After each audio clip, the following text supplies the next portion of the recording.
Tomorrow, I go down south for my brother's wedding. So there will be no streams over the weekend.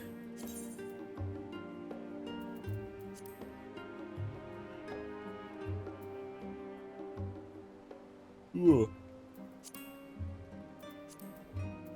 Yeah, no streams. Honestly, that could work with the Gentle Mage umbrella. For a Blue Mage glam. Yeah. Yeah, I can see it. And then the silver, I think, is from the... like, the Savage version. And then the Ultimate version. I don't think the Ultimate version of the Sildine gives anything I care about.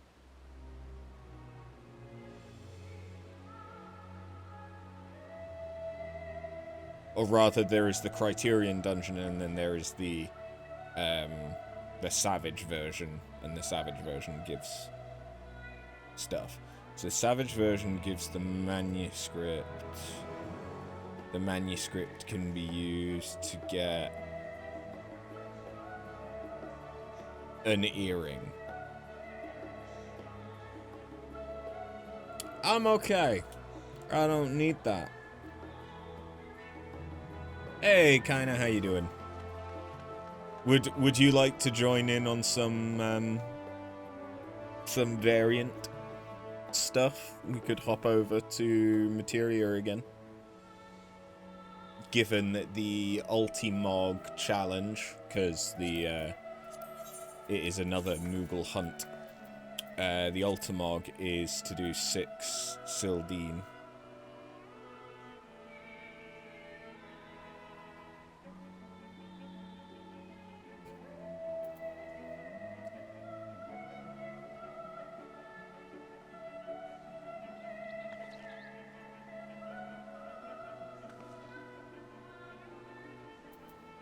Forget what else there is that I actually give a shit about. I think it's mainly the coffee cup earring that I want from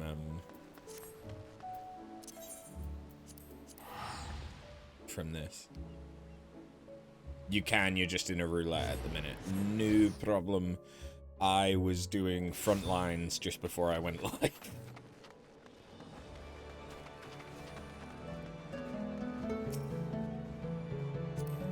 Oh wait, that's trying to interact with a person. So yeah, there's the coffee cup and the demon brick earrings. There's a hairstyle that I want.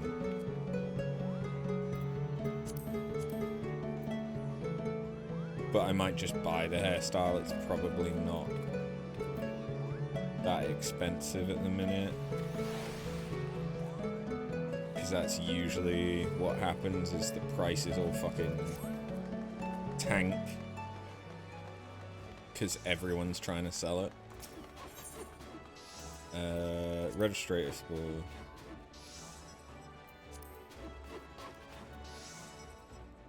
Then there's the overzealous, that's the fist pump. That's only 300k. I could definitely buy that, and that's less than a mil, given that it was selling for like 2. That's pretty fucking good. Let me just have a quick check of Universalis.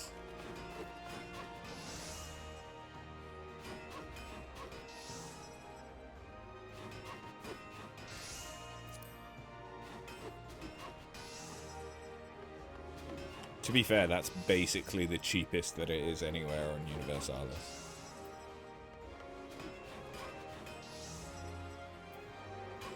Yeah, honestly, I need the MGP more than I need the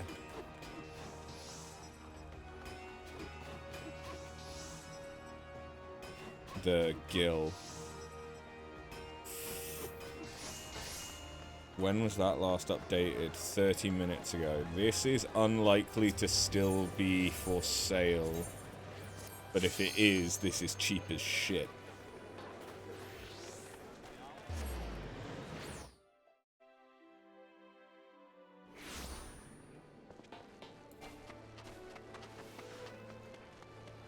Because, yeah, I want the MGP because there's still mounts that I haven't bought.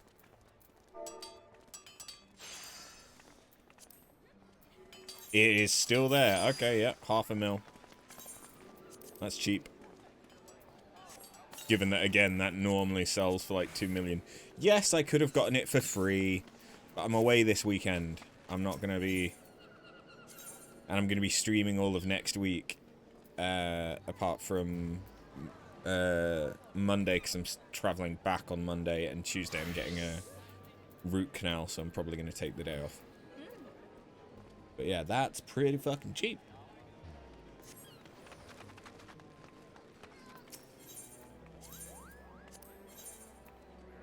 Okay, we can swap over now. Yeah, we'll do in just a sec. If we go over to Sephi again.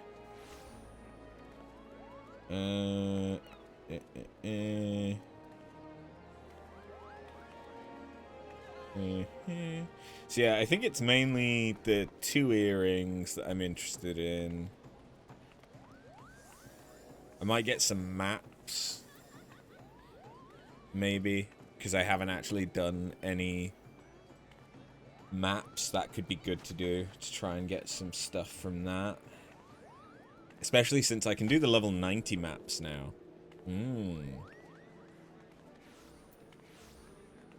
But yeah, I really just want the MGP, because that's 50,000 MGP.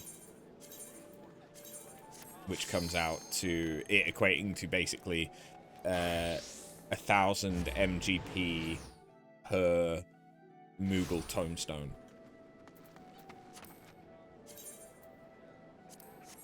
They're not exactly hard to get.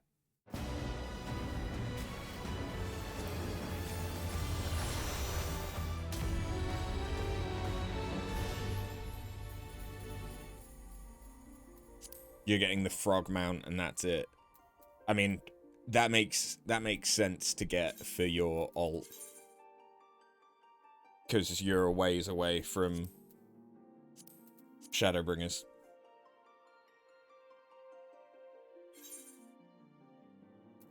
Oh, I need to update it again. Whereas I've already got it just from doing the Fate. Oh no, on his main. Oh. Really? I guess it depends. But like I use Faloop for the special fates. Oh, you were lazy with fates. Fair. I didn't do the right thing, did I? There we go. Yeah, I think I still need to do... I think I still need to do the Formidable Fate a couple more times, really. But just so that I can get the,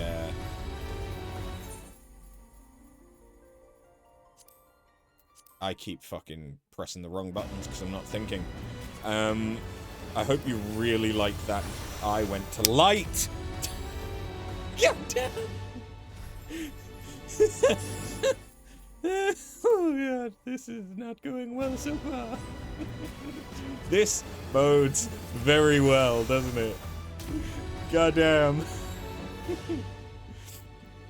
I did a run on Night Rain not too long ago, where I took on Everdark Fulgun, Everdark Darkdrift Knight, and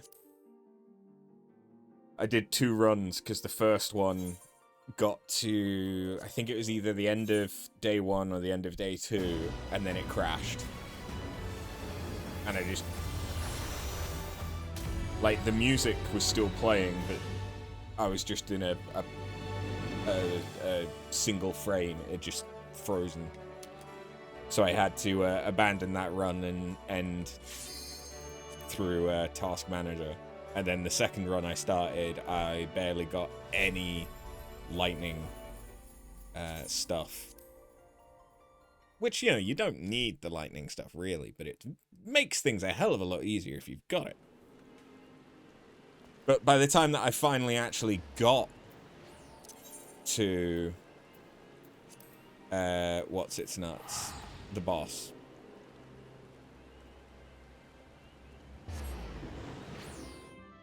It was good. It was a good run.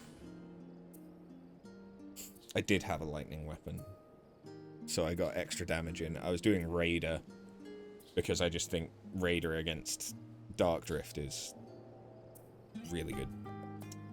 Anyway, if we meet in Charlian, it'll just be easy, because there's fucking nobody here.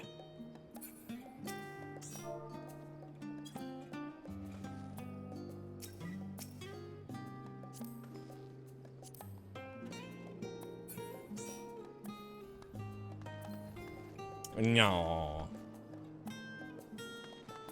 Why am I not surprised?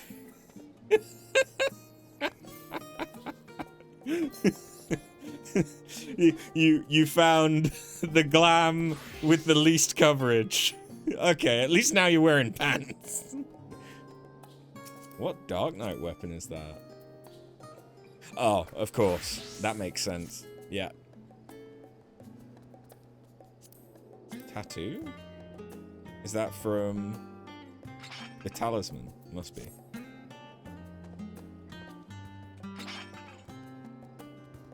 Oh, is that the... Yeah, okay. That's the thingy. Ah, okay. I kind of like them. I will be very interested to see what they look like once they've got glow effects.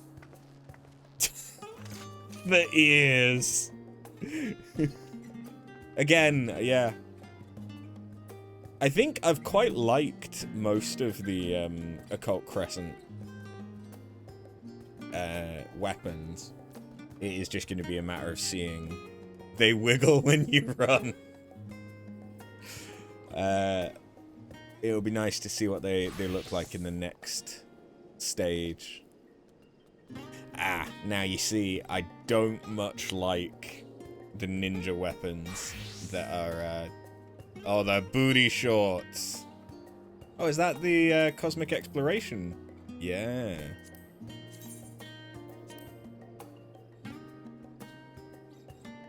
That, compared to the Sky Steel, that's kind of disappointing. Oh god. Yes, yes.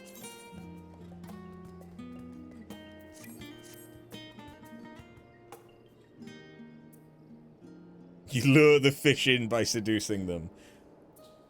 All of your slut glams were gone when you changed from aura.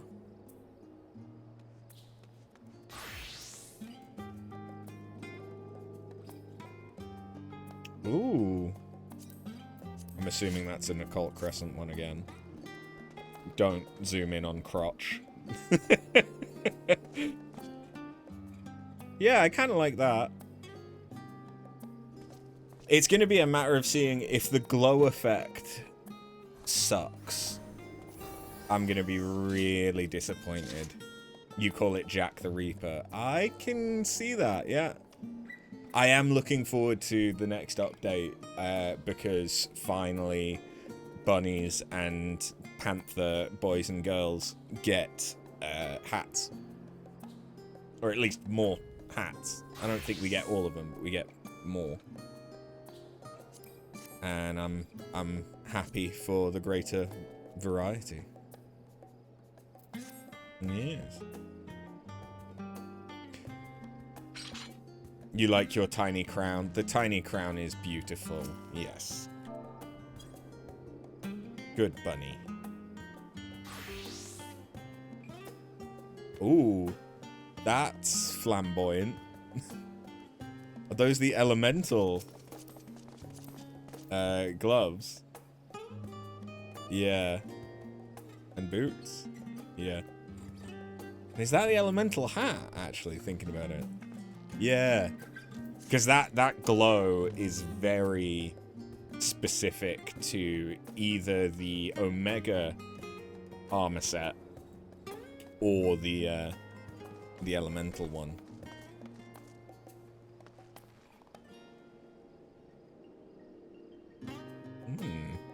Well, as you can see, I've changed my glam a bit for my warrior as well.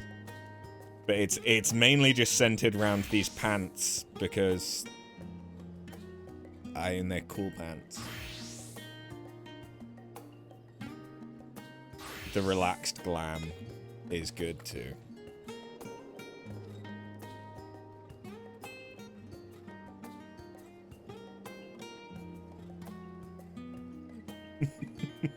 Right, okay, anyway. Shall we... Oh, is that the Occult Crescent? I'm not sure it is, actually. Maybe?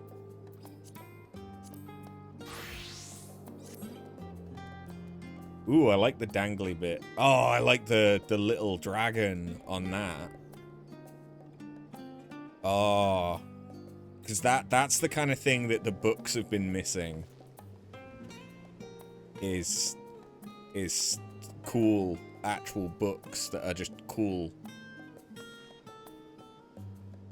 Again, if that because like I love the Eureka Pyros ones. Just because they're so obvious, like that this is the summoner. Because of the wings. And so it makes the fact that it's a book less important. It's the fact that, oh, dragon wings, summoner, fairy wings, scholar, yes. And it's immediately identifiable. Scholar book is mess, you have your figmental. Ah, what's the figmental one? Oh! That is actually kind of cute. And that works so well with, like, the relaxed glam that you've got with the casual stuff. Like, that actually I really like. As, like, a more subdued glam. Pictomancer gets a fucking Sailor Moon magical girl transformation wand. I think I've seen that. Yeah. I really do need to get on with doing some maps. Oh god. Buff Piggy.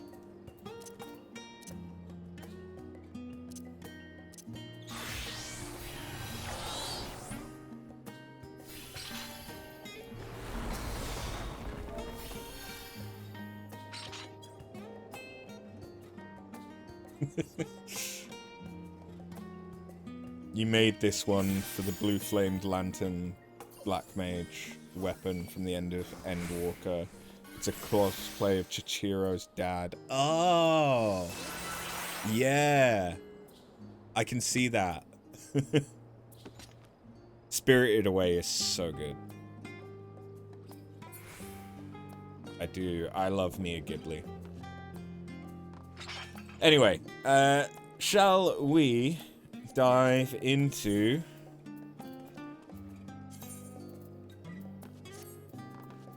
some of this stuff? So we've got 6 left, which works out nicely for me, because I need 6. So I think we still got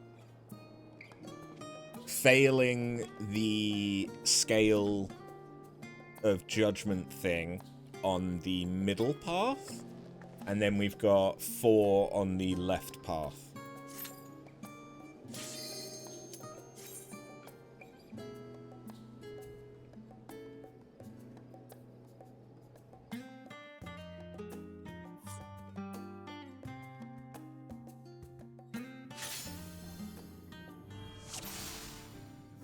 Oh. That's some good shit. Although now it's all gone already.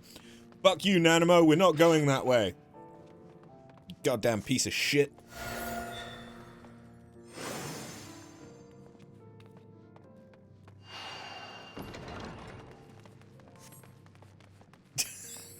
We're just laughing. Nanamo. I'm surprised I didn't hear your character's voice then.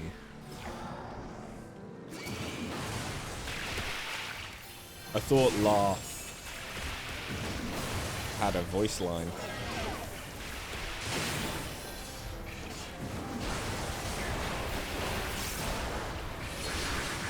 But it feels so rare. Hey, Quizzled. If you want to jump onto Sephiroth on Materia, we're doing more Sildine Subterrane, and then probably we'll be moving on to the next one, which I think is the Kugane one.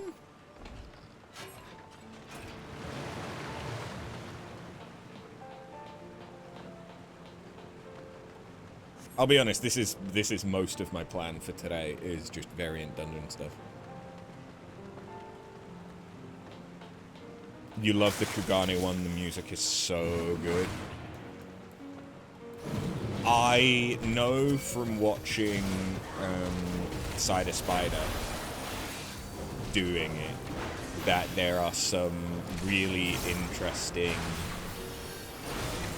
I think there's a really interesting secret boss in the Kugane one, and the way to get to it is kind of weird.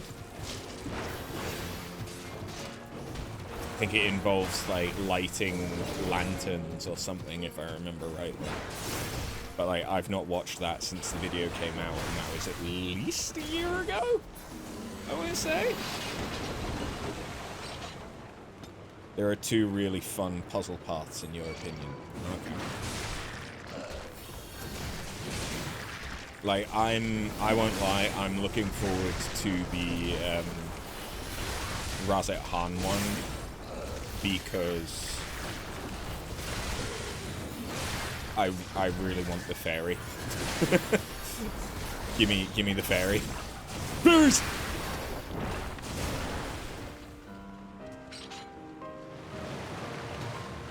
Yeah, the fairy mount is so good. What do we fancy? Let's do right, because we've done. I think we did left twice. Oh no, we must have done one of each, because I've only been down here twice. We'll go left the next time, so we've done it equally.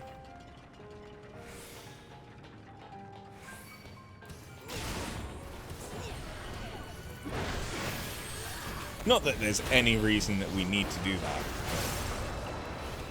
What we pound in tonight,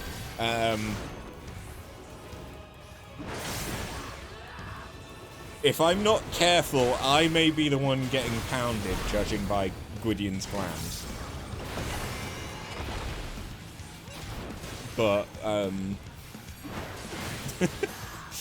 otherwise, we are going to be pounding the Sildine Subterrane for another 5 runs, including this one. Not including this one, rather.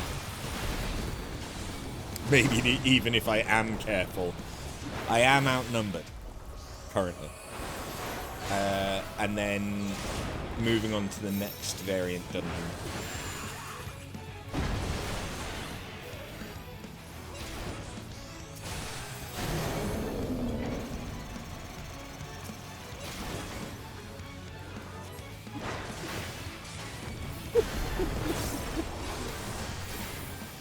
Am I gonna end up having to, like, potentially solo this, because Kaina's gonna get us killed?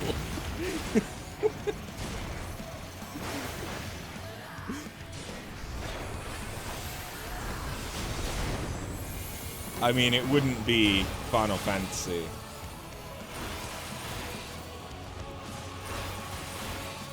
Without some mean rescues.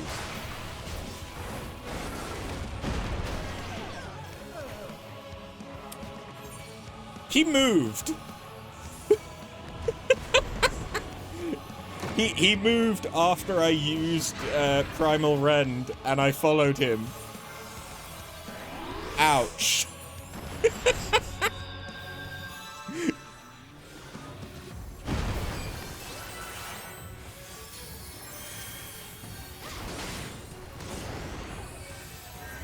You Ifrit charged the same time, yeah. That was painful.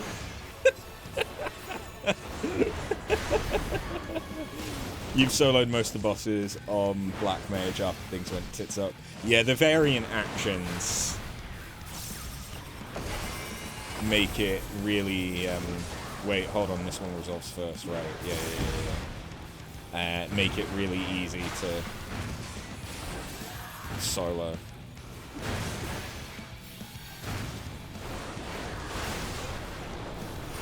Even when it's balanced for multiple people. It just means it's going to take longer.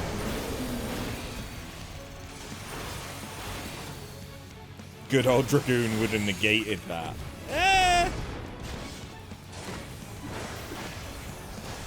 Oh.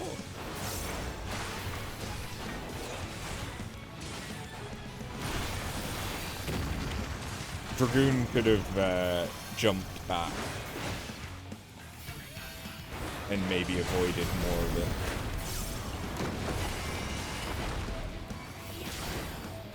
Nullify pulls and knockbacks. Oh, that wasn't a pull or a knockback though.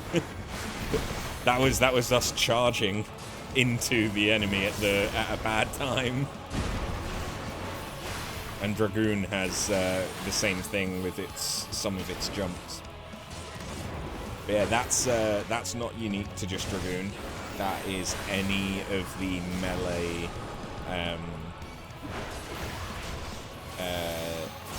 any of the melee characters have that, even the tanks, and it's arm's length. It's very good. It's very good mitigation. In our defense, he was in melee range, yes. When we used that ability, there was no way for us to know it was going to go that badly. There was no indication.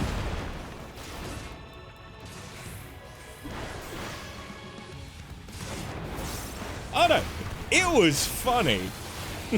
If we had white, I still would have laughed.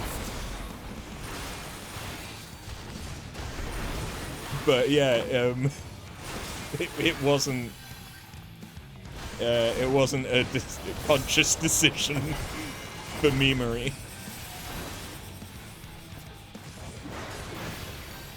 Unlike kinda deliberately choosing chaos with the rescues. I don't know how I didn't get hit by one of those. Because I was definitely in it, and I didn't get hit by it. Interesting. Oh wait, no, we're on Materia. So, the snapshot may have been a bit behind. You are undefeated in healer pull wars. So, when, if ever, are we gonna go into these rooms over here?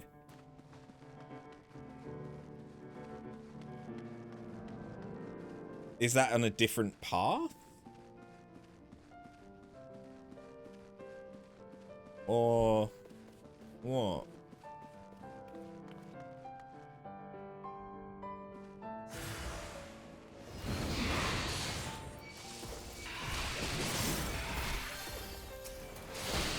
Like, is that what we're potentially going to see now with the failing the scales?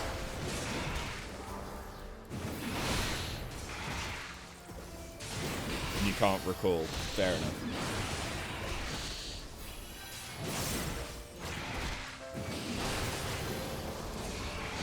I just want it for the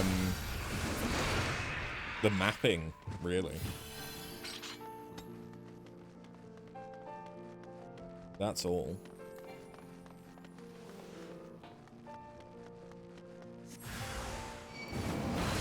So it doesn't actually matter if I don't. see it. It's just...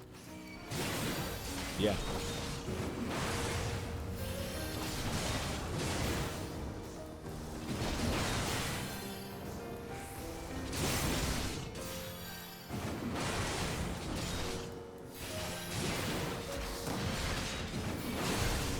So I've been off work today and have done the majority of my packing. All of my clothes are packed, and it's mainly now just like chargers and toiletries and all that stuff that, you know, I kind of can't pack until the last minute anyway. Let's leave. So, I think it is the gem and the fruit. That looks right. Yeah, that looks right. That's good. Oh no! Was that not the right answer?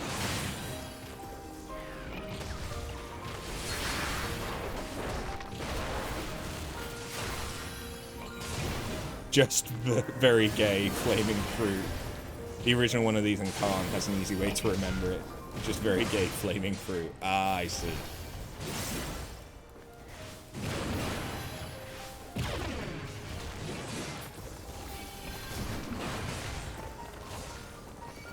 Yeah, I should actually do...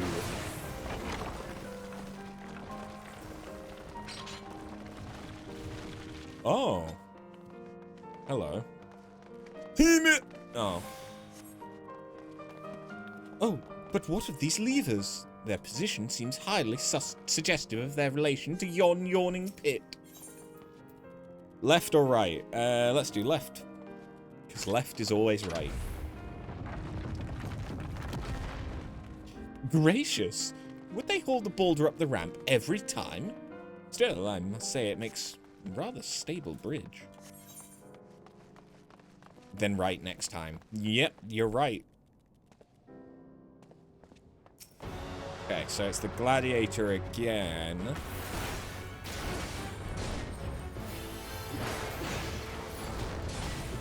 So... what's going to be different about him this time?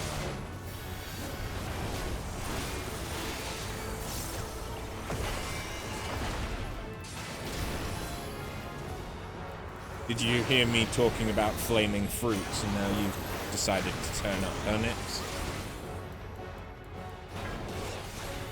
Are you secretly a gay icon and I didn't know? I mean, you are a black cat.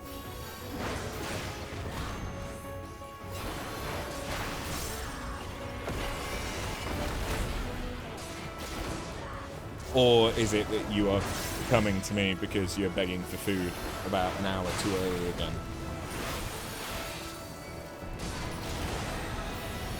You did a Darkhold dungeon last night. Do you mean Zamil Darkhold? Yeah. Zamil is one of those dungeons that is interesting the first time that you do it. And then it's very annoying when you get used to playing at level 50 or higher. Because it feels like it should be a level 50 dungeon. Like, both Zamil and Aurum. They feel...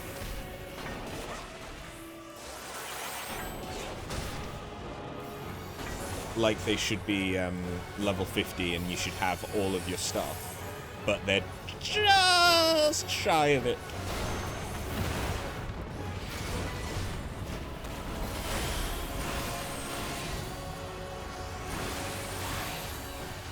Yeah, Zamil used to be the grind to 50 in a Realm Reborn up to the first boss. Yeah.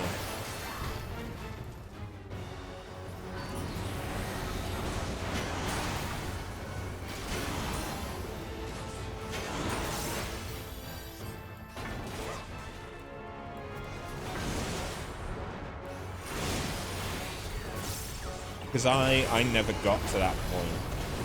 Like, again, I only started playing, I think, when Heavensward was just coming out.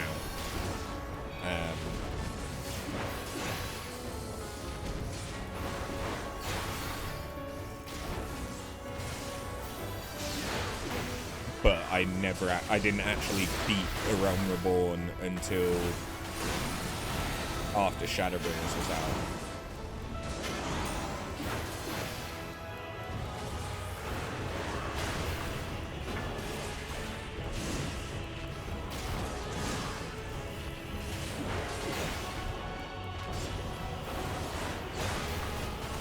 But yeah, once you have finished the MSQ, you'll unlock a bunch of optional level 50 dungeons, and some of those are actually quite fun.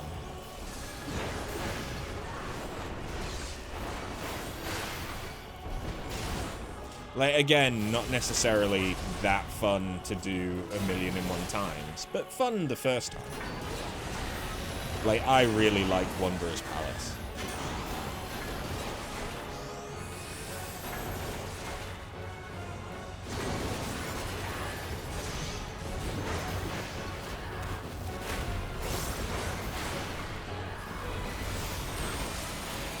It's annoying as fuck to run 1,000,001 times.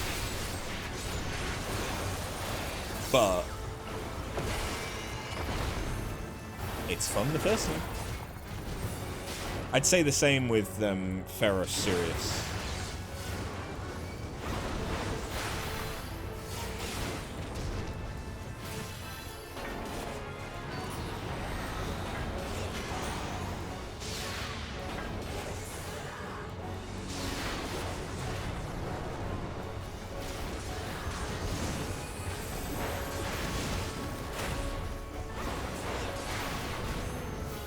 It doesn't seem like he's done... Oh, wait, no, he did the Meteors. Yeah, the Meteors was the unique thing.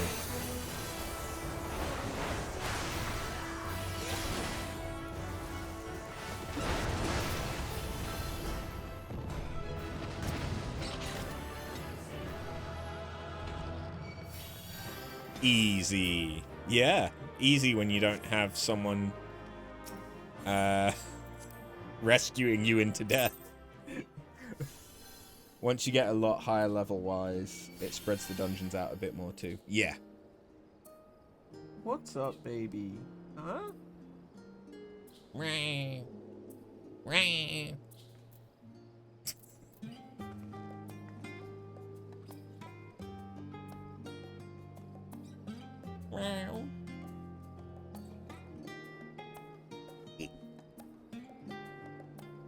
Come here. No? You don't want to come here? You don't want to make an appearance on stream?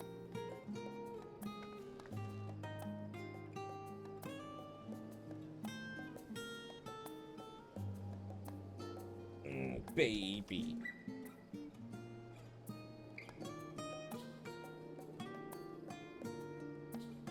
You're just a baby.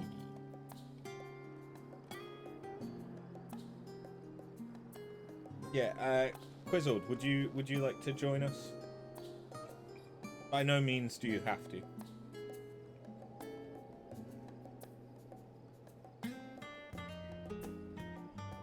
You always seem so unsure whenever I pick you up. Ah, but now you're purring. Yeah. You like it really.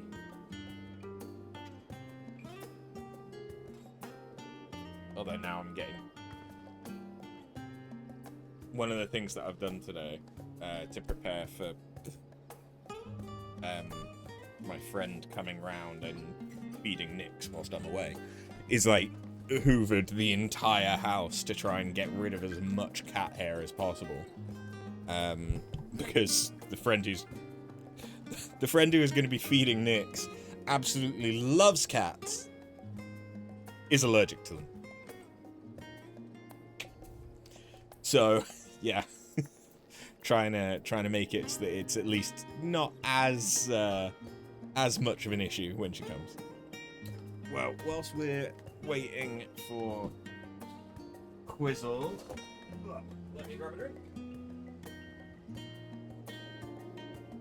Given I've already pounded.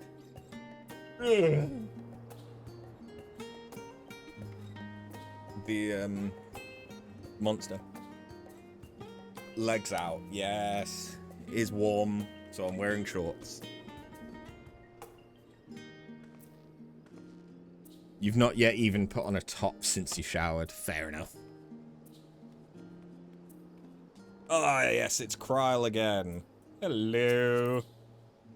Am I going to be upset if Kryle dies? Yeah, probably. Oh, Kryle's a red mage this time.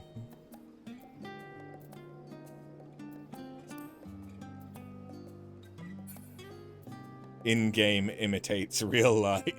Okay, so this is what Gwyd's wearing right now. And this is what Kaida's wearing. But then quizzled. And apparently... Look, it's under the t-shirt, alright? I'm wearing a body harness under here. You just can't see it. It's fine. Just know.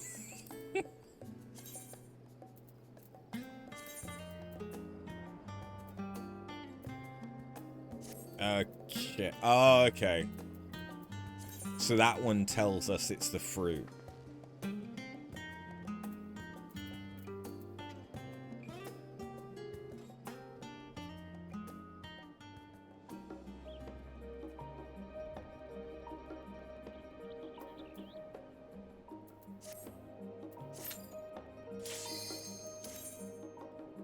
You know what's in my closet now. Yeah, next to all the skeletons. Just loads of leather and belt buckles. I look like Lulu from Final Fantasy X when I'm done.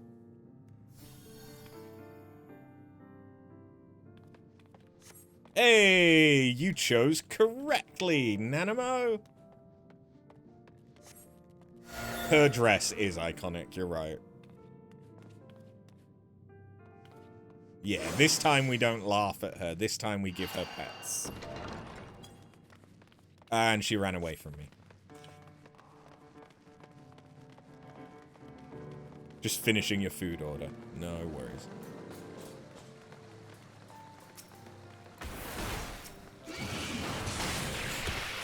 Like, it is no secret that I like alternative women. I like goths and shit. Oh, stance. If I was to date a woman who we could go to like a con or something and she dressed as Lulu,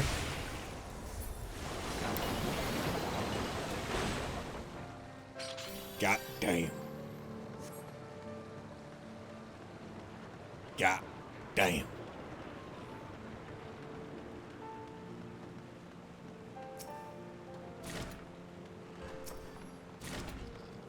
Although, would I then have to go as Waka? Maybe I've not thought about this. So I don't much like my legs. No one wants to do Waka. And also, Waka, like, has that Hawaiian, like, Polynesian, Asian, like, thing going. So that could be problematic as a very Caucasian man. Although I do have the hooded eyes for some reason, which a lot of Asian people have. I'm not sure if Polynesian typically have that.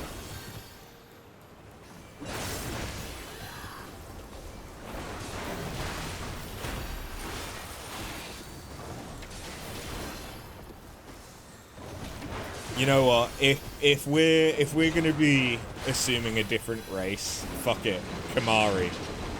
I'll be a horny bastard.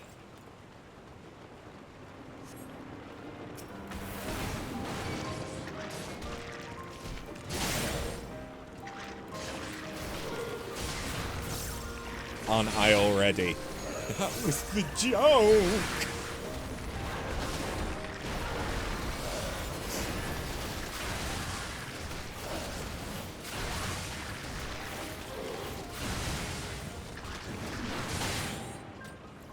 No, knowing me and how much of a whiny little bitch I would probably be at an actual con, it would probably be Vaughn. Not even the right game.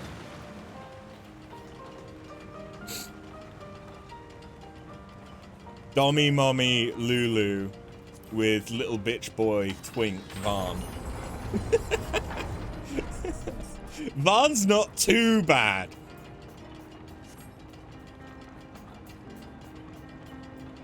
Compared to Pomelo. Not Pomelo. Pinello. Very, very close, though. Yeah, Pinello. The thing is, I actually preferred Pinello to Vaughn, because Vaughn is just such... Ugh, his character is just dog shit. And especially when you've got, like, Bosch, who has depth, Ash, who has depth, Balthier, who's just a charismatic fuck, Fran, bunny ass, Pinello, she's at least got that skin tight thing going on. Meanwhile, Van is just there for the people who like twinks. Fran and Balthier are better than all the rest. 12 is your fave, you just can't stand her. She's so rude. Yeah, but I would take rude over... And bearing in mind that she is, like, a child from the gutter, effectively, the same as Van. But meanwhile, Van has this hero complex going on, and that's about all he has. That he just, I really want to be a sky pirate! Whereas, like, Pinello kind of goes along with him, but also just wants him, rather.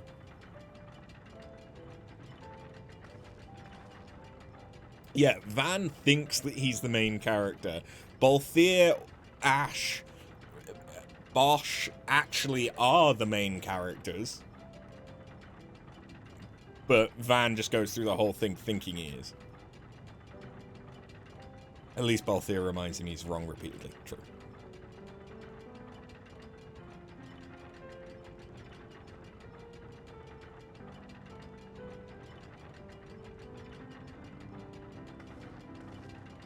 Yeah, Fran has more main character. Like, honestly, Van and Pinello are both just kind of picked up by a cast of much stronger, much more impactful characters. Anyway.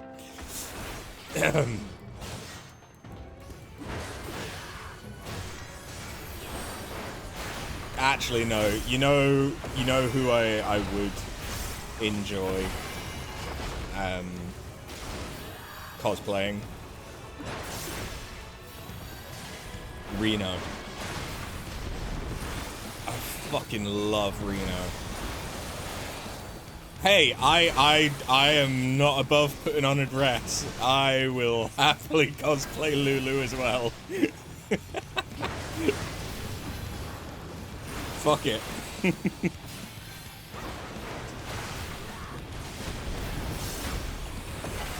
My goth dommy mommy girlfriend can be Lulu on the first day of the con, and then I'll be Lulu on the second.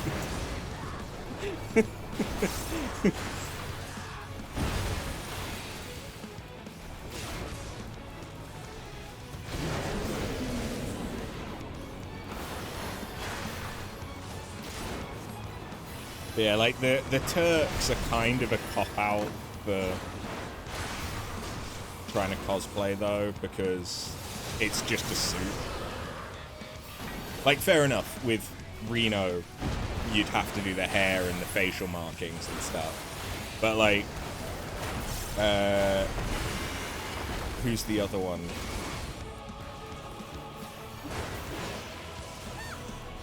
What's his name? I'm blanking. I want to just say Turk, but that... No, they are the Turks. Who's the bald one? Because you got Sung... Rude, that's the one, thank you. Yeah, like, Rude is just a bald guy in sunglasses.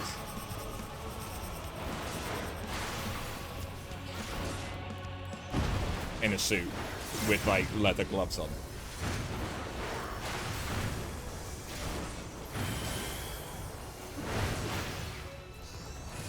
I suppose I've kind of got the hair color to do Sid. Almost. Like, I could do Sid without a wig. Especially if I had been out in the sun a lot and had sun-bleached hair. And there's the fact that I'm the same age as Sid, pretty much. Yeah. Sid always seemed so old. Like, I always thought he was, like, mid to late 40s, but no, he's, like, very early 30s. But the rest of the cast is, like, 60. Except Yuffie, who is 13, 14?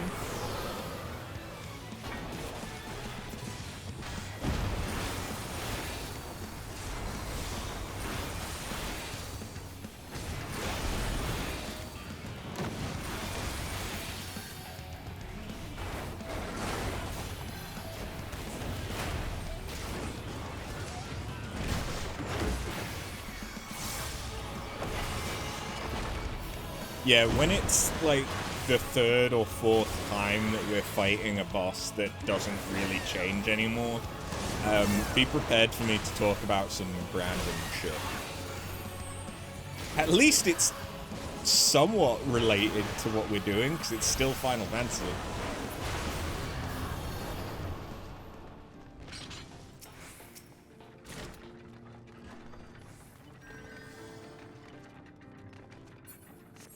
You can always inject chaos into the proceeding.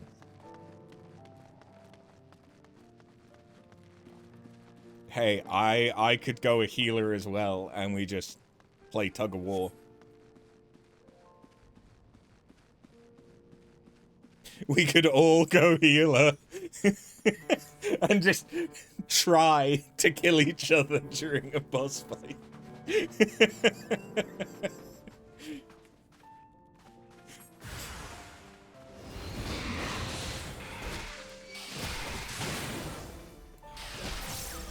He'd win. He survived many rescue wars. Oh.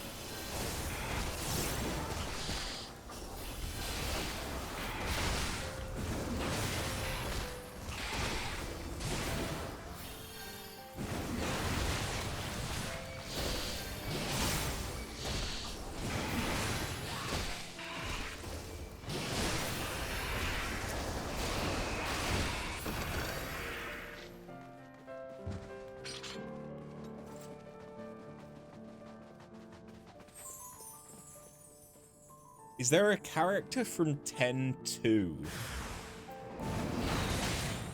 that I could cosplay?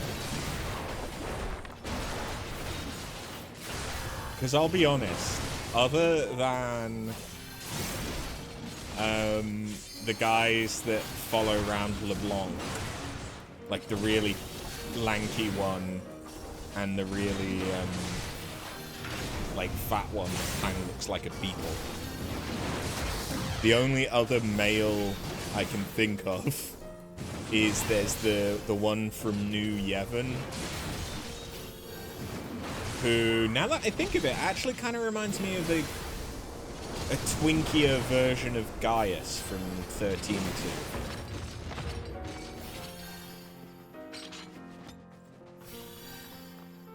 The reason I'm saying that is because, again, showing my tastes. Pain? Pain from 10-2?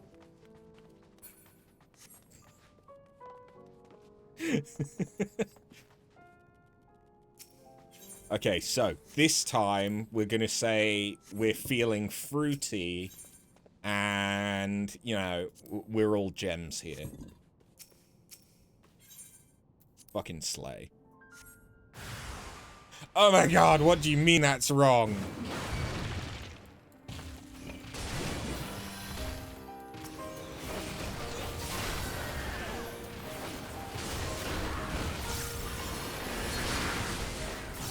I think this dungeon is homophobic.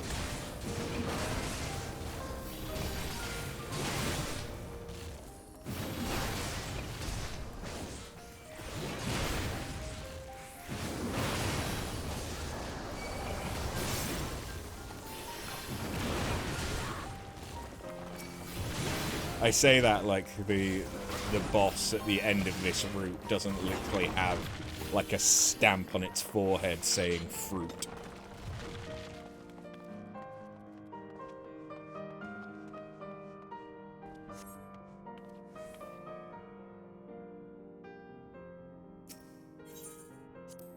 Pull the lever, crunk! Oh. Okay.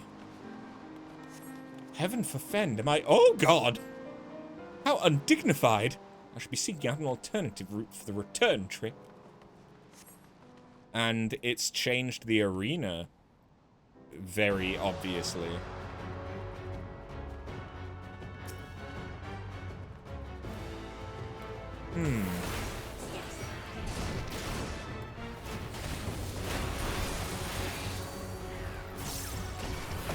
But we are supporting a short queen, though. True. This is very true.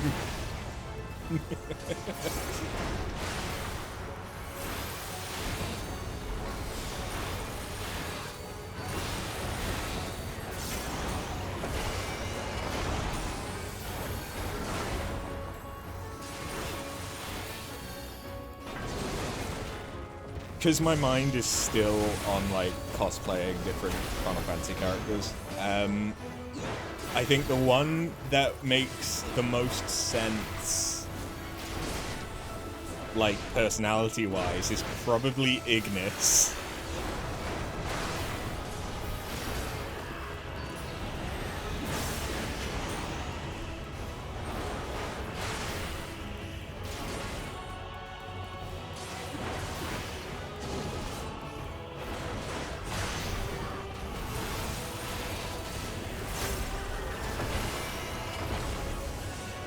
At least from, I'm thinking from, like, the more recent games.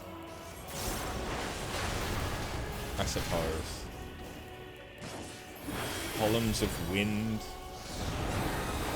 Have a care, those gusts will blow you clear into the air.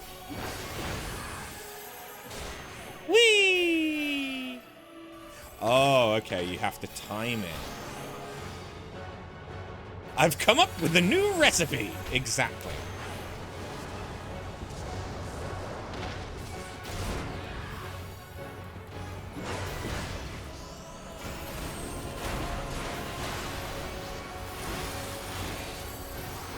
Well, look at me. It clearly wasn't going to be Gladiolus.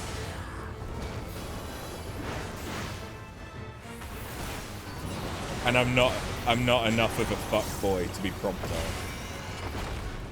Gladiolus, of course.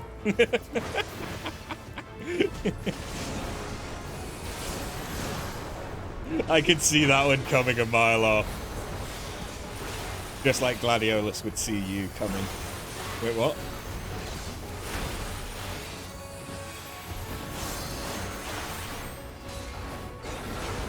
You were too busy thinking about Gladiolus.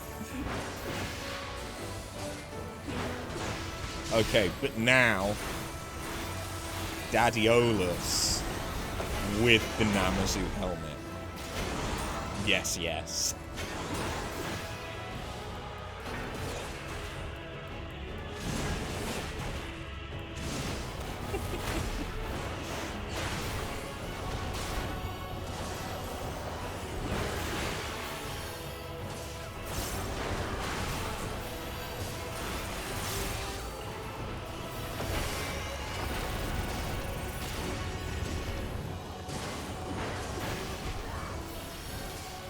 I'm glad that this is the last we need to do with this path. Because I'm kind of sick of fighting this guy now. He's not a bad fight, but there's just not enough difference between each run.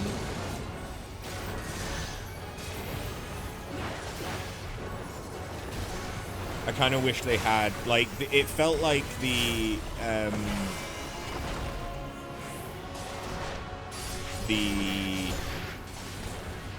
Amalja zombie guy, he had a little bit more interesting stuff going on. Imagine doing this over and over because you forgot which path to take or action you did. Yeah. One of your favorite variant bosses is on the 3rd, and it needs to become a mount. Okay. The 3rd is in the 3rd variant dungeon. The fairy one. Or 3rd is in, yeah, that one. I wasn't sure if you meant on the last path that we have yet to take. Because I think there is the boss. There is the mount on the last path that we haven't taken. Because I know it's a boss in the another Sylvie subterrane.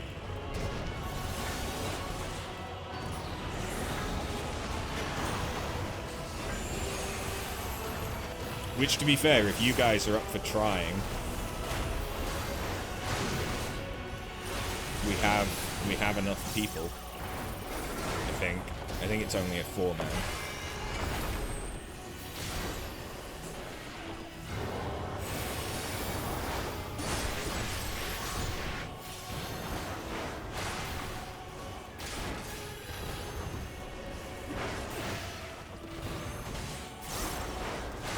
Not necessarily the savage version. I think the only savage one that I want to do badly is for the 3rd one. Because it can augment the Gentleman's Umbrella to give it a glow effect.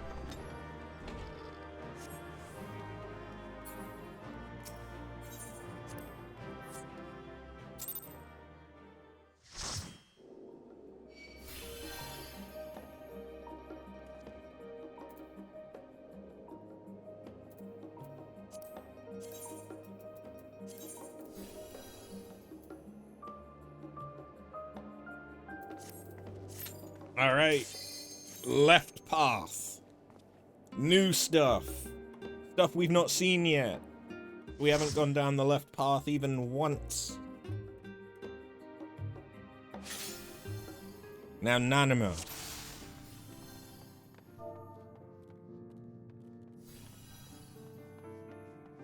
If I can spell. You're a piece of shit. You're a terrible ruler, Nanamo. Okay, there we go. Now we hear the voice.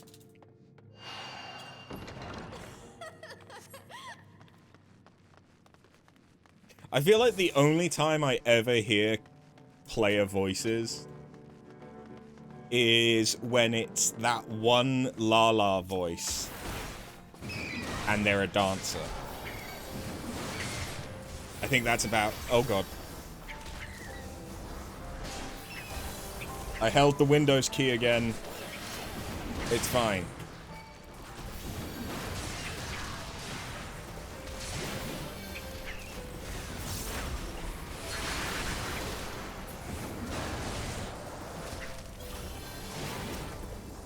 Oh, to be fair, there is also the... Is it the shock? The shock for the Lalafell, the one where they do like the red panda. That one also has a voice line that you hear a lot whenever Lalas gather. Aww, some manner of rodent Surely even I can best a couple of mice. Not mice! Not mice! Definitely not mice!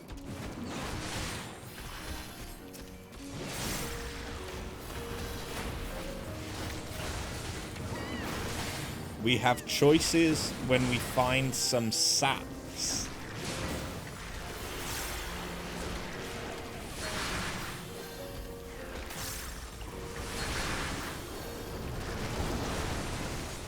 For stuffing lalas inside? Or...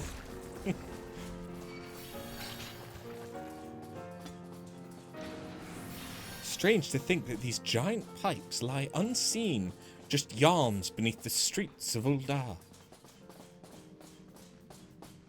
Yes, that's what I thought he was going with too. I'm glad I wasn't the only one. I mean, it was not long ago at all that I was stuffing a Namazu into a sack at his request. Yes, yes.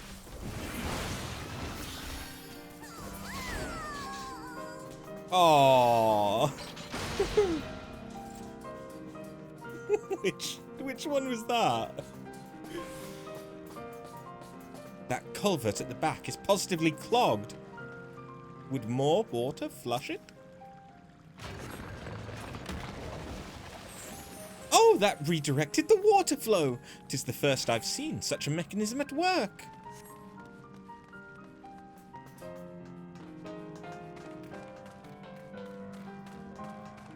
This switch only affects first boss fight. Oh, I suppose I could have not done that. Where do you suppose that water went to?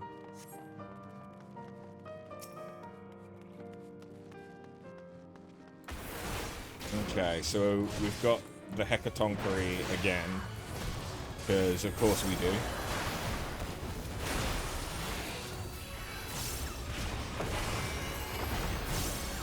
I kind of wish there was a different first boss for each path. Or I suppose I just wish that each fight was more significantly different between the paths. But I understand why it's not.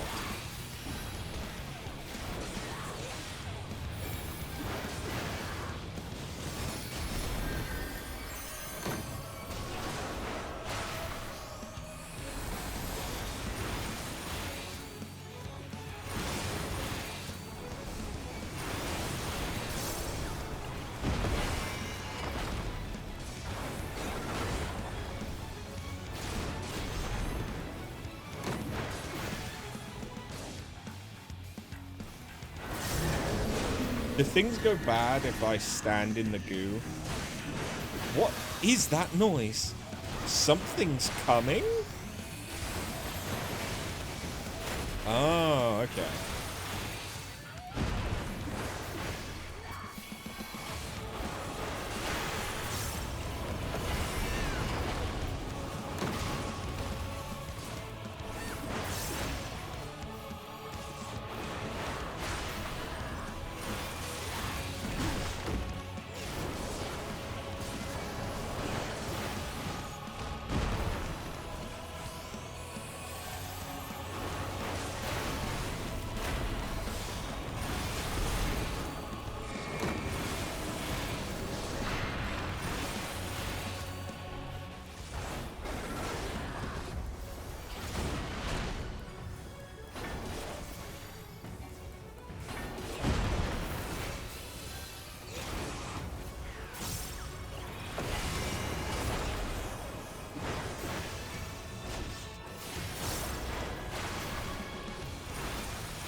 Ugh.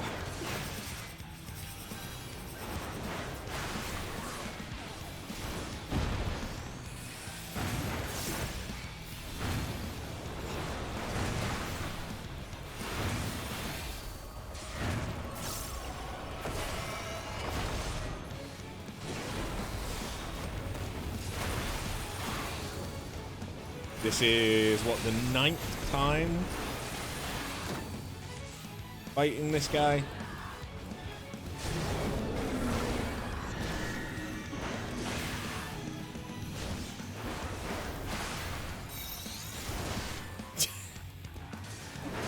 Nice try.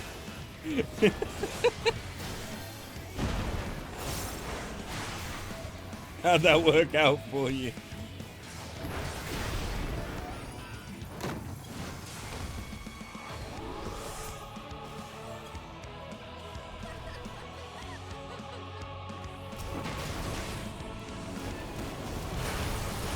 Died in shame, you're so disappointed. Yeah.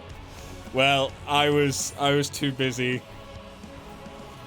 I was too busy trying to laugh at you.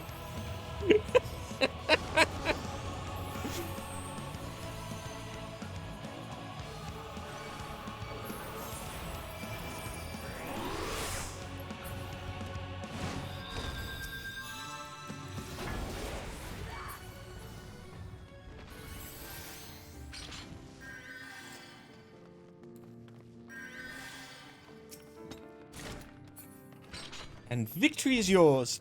I'm blessed to keep company with such a formidable ally. Oh, this is cute. Wait.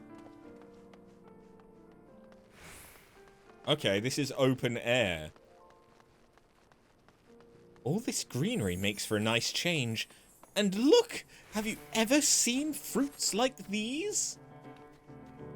They're kind of like giant blueberries growing out of asparagus.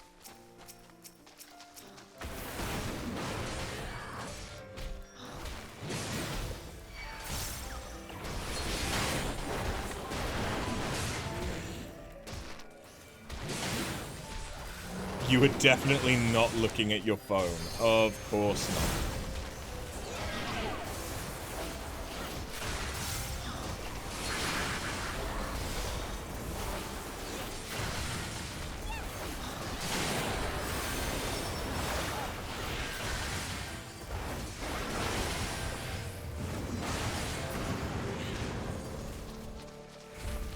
Turtles!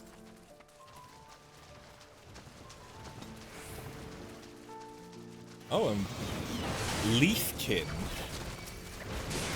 I don't think I've seen them before. I don't think I've seen that model.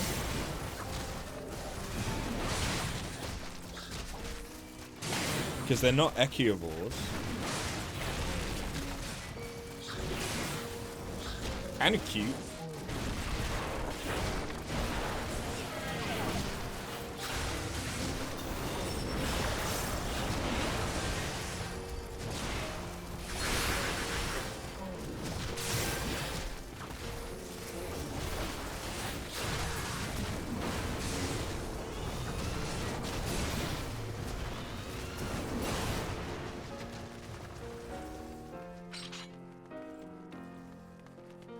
Malachite portico. Oh, malachite.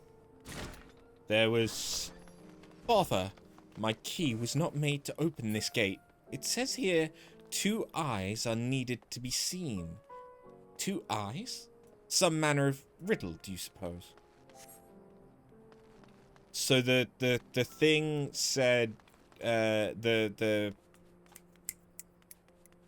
thief said pile in the corner green, right?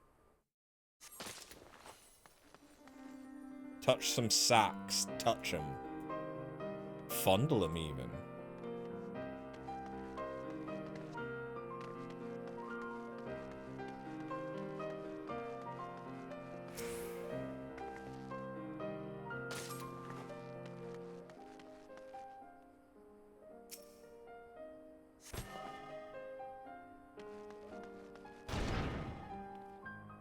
Aha! That seems to do the trick, though the riddle itself yet confounds me. A puzzle for another day. What's with the, like, cloud mallow, tumbleweedy thing?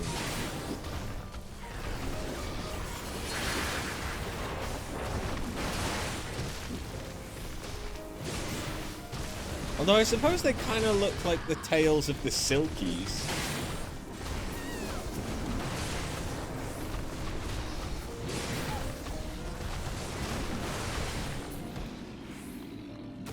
Although I think they're pink.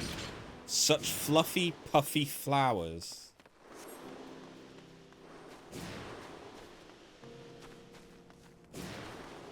Okay.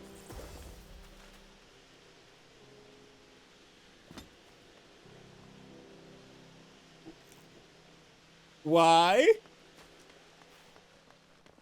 Allergies. Yeah. Hay fever going crazy. Okay, now we're at the boss. Which I believe is adorable, and I want it. Hi. Soapy sidekick Silky. So this guy is basically Mizutsune. 2 minutes, no worries. This guy is basically Mizutsune from Monster Hunter. In that they naturally produce a soap-like substance. Because the law is that this guy, or like this race of creatures, keeps the Sildine aqueducts clean. Do I read the entries when I get mounts? Not as often as I should do. To be honest. I should read this one when I get it. Yeah. This is the mount that you get for doing all 12 parts, which is a big part of why I wanted to do the Sildine subterranean. To be honest.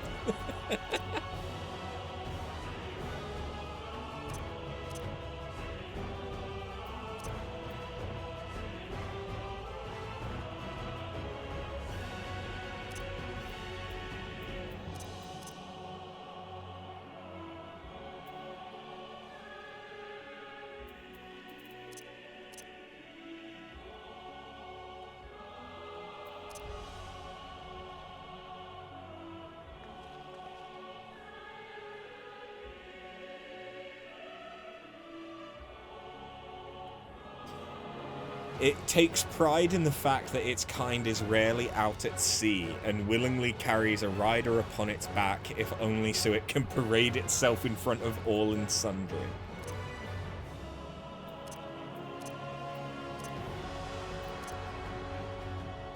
Seeing as how this Percy pussy can defy the very laws of physics by propelling itself high into the firmament, it is very likely the creature is either a void sent using a bloated cat's corpse as its corporeal vessel, or a deceased pet reanimated by one well versed in the necromantic arts. Yeah.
It's probably the later mounts that are more interesting, isn't it?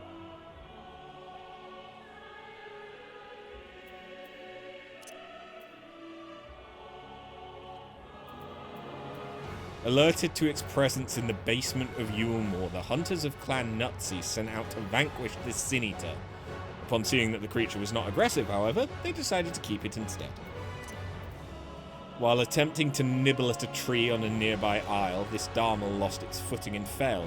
As it plunged towards certain death, the fervent desire to live awakened its latent ability to harness the wind, and thus did it soar to safety. This may or may not have happened, but let's say it did.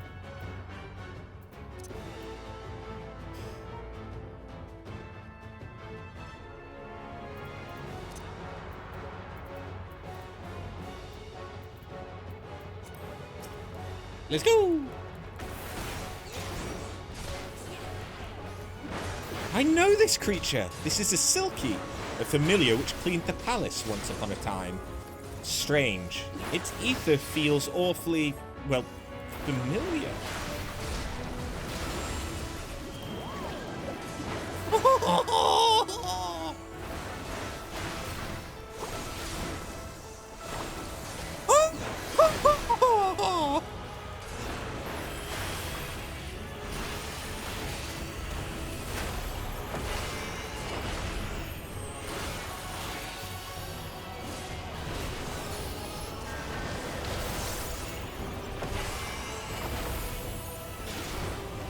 Do we have to kill it? Do we have to kill it?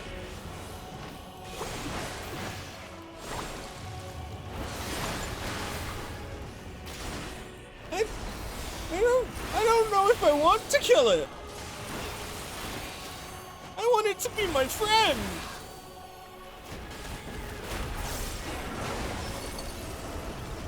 You see that bubble around its pup? That must be how it channels its cleaning magics.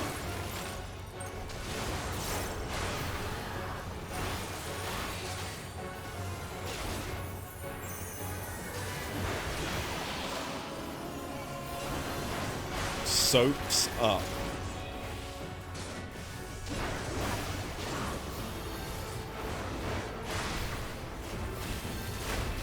Chilling suds. Okay. That's the, no. Okay. It's doing slippery soap.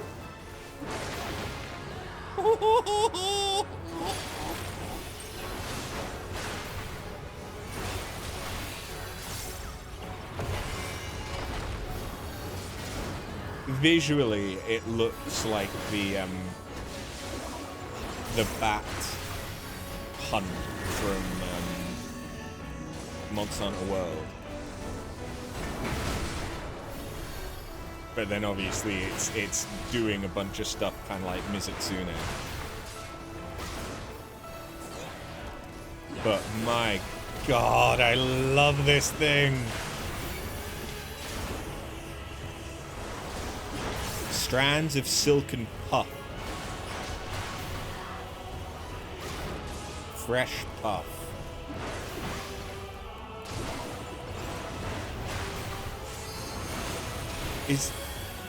Is this a battle or a spot of spring cleaning? Oh god.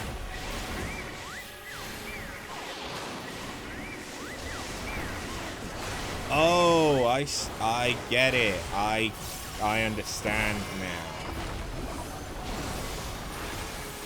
I'm thick as pig shit.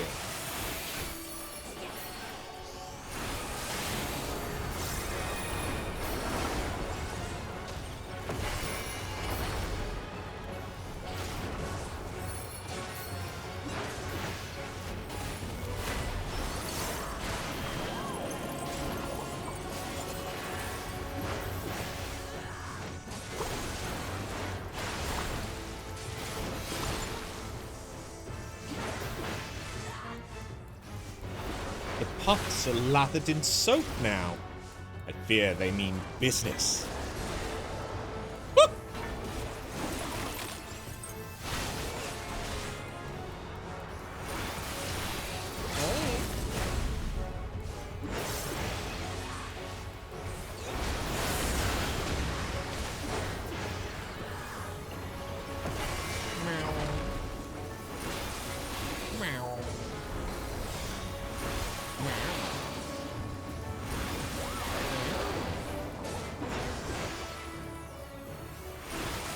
No idea what I'm saying, but just having a conversation with my cat, as you do.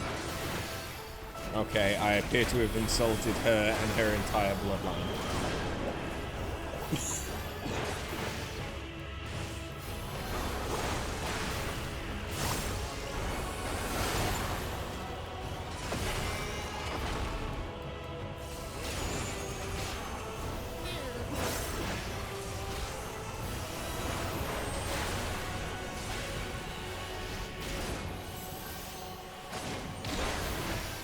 Oh, it's so fluffy!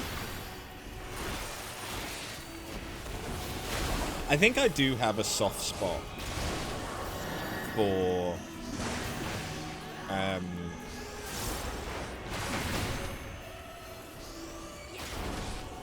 not necessarily. I don't know if rodent, because I really like weasels, ferrets, stoats, those kinds of things. Are those rodents? Oh, hi! Hey! Meow! You're getting aggressive now, girl.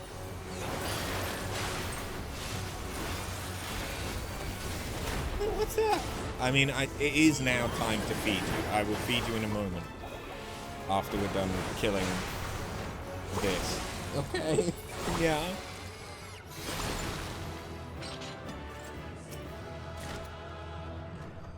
Silky's ether. It had this exact same feel as Mother's. Oh my god. My, what a picturesque scene! See how the sunlight falls upon the flowers just so. I wonder, could this be the sanctuary of which my parents spoke? They told me of a private place to which they would slip away, a haven from the bustle of palace life. Mother always called it their secret garden. And assuming that giant mouse, the Silky, was hers, then I imagine it was here to protect their special spot. Finding this place must have been the reason Father gave me the key. One reason, at least.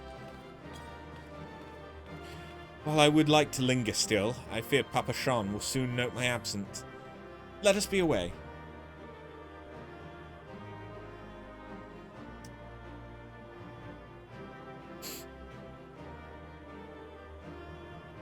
Okay, well, whilst Kaina looks after the toddler. Yeah, no, I'm gonna feed you. I'm gonna feed you now. Okay. Okay.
See, the babysitter has moved on.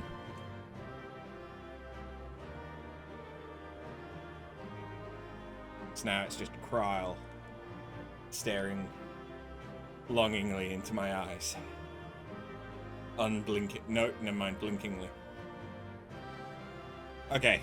The screaming furry creature hath been fed. Perhaps now she will not scream. This service isn't free. You're right, you are a Viera. Right, how much is it? 100k a minute?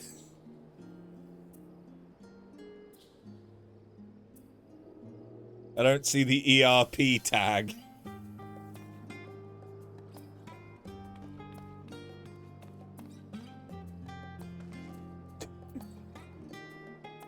Right, that was... Oh, is that what her parents looked like? Aww.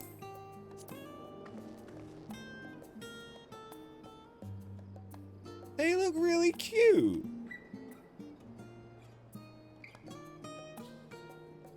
And obviously there's the Silky in the background, which is fucking adorable. Rates negotiable.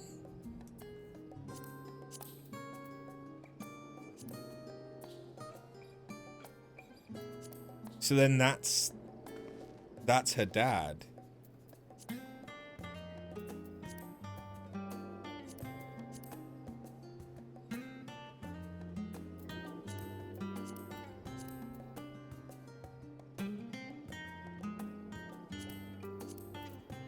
Oh yeah, and there's her parents. Yeah. Cute. Okay. Next time, don't stand on the puffs. Okay. No puffs. Just puffs. I'm sorry, that was too perfect. That was too perfectly set up. Not to just knock it into the... Yeah.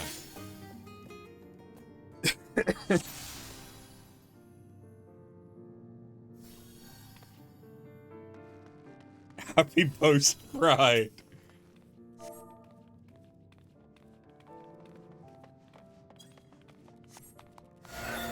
Good job. Good job, Nanamo. Good job.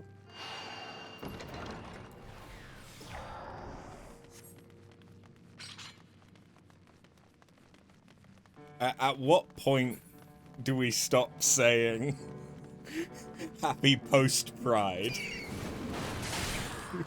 And at what point does it just become the norm? We don't. Okay. Or is it 6 months when it becomes closer to the next Pride, and so it's happy pre-Pride? It's always Pride for you. December.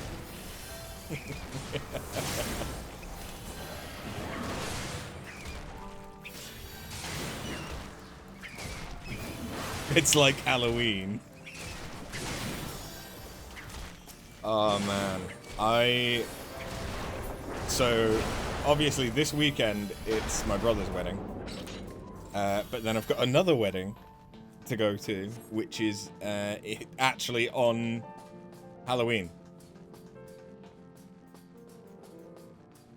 So that's going to be interesting. I mean, I've already got it, but...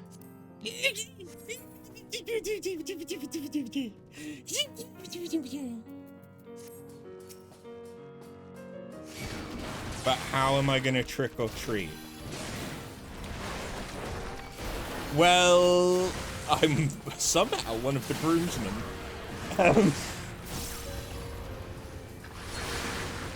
So I suppose I had better treat the bride and groom.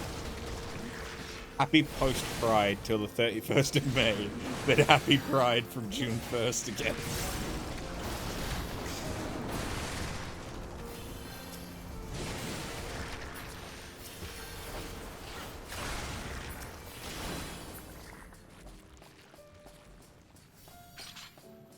So this time, do we not activate the water redirection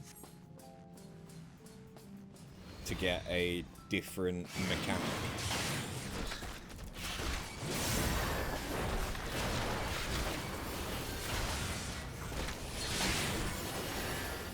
Okie dokie.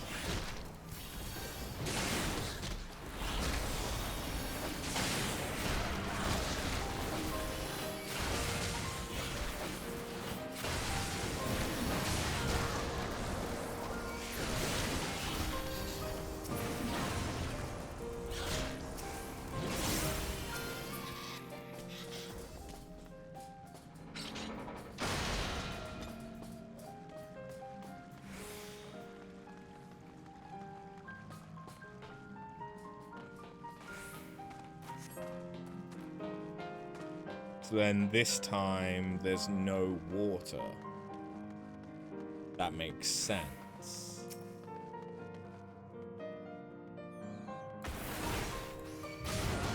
These waterways are in dire need of maintenance. I must arrange something. Hecatonkri? Why would it make its lair in this muddy pit?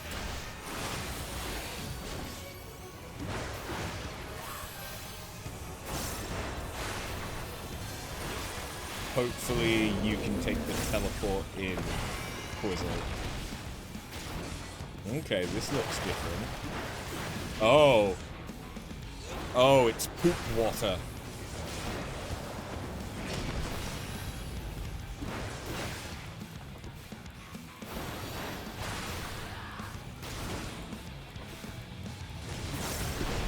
I don't want to be stinky. Don't make me be stinky.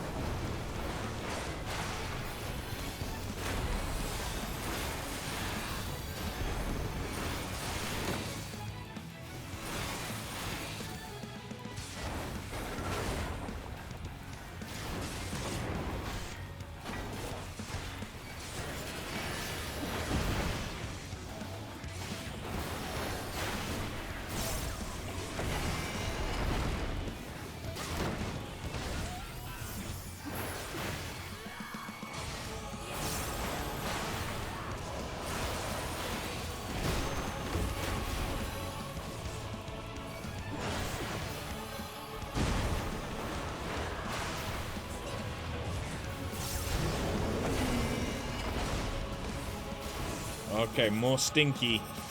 Oh no.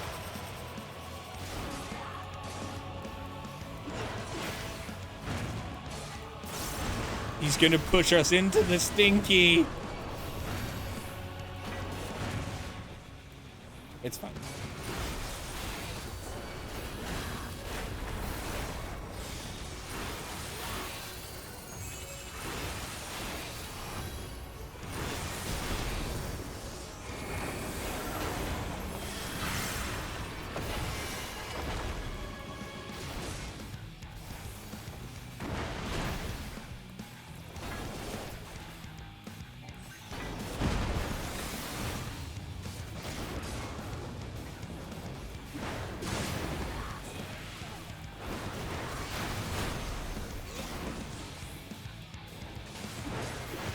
Yeah, it's reached that point of the fight where now the novelty has worn off.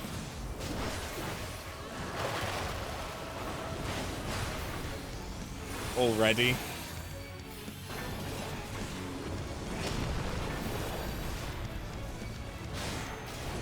And I just want him to die. You're not as cute as the Silky. You're just not.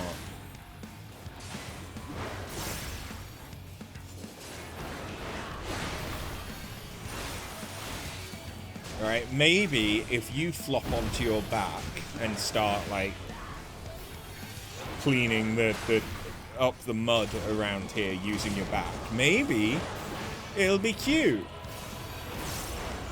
Probably not, though. You're not fluffy and squishy looking.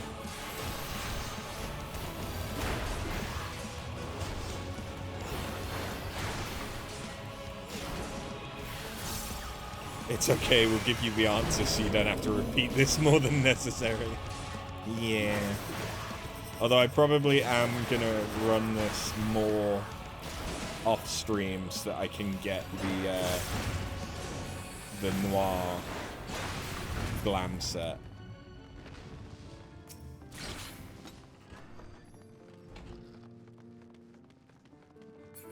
Arthur out here giving Gary and the steer body issues. Oh, this is different.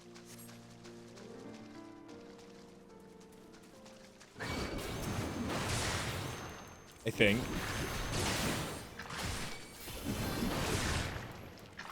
I guess we got let out a different way because of the stinky.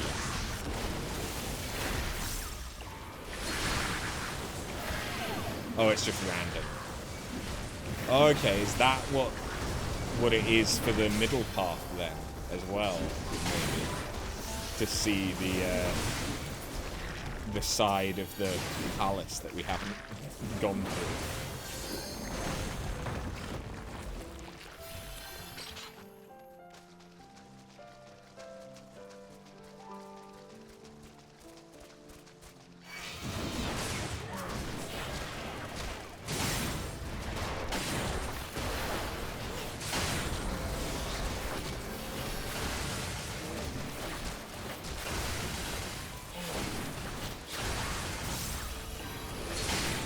Yeah, now that we're nearly at the end of this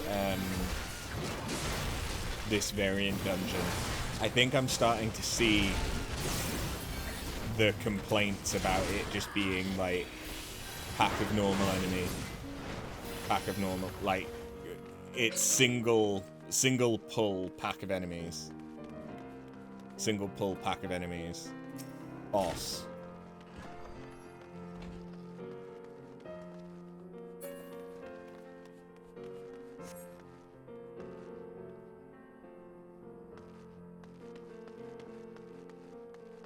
You still love them, though. Me.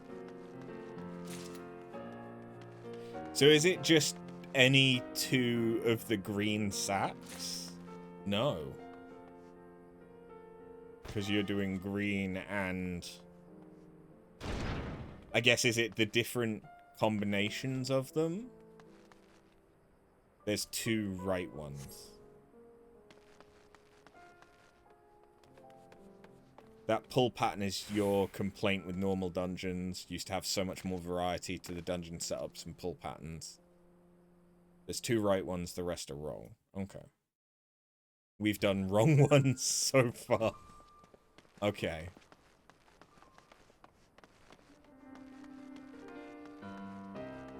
I'm guessing this is one of the right ones in the corner.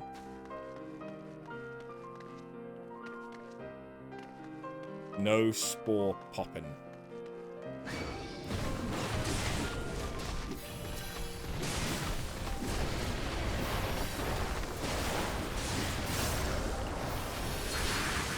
Because like the note from the thief.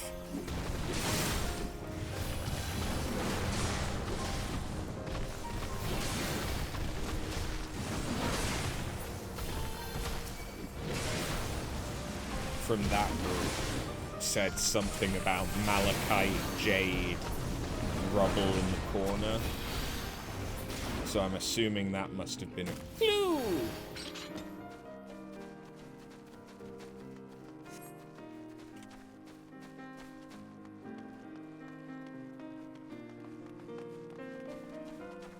Wait a minute. What the fuck?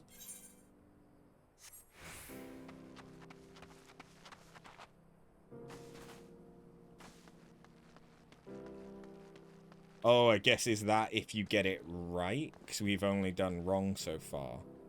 The northeast green sack and southeast yellow sack. Oh. Secrets.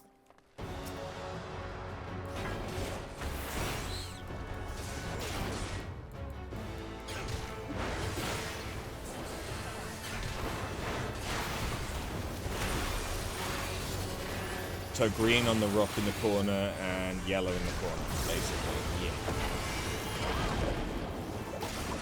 Yeah. It's just so cute.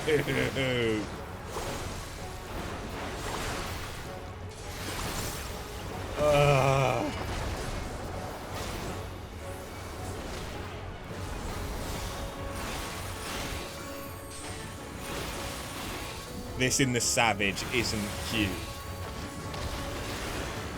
I will likely still find it cute.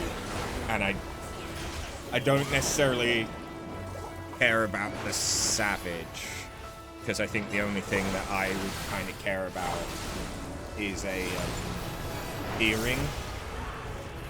But I do kind of want to do another Sylvian subterrane,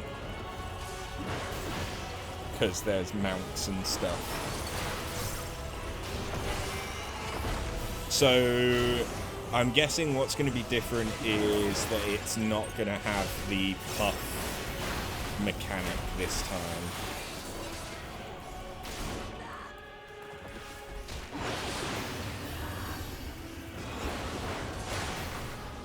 Oh, he means in the normal criterion. Okay, not the Savage criterion, which is the equivalent of an ultimate. Ah.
Okay, yeah, so this is going to be different.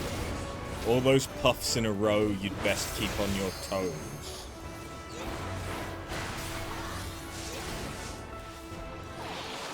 Okay. That's not that bad.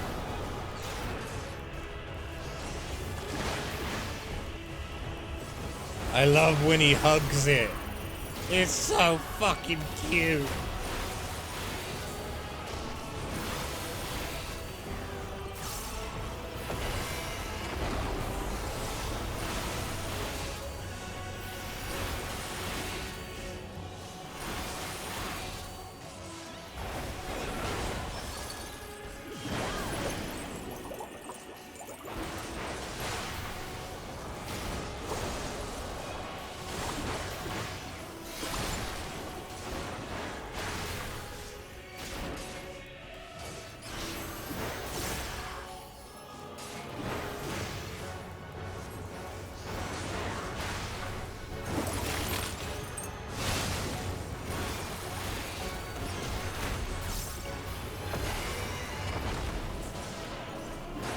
I could probably be doing a better job of positioning for that.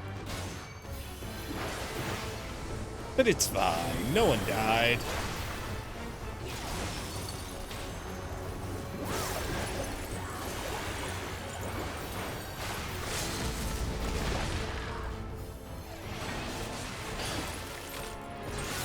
Oh, the yawns are fucking coming out in full force. Jesus.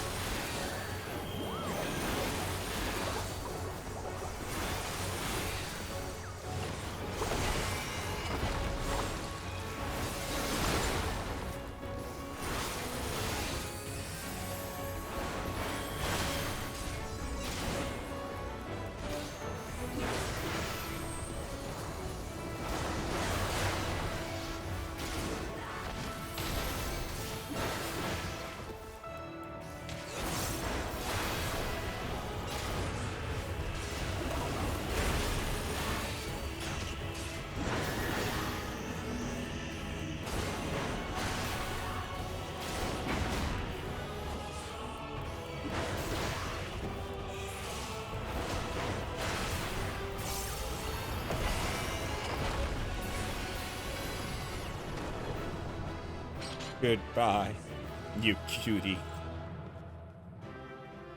So cute.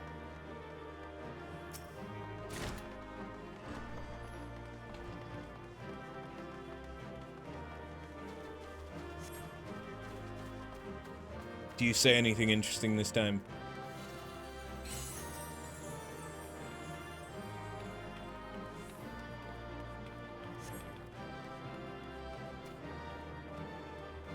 Mother must have wanted to protect this place. Why else set the Silky to guard it?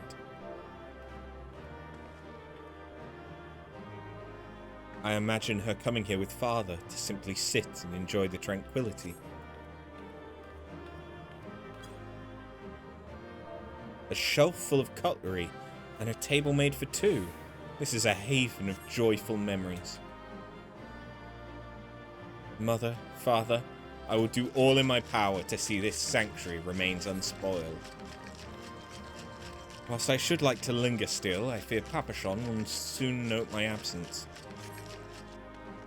Okay, no cocktails then.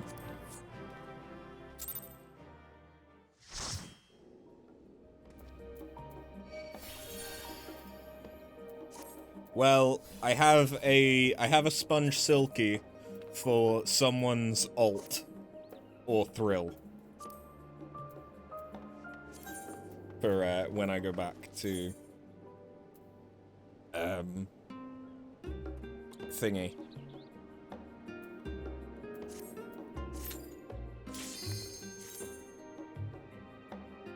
Back to Phantom.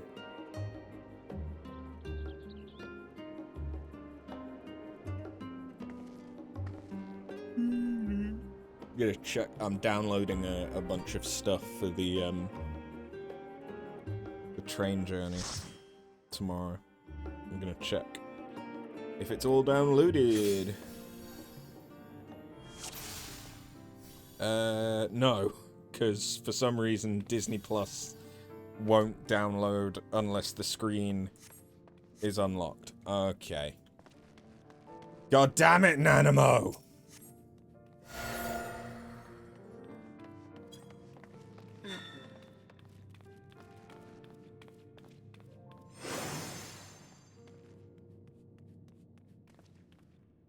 I'm trying to download like 2 seasons worth of American Horror Story.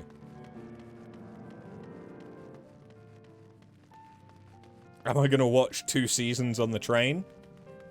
No. But I don't know how good the Wi-Fi is gonna be at wherever I'm staying. So, I like to have options. And I've got like a 200 gig SSD in this that, not SSD, SD card in this that has basically nothing on it, so why the fuck not?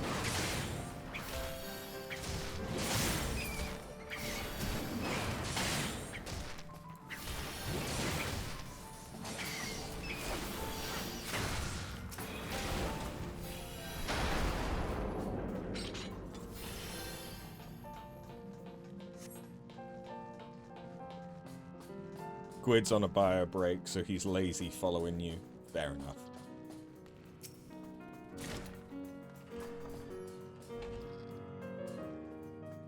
So what I'm hearing is I should take aggro and shirk onto Gwyd.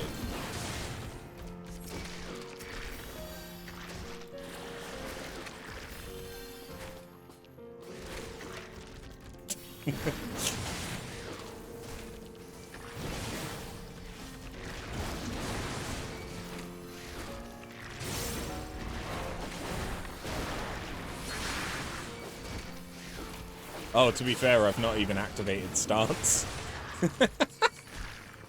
He'll die anyway, you're standing in shit.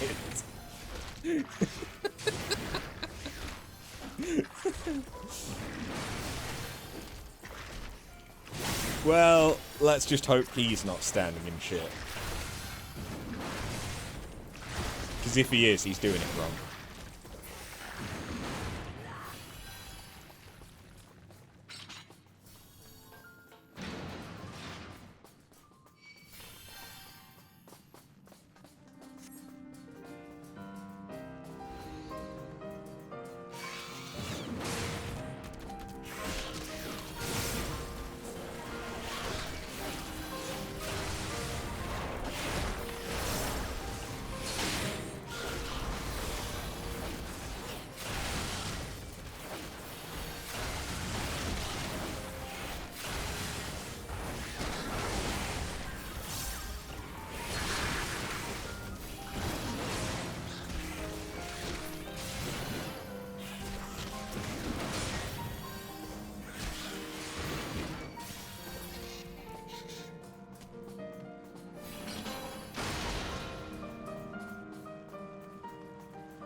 So this time we'll activate it so that we've got a different boss. Because, you know, I don't want to be stinky.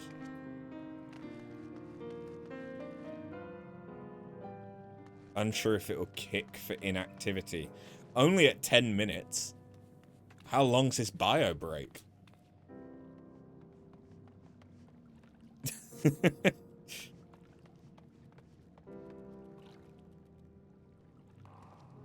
If you're spending 10 minutes sitting on the toilet, like, you need more fiber, my friend.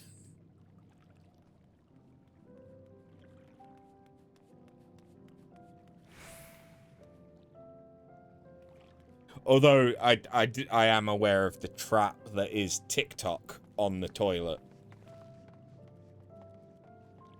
And then the only time you'll actually move is when your legs go to sleep.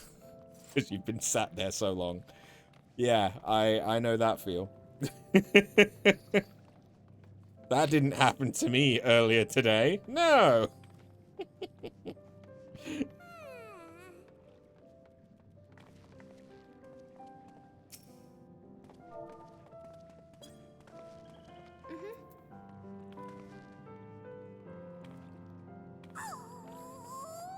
Oh, grumpy baby.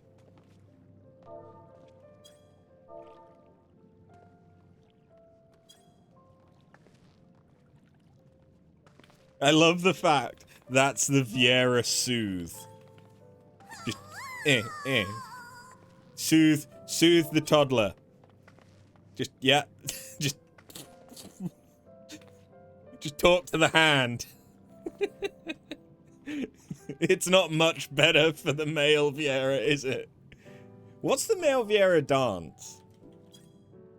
Because the female one kind of sucks.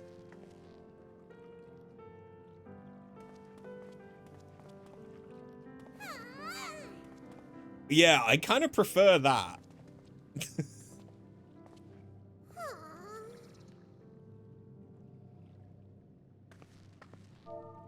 Panic is your favorite on male row. Panic is a good one.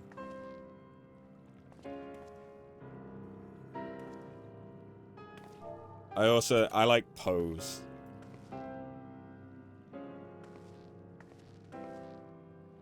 Pose just makes so much sense as a Viera.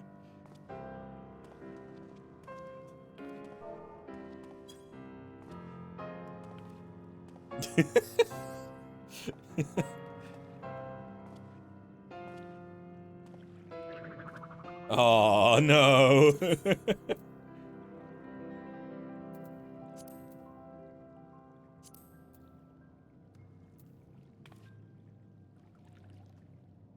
You always pose during the freeze on Shiva. I deliberately will try and, like, if I'm red mage, I'll try and time the jump back so that you're flying when you get frozen, because that's just kind of funny to me.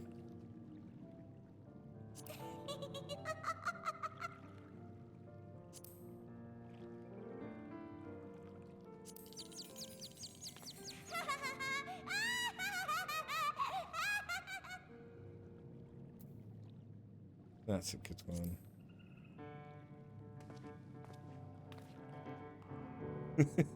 I thought I'd come down to your level.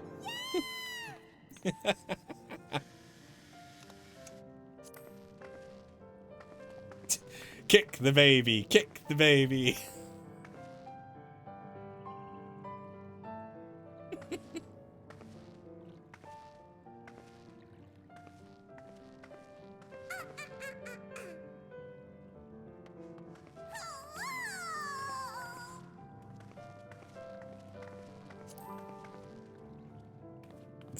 Okay, let's fight a boss. that was a good little mental health break.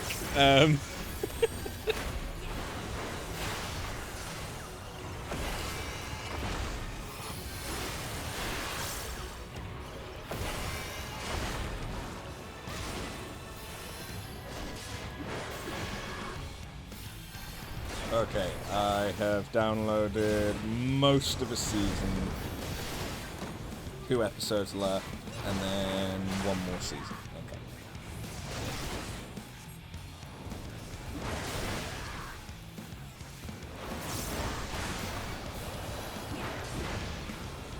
I fully expected to get a rescue then.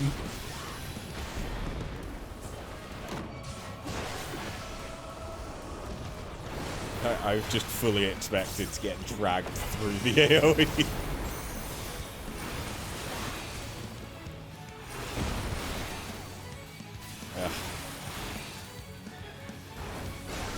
That's just because of the lag in snapshotting, because this is materia.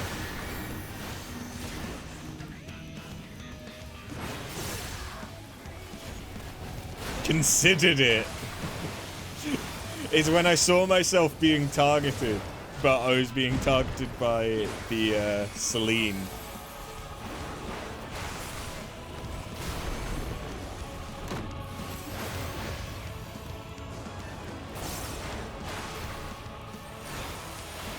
Oh no, to be fair, you're using EOS, not Celine.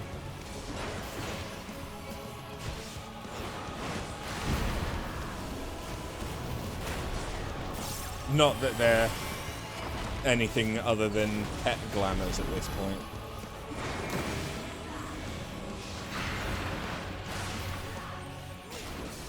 I forget what the difference was. I did see the difference because I was playing. I played Scholar. Celine was utility. Right.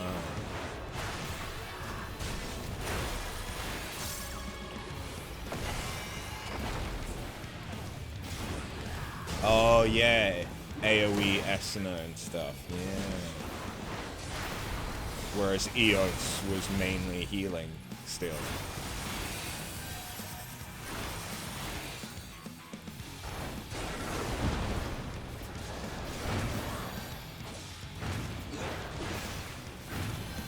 Yeah, the fact that you could have 2 scholars still synergize is nice. Or was nice.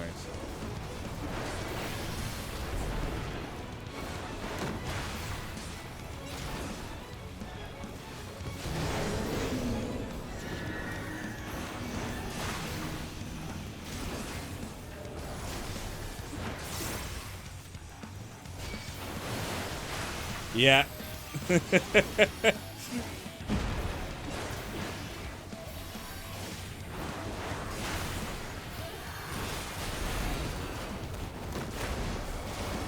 I could see the cogs.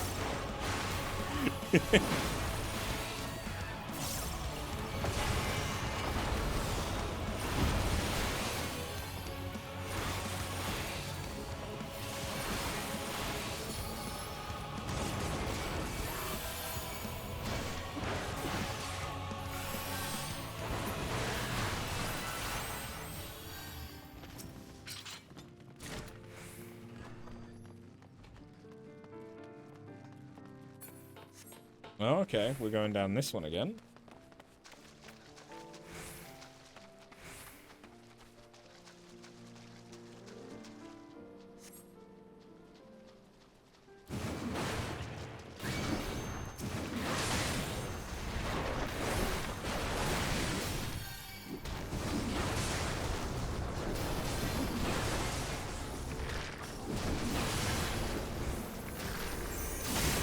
Why the eyes? Because I could see the cogs of the attempted rescue into knockback death.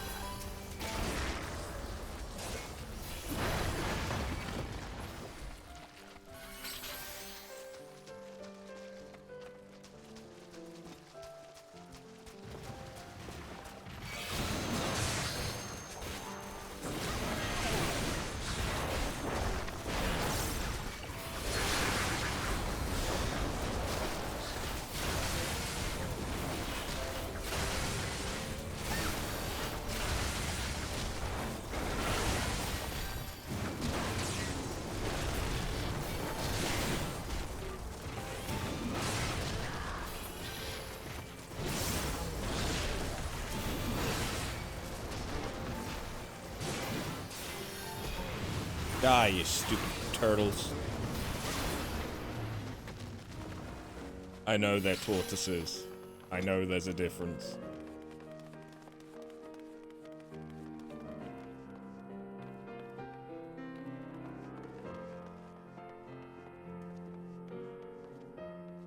So yeah, that one. And then the yellow one up here, right?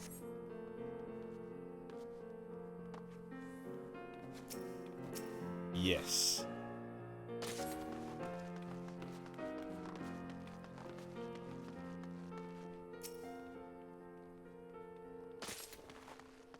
Then does it matter which one I put down first?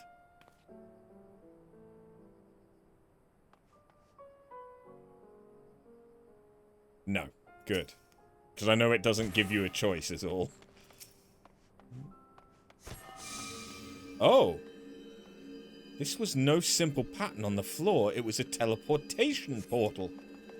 Let's see where it leads, shall we? Yeah, because what's the worst that can happen? Teleporting to somewhere that you have no idea. Snowballs! Where have we come to? Golems! Blocking the path we mean to take, no less.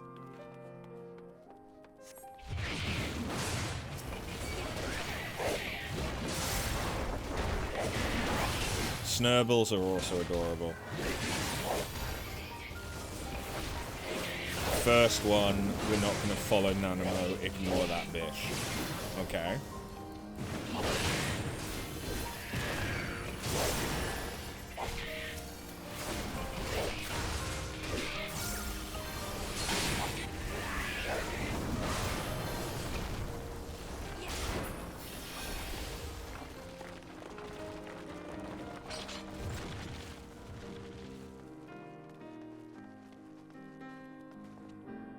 Who would have abandoned their cleaning gear in here?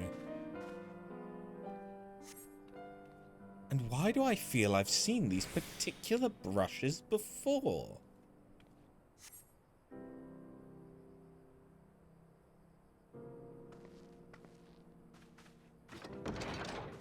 Oh. Wait, isn't that the pot from the Zodiac thing? The one that's Aquarius, but from FF12. No, I don't think that's the Ewer, is it? The Ewer is more...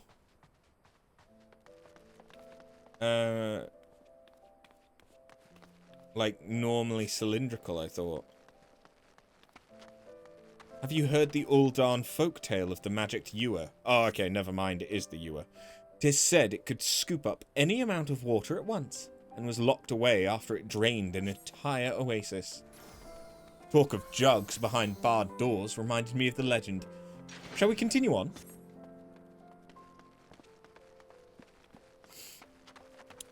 Hey, I also like jugs behind closed doors.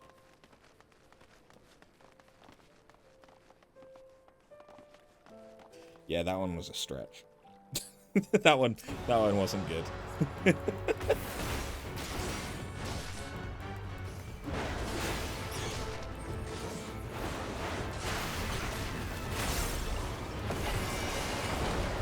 Cough.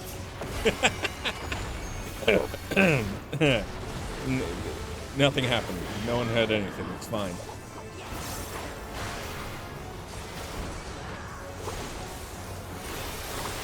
So, is there gonna be water from the Ewer this time? Is this bitch gonna get us wet?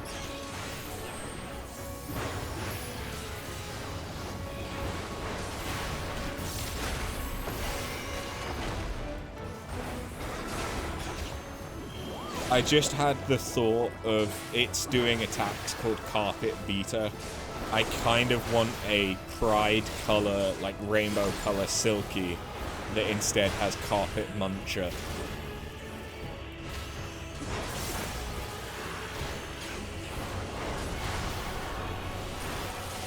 That's the entire thought process. And it's not necessarily a good thought process. But it's mine.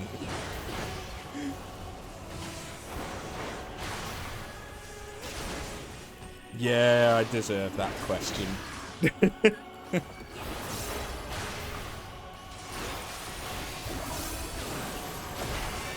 Whittian disagrees with you.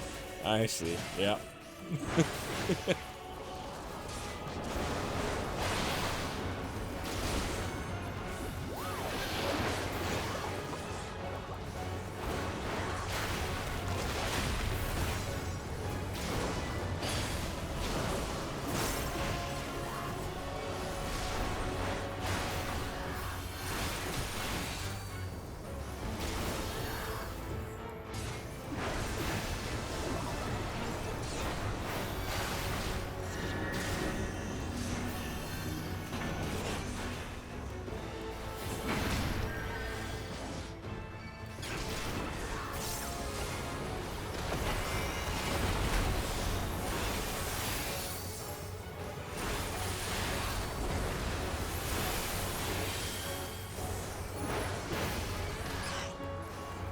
Eastern viewers.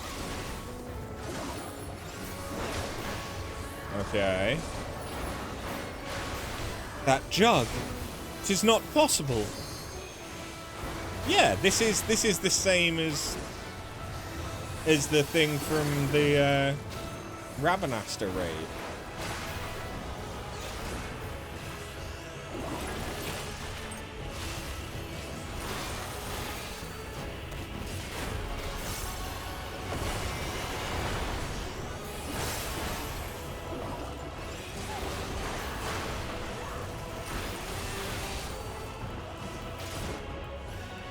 So how come those were called Eastern, given they came from the north?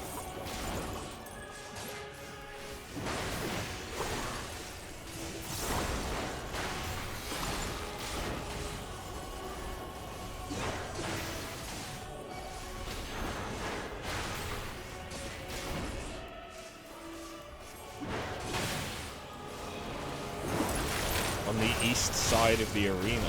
No, they came from the north, didn't they? Oh no, maybe I'm just being an idiot and forgetting which way they started from. Yeah, ignore me. I'm, again, thick as pig shit.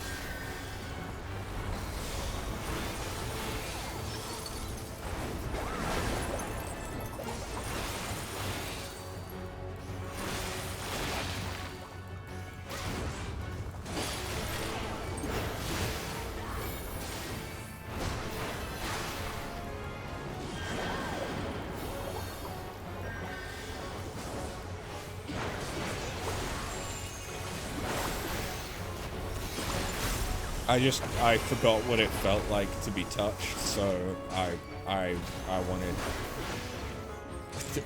this rodent to touch me. Maybe not. Maybe let's not go with that.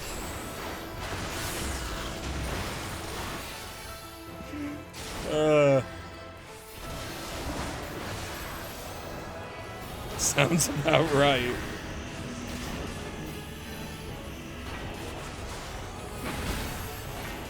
Look, some of my exes may not have been the prettiest, but they weren't rodents.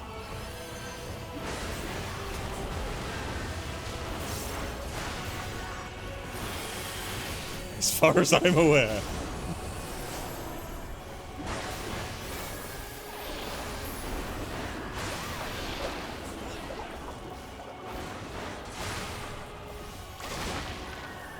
This is when the truth about the rat people comes out.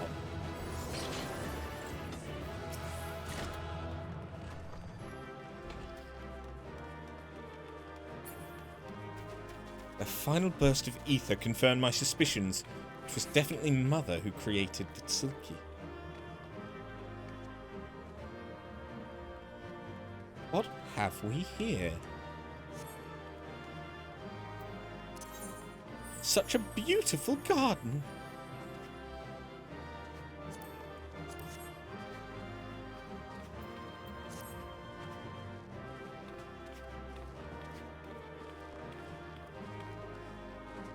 And this tableware.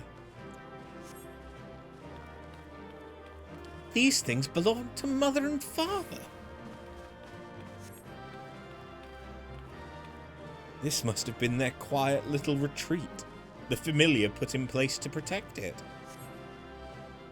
I should have liked to come here with them, but 'tis comforting to feel the echo of their presence nonetheless.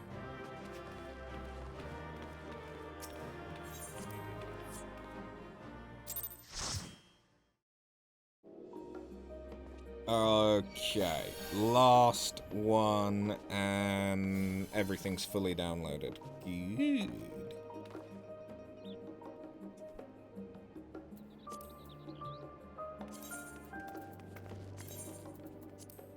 No.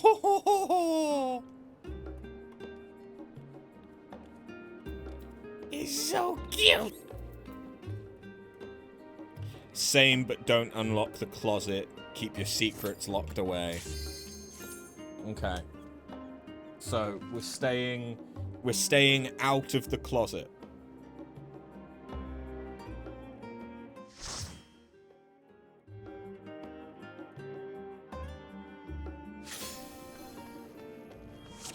Now, Nanamo, are you going to make the correct decision?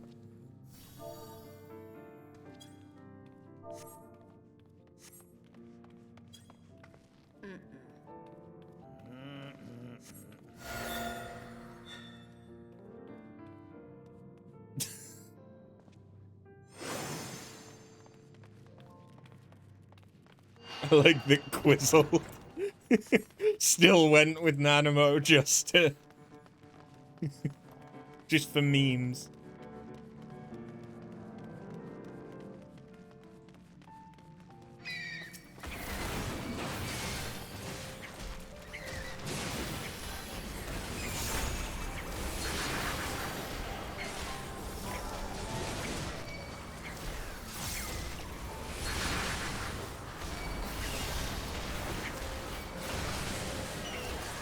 So yeah, once we've done this,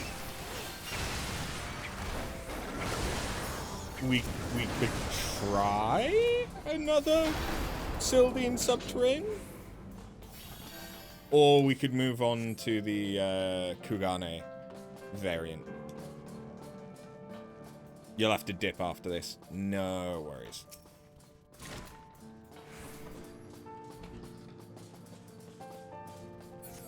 In which case, I guess we'll jump on to the next variant.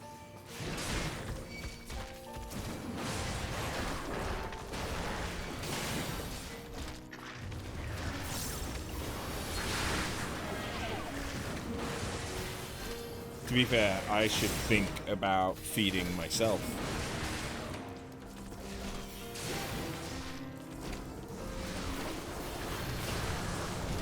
Which might be as good a time to do it. You'll still have one path left in here. Okay. You'll still have the middle path that we did at the beginning, I guess.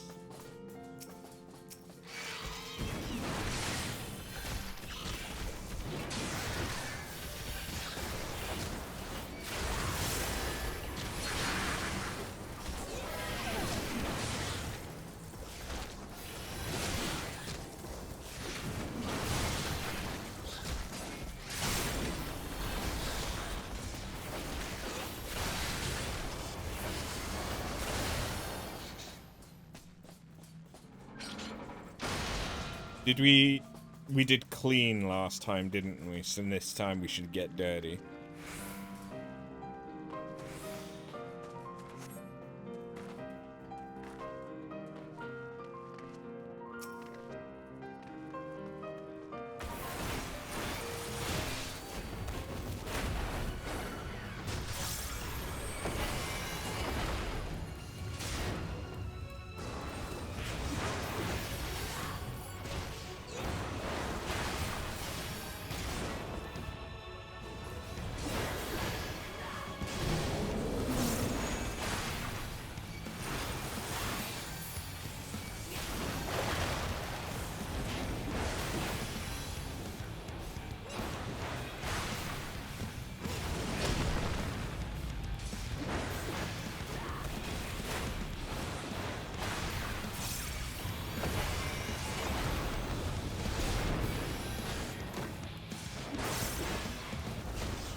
I like explosions.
It tickles.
Please die.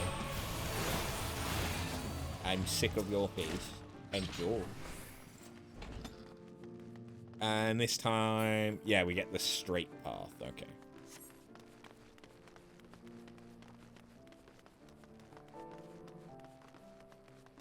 The straight and fruity path.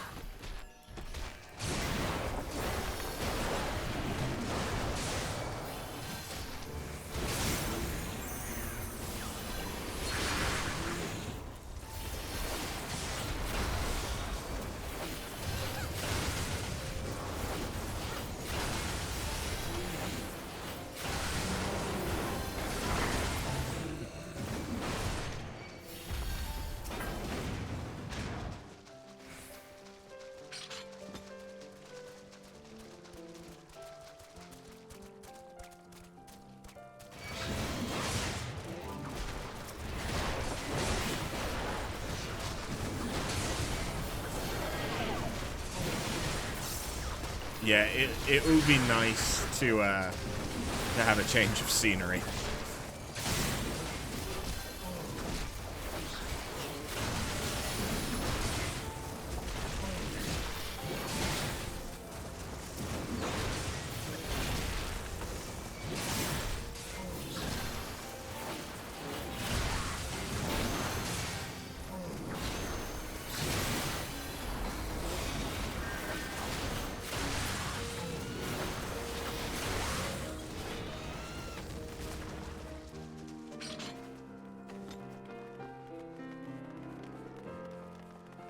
Okay, so it was this one, and then the one over there, right? Yeah.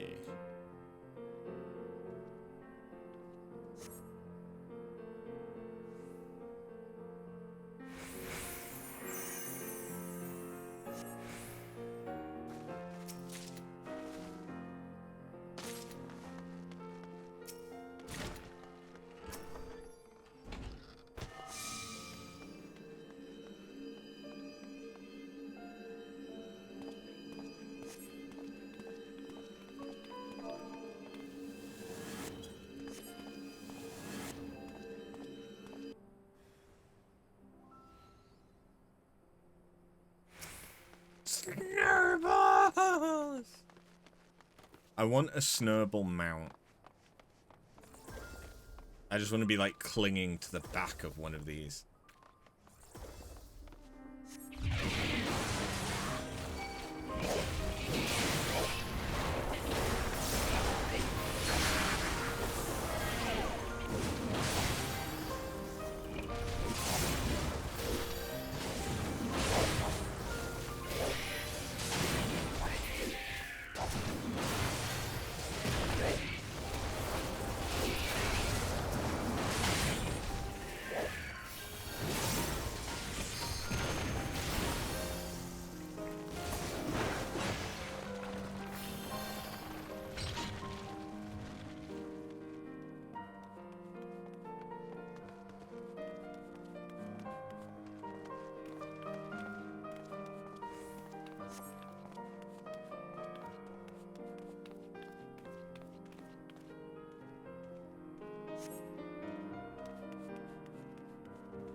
This rug too seems a relatively recent addition.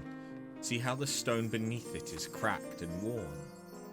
'Tis doubtful some thief had a sudden fit of decorating, but we shall leave it for now. Other mysteries await.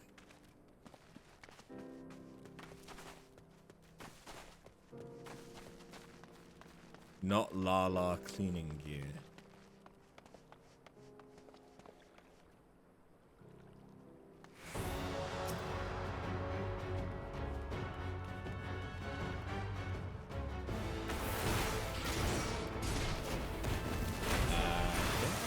No sacks to be found, incomplete gear.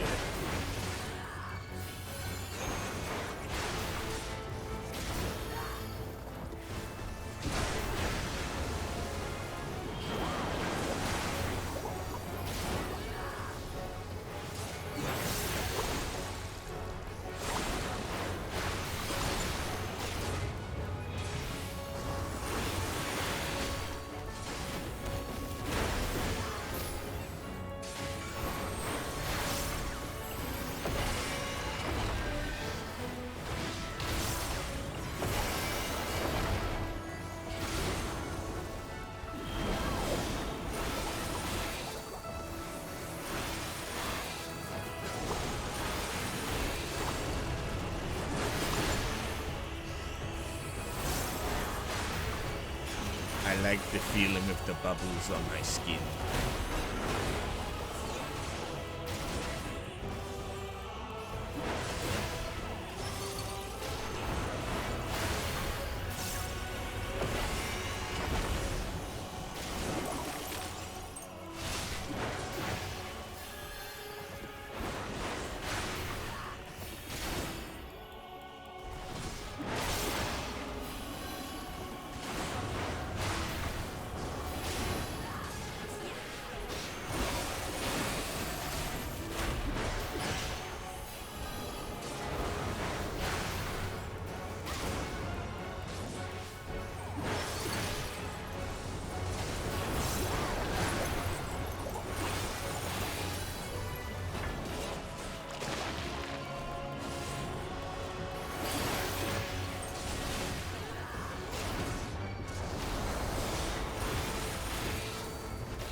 Are we about to see whatever is different?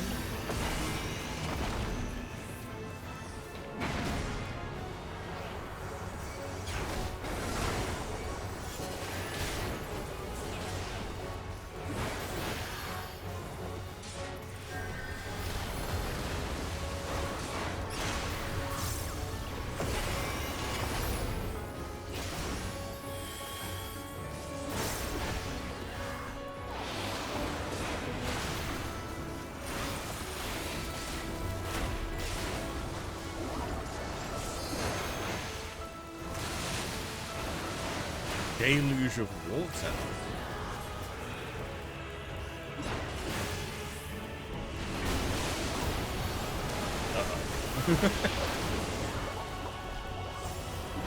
Okay, that's a significant knockback then. Oh, it farted on us.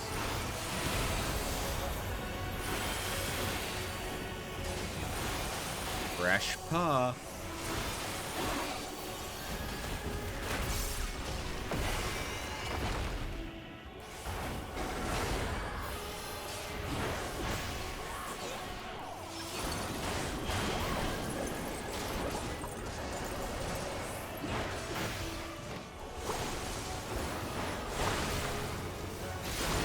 Does it? I think it's always done left.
Die.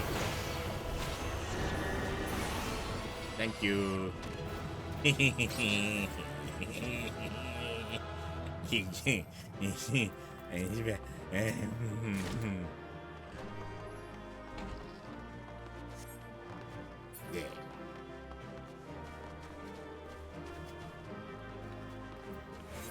Oh yeah, and more compendium. Nice. What have we here? Such a beautiful garden. The sort of place one expects to find at the end of a grimy tunnel. And I see we have more out-of-place furniture. Wait, this also be Mother's doing? My parents had a haven they escaped to when they wished to be alone, and I believe we've just found it. Is this the reason they gifted me the key? Was this what I was supposed to see? As lovely as this secluded sanctuary is, I suspect the gesture held greater significance.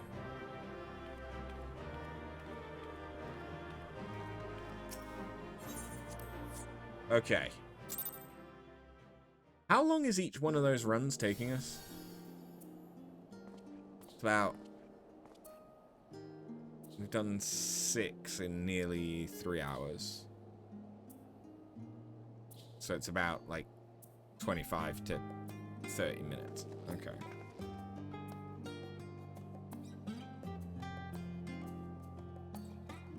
Because we could do the one that Quizzled is missing.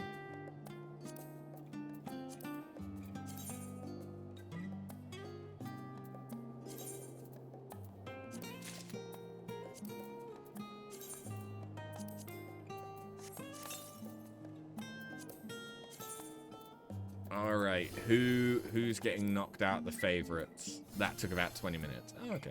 That's not bad.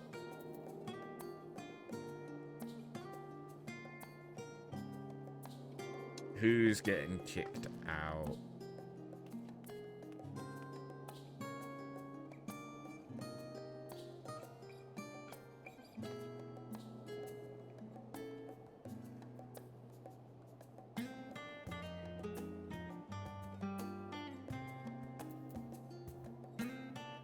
I think Torgal.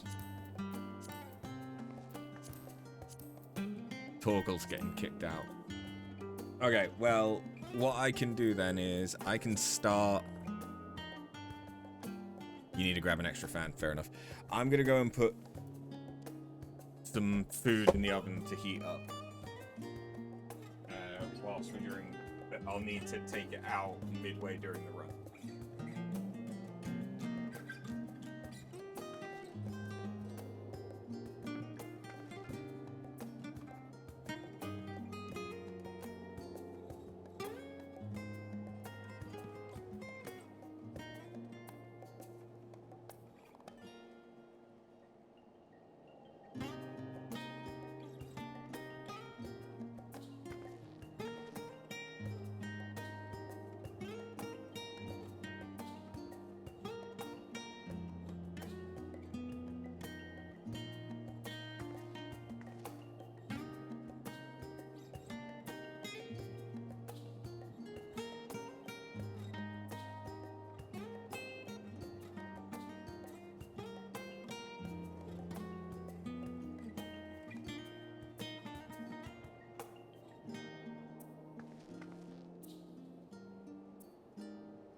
Okay, food is in the oven, or at least part of it. Basically, I normally get groceries on a Wednesday, but obviously I'm going away for like 3 days tomorrow, so I didn't bother getting groceries. So instead I got a Chinese last night for dinner. So I had leftover Chinese for breakfast, and now I'm having leftover Chinese for dinner.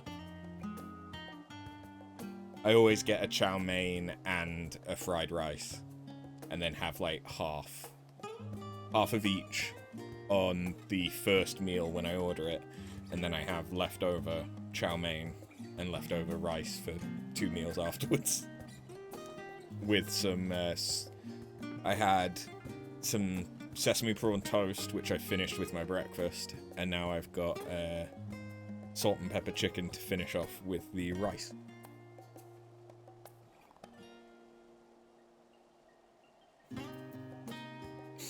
It's good. It's good.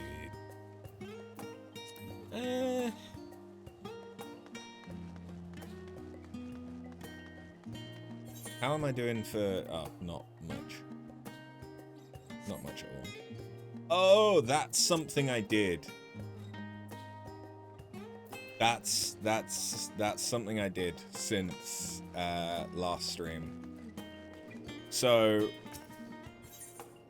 you remember how I struggled with the glitterier than gold ore achievement? I can't speak to you, you'll trigger the MSQ.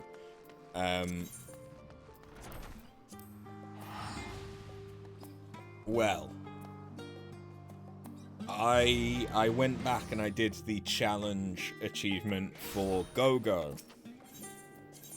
the Shadowbringers boss.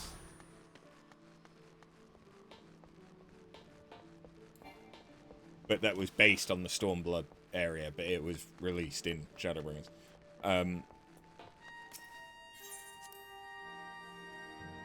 Which gets you... So, glitterier than gold ore got me...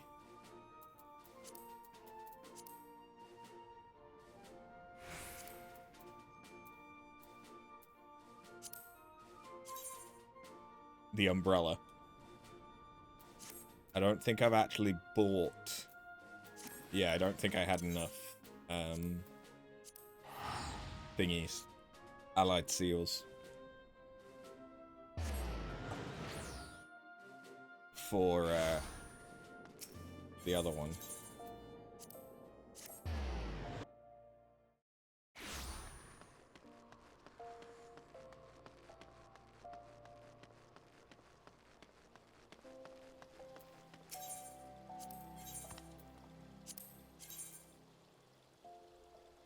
But it's a red bomb with a, like, smoky fire effect.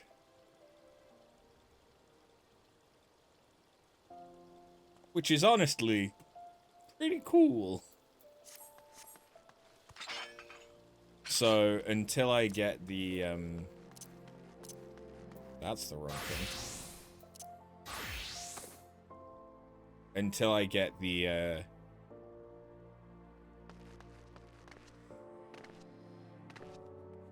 Gentle Mage's umbrella powered up.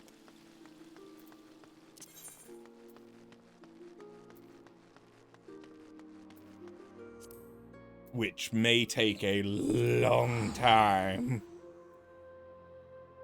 I will probably use the Friar Rush one. I think they all went to Limsa. I think everyone took my teleport, didn't they?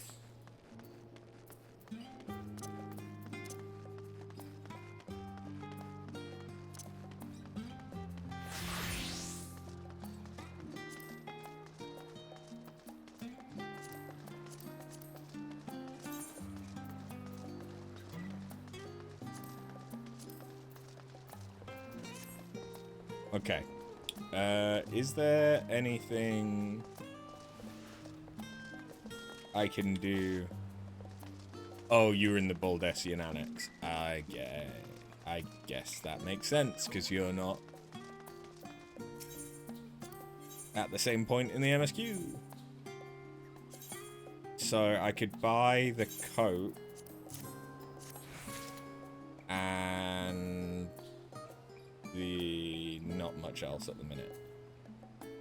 Okay. The coat is the best part, to be fair. Because the slacks, I think, are very similar to, like, the bride, the groomsman one.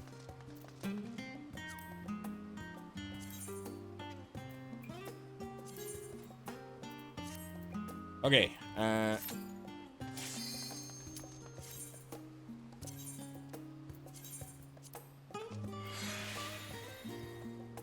oh. That's interesting that it pulses the glow effect whilst repairing. I've never seen that before.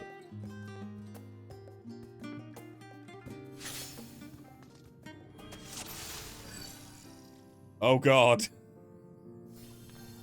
Oh god, okay. Why have you got like a thong at the back? Representing the slut glam. So I think the one that you're missing must be down here. Or does it not matter which one it is, you just need one for the ultimog?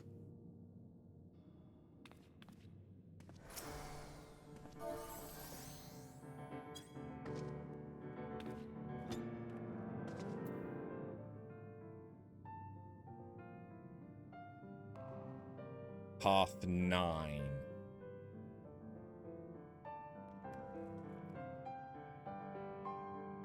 So it is middle. Okay.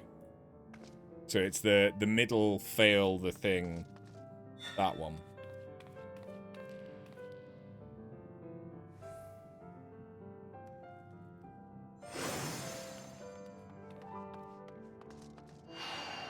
Wrong combination, left lever. Yes. Now, do I remember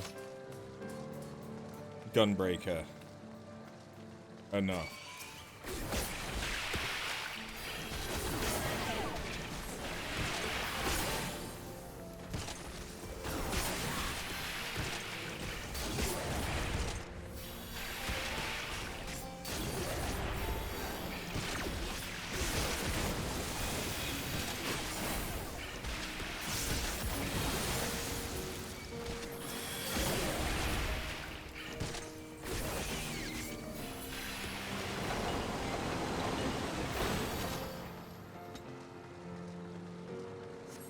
I really like this helmet.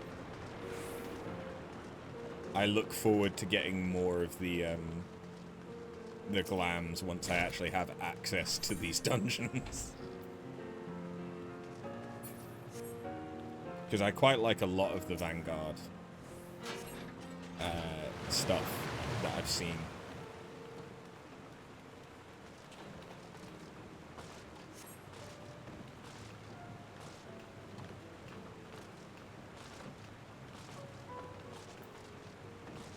Do not bounce or jounce.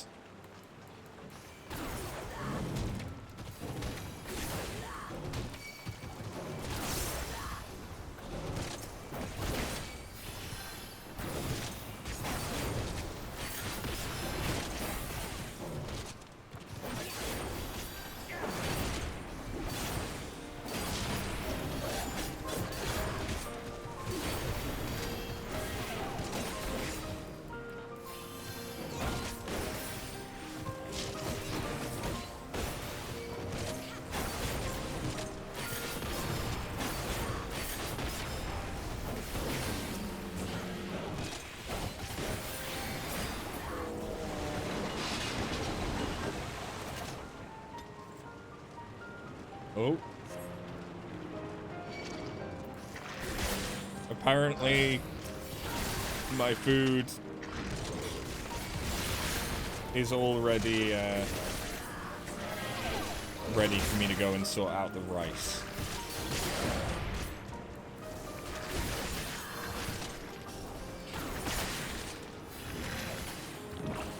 Go, go, I won't let you die.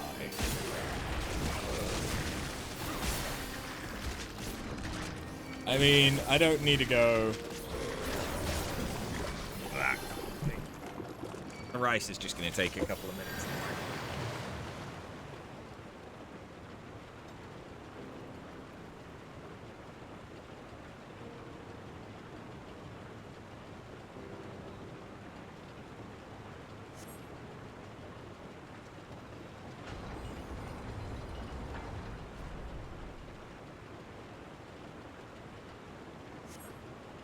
Okay, rice is in the microwave.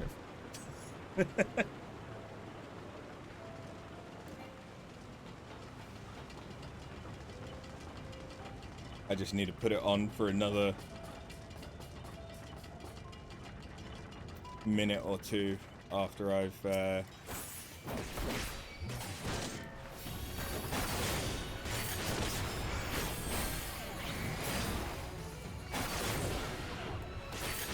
killed this boss.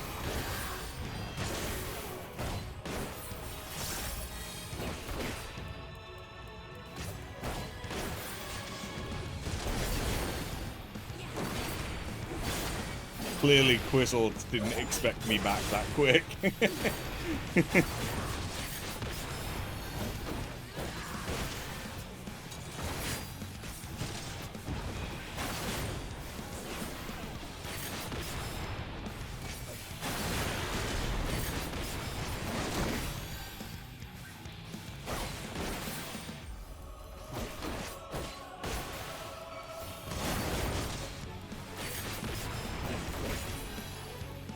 So which one was this? Was this... Oh, this is Boulders. Yeah. We were literally doing it like 2 hours ago.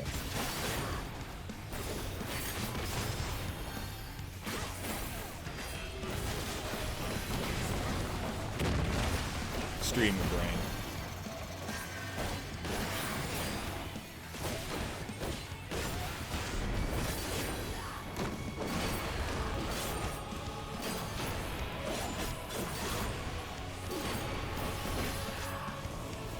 I know I am playing terrible Gunbreaker.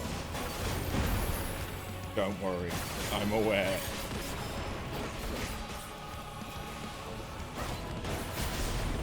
My rotation is all kinds of fun. It's your least favorite tank to heal.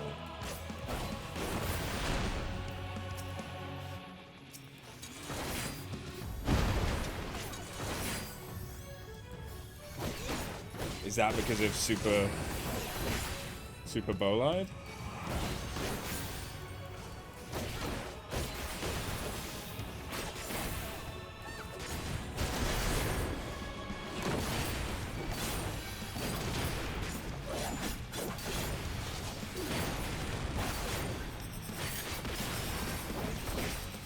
Also, most don't know mitigation.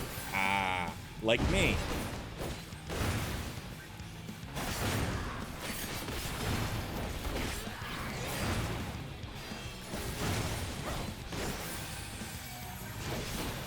No, I know about mitigations.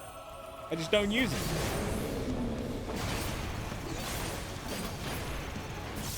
What would the healer do?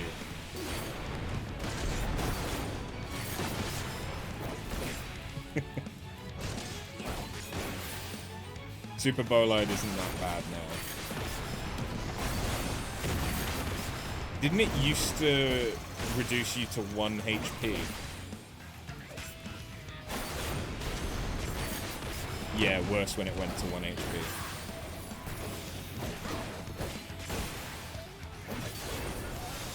Now it just takes 50% of your max health.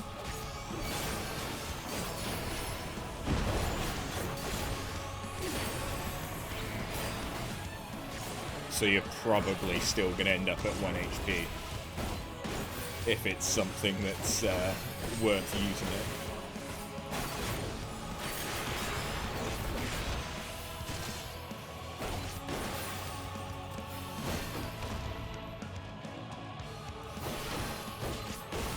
Oh wait, no, because it makes you impervious. A scholar on trash pulls, they'd cause panic because you'd have used your stacks up to insta-heal. Yeah.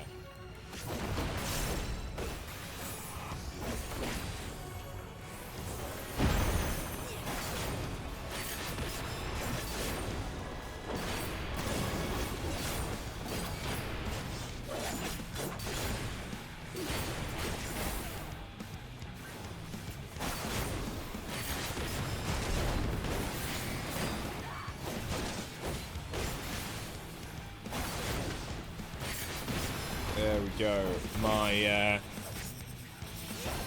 My rotation was so out, it's now back in again. Okay.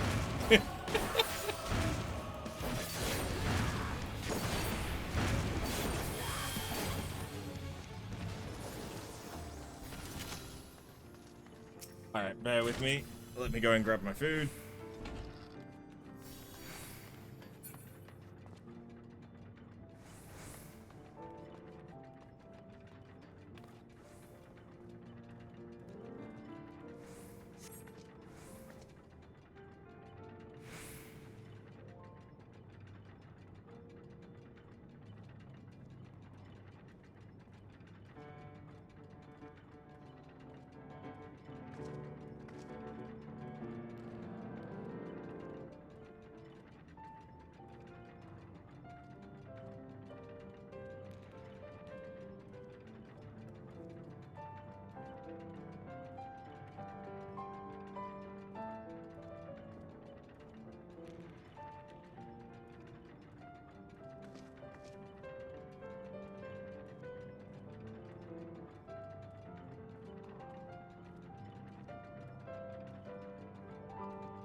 Yes, that's my food.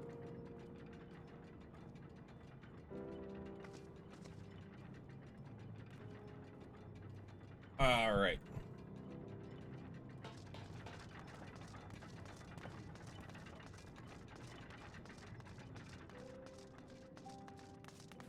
Still doesn't want to let us go that way.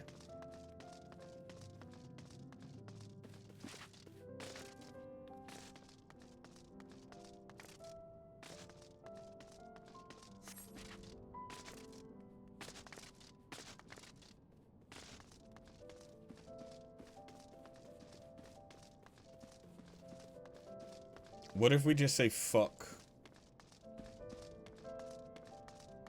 Fuck Nanamo.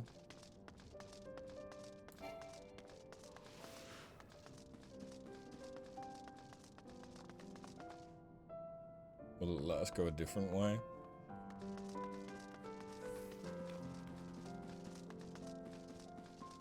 No. Okay.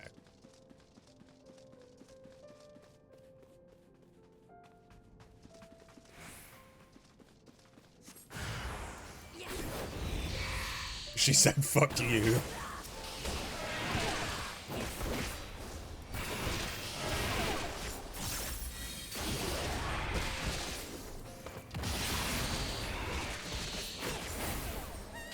God, Nanamo's such a catty bitch.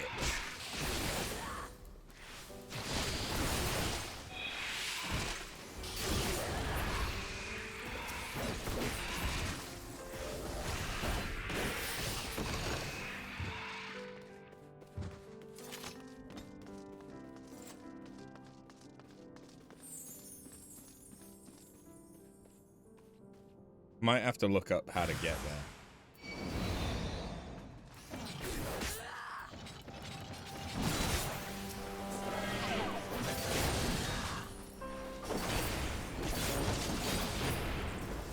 Just because there's probably an achievement for mapping the entirety of the Sylvian subterranean. But obviously I can't get that unless I go down that way.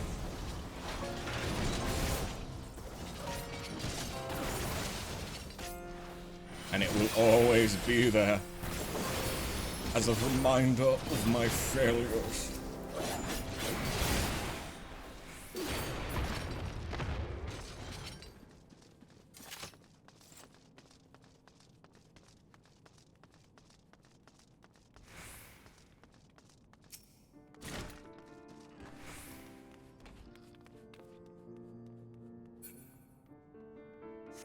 If someone wants to fuck this up, I'll eat.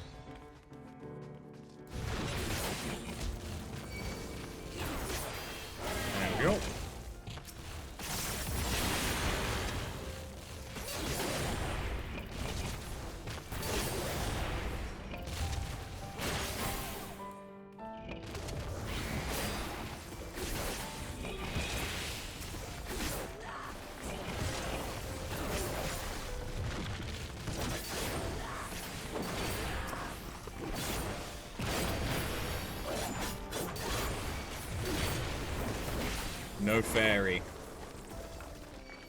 Shaking my damn head. So you needed left, right?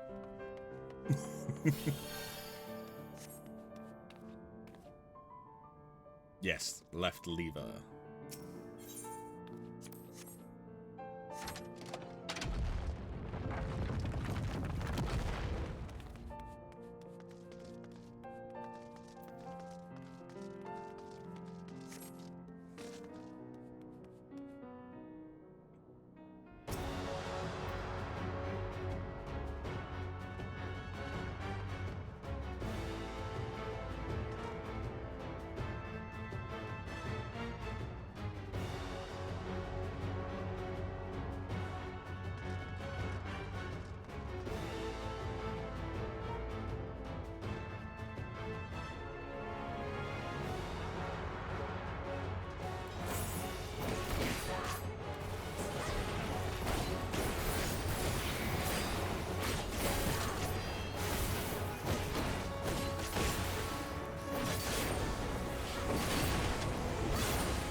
Gunbreaker is one of those classes that I find myself just watching the hotbar. Oops.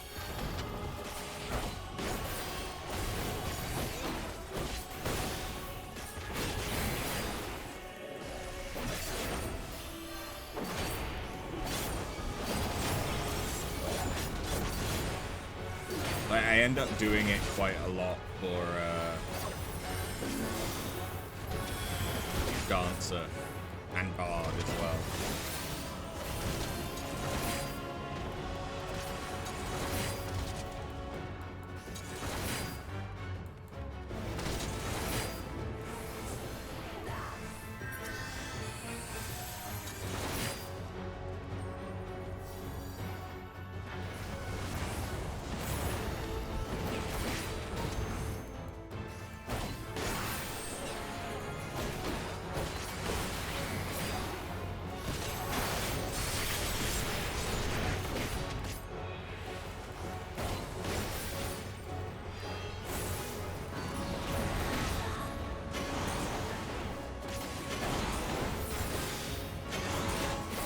Oh.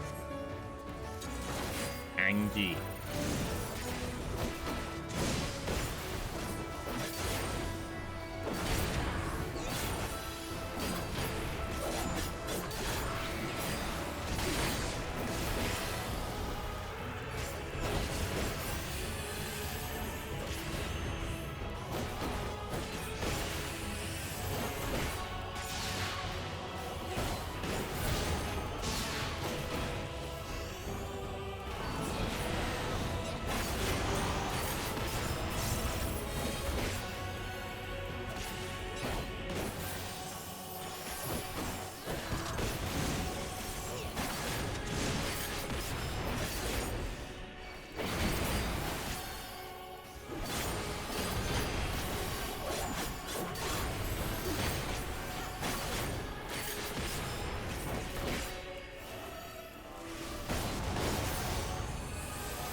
Apropos of absolutely fucking nothing at all.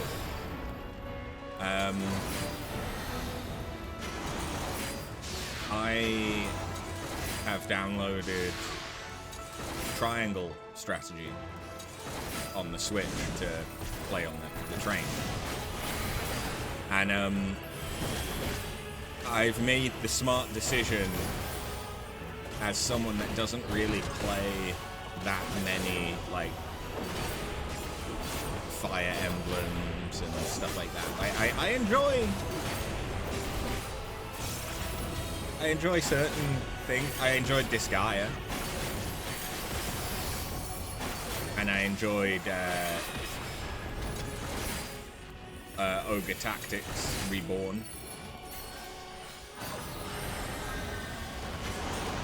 But I'm not necessarily that good at these games, right?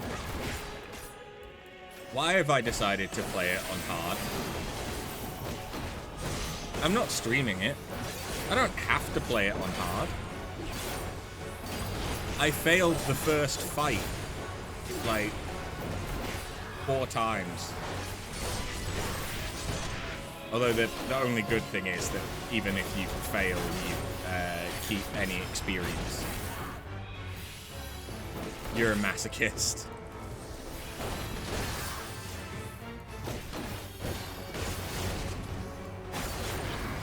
Probably not wrong. I can't really argue that given all of the videos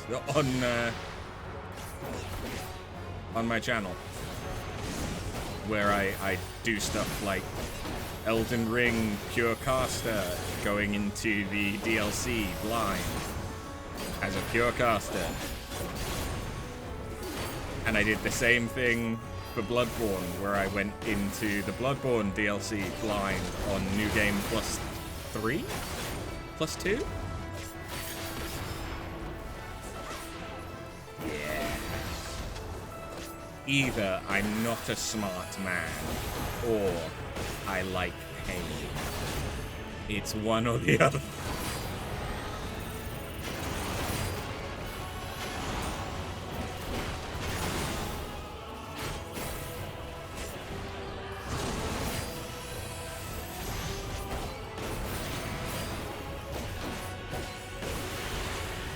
Kink unlocked.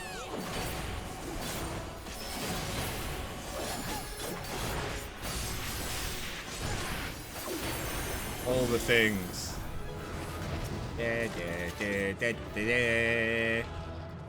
Whenever that goes off, I always hear Pepsi Man every fucking time.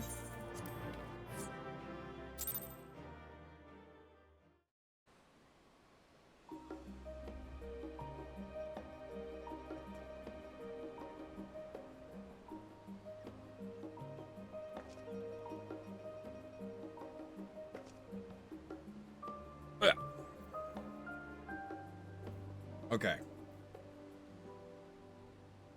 You always hear Lucy Lou. Oh.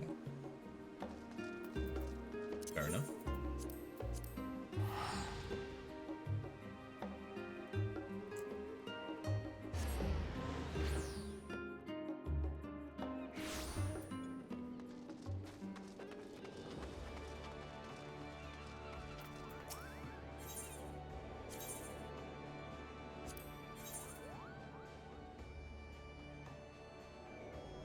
Am I better off waiting to get the coffee cup? Probably.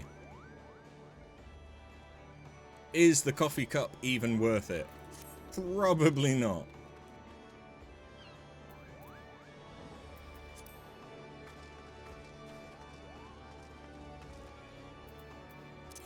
Probably not. Okay, I am going to take a quick break to shovel some food down my gullet. I'm not going to stop the stream or anything, I'm just going to pause the recording. Okay, we're back. Let's have a look. Can I can get the pants. Do I want the pants? I could get the pants purely because... Well, no, hold on. Let's be smart. Hey, Patinga. You're also my fan. Thanks. 92 months. Jesus fucking Christ. How you doing? Hello. What do I actually want? Because the noir hat sells for about just shy of 200k. The gloves about 100k.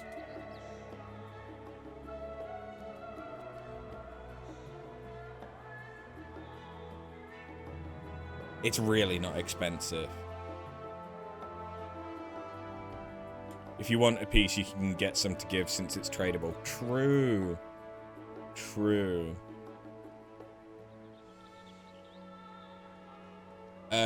If you wouldn't mind getting me the slacks, that'd be amazing, because then I can get the shoes.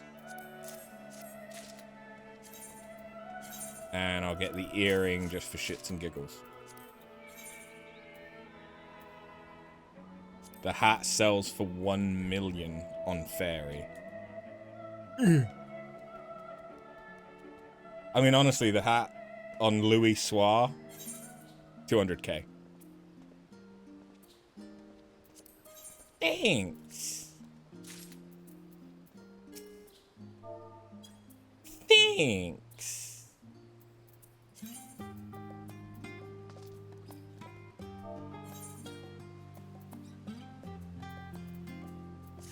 Cool, so yeah, now I just need a couple more bits, but cool. Mononoke Aware.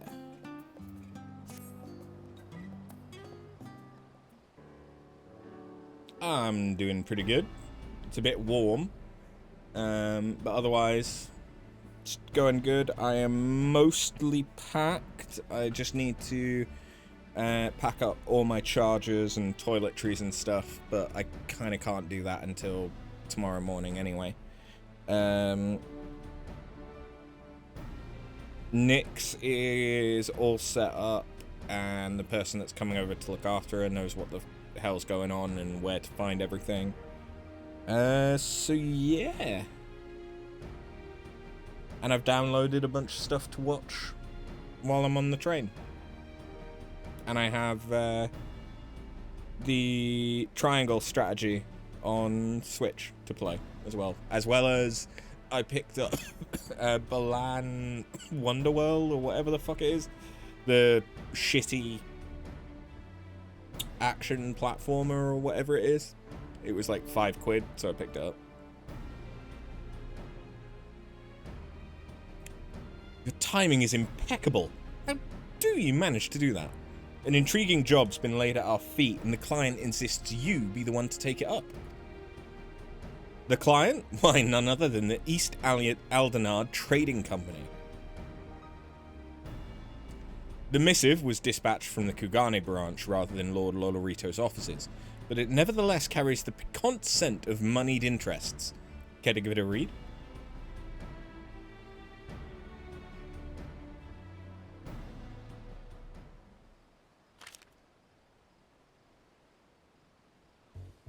Dear After, in the selfsame spirit of friendship which hath defined our every interaction to date, it is my pleasure to extend to you a humble invitation. 'Tis because of your endearing efforts to save this star that we may benefit from this rarest of opportunities, for it was in service to your noble quest to build the good ship Ragnarok that I was able to forge a fruitful bond between myself and another of Hingashi's elites. This lord has seen fit to grant me, and a guest of my choosing, leave to go where few Aegean have tread, beyond the bounds of Kugane, to the sacred slopes of Mount Rokon itself.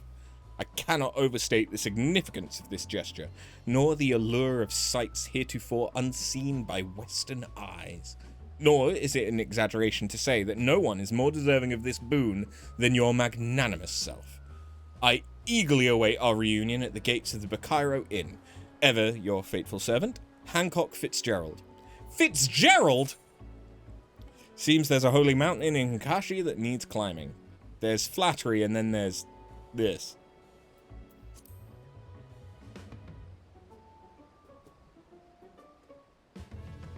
Never thought the Hingans would crack open those gates.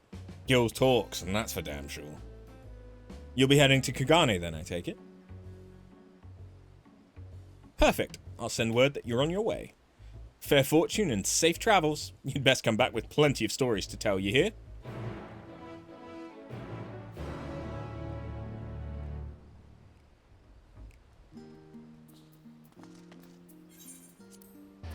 Meow.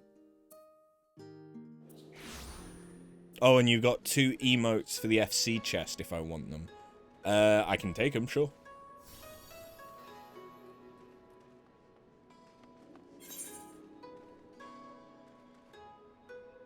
Wow. Wow. Cool. That'll be good for your alts or thrill.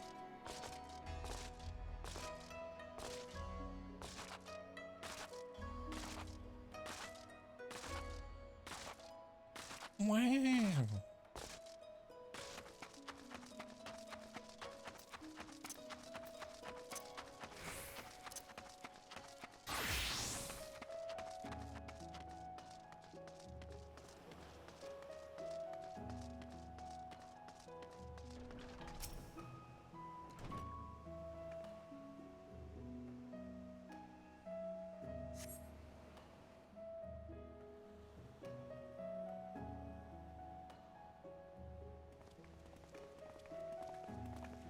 It is me, the Herald of Death.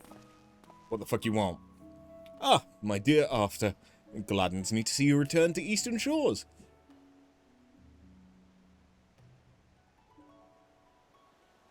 Why are you dressed like that? As you can see, preparations for our journey are well underway. Partial though I am to the traditional Hingan kimono, if we are to climb a mountain, it would be prudent to do so in comfort, as well as style. But I presume you would rather discuss matters of greater import than my attire. Fear not, my capable associates are ready and eager to brief you on the challenge ahead. We have reserved the finest chambers of the inn for the occasion, so let us reconvene away from all the hustle and bustle, shall we?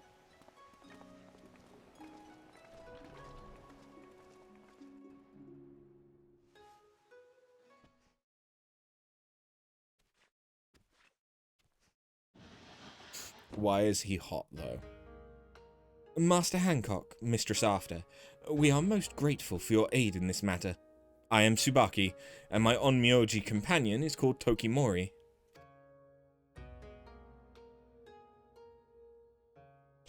We are come to Kugane on behalf of Lord Uzumibi, who presides over Mount Rokon and surrounding lands.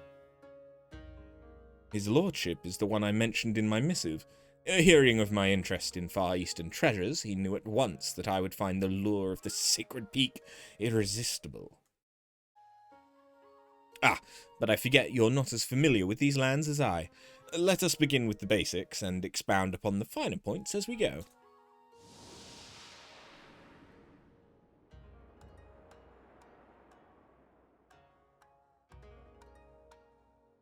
To orient our destination in your mind's eye, we must first review Hingashi's geography. On the many islands which comprise this nation, it is here, on the western coast of Shishu, where Kugane serves as our shining beacon of commerce. Mount Rokon, meanwhile, can be found far from our beloved city of trade. Here, in the northeastern corner of the isle, upon the slopes of the sacred mountain sit Shoujo Temple, a monastery where monks gather to train their bodies and souls. Alas, in defiance of this holy purpose, a horde of otherworldly demons have claimed the temple as their own. His lordship suspects that a collection of accursed treasures is to blame for this infestation. In the Far East, you see, 'tis believed that well-preserved objects may come to possess living souls after a time. These vessels turned kami are known as Sukumogami.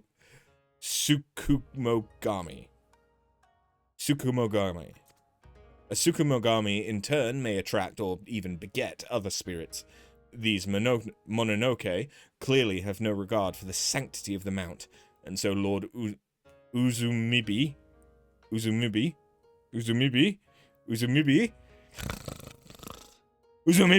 desire a swift resolution.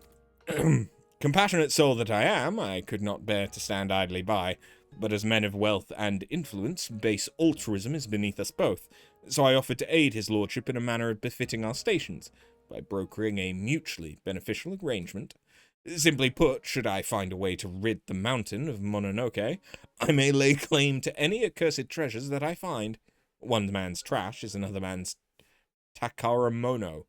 That's Hingan for treasure, by the way. And here, my friend, is where you come in. During our jaunts to the mountain, you will serve as my bodyguard and slay any monstrous Mononoke who appear. In exchange, you shall become one of the blessed few to bear witness to the wonders and terrors of Mount Rokon. A fair deal, yes?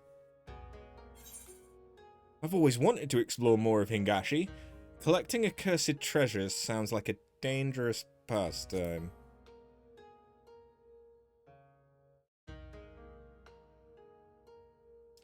Your concern for my welfare is endearing, but unwarranted. Once the spirit has been dispatched, the object it once possessed shall return to its normal, soulless form. Of course, if an object from my prospective collection were to possess me, you are welcome to violently exercise it. provided my personage remains unharmed. In any event, let us cross that proverbial hashi when we come to it. Now that the matter of After's participation is settled, might I inquire as to the current owner of these items, Mistress Tsubaki?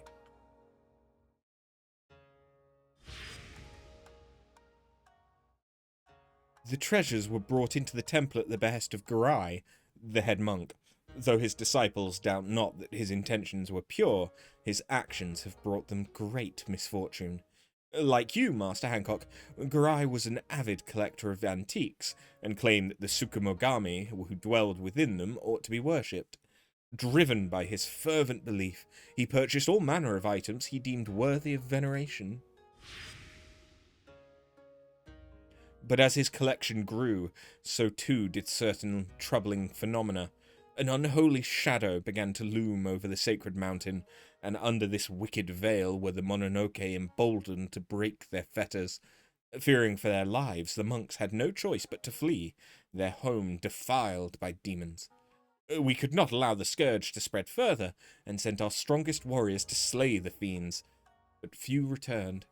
Knowing that victory could not be attained by our forces alone, my lord bade us employ magics to contain the threat. Tokimori is one of the valiant few who returned from the mountain. 'Tis thanks to his diligent reports that we know aught of Mount Rokon's present state. Our orders were to find Garai and convince him to part ways with his treasures, but our pleas fell on deaf ears. He was like unto an animal. I suspect any semblance of reason has left him. Though the seal we placed upon the mountain endures, the Mononoke have had ample time to corrupt the souls of those who could not make good their escape. Should you encounter any survivors, do not show them a modicum of mercy. 'Tis too late. We have prepared our strongest falcons. Their keepers shall await you by the Bokusen hot springs, and will summon the birds once your preparations are complete. A word of caution. The falcons fear the Mononoke and will refuse to fly close to the temple. They shall bring you to the foot of the mountain, but no further. Beyond that point, you will have to climb.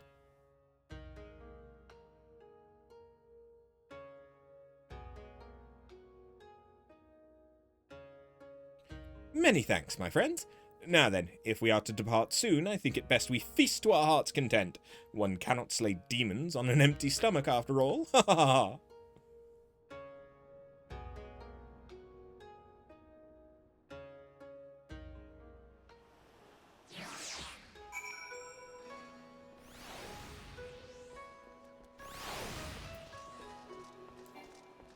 One moment. I need to do a better glam. Methinks.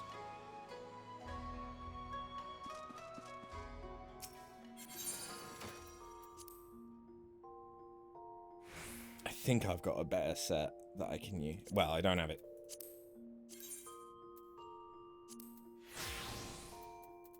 ready quite so immediately, but it'll be fine.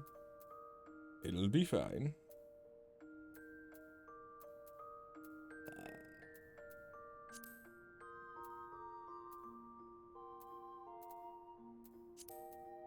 The issue is I don't actually have that much, like, Eastern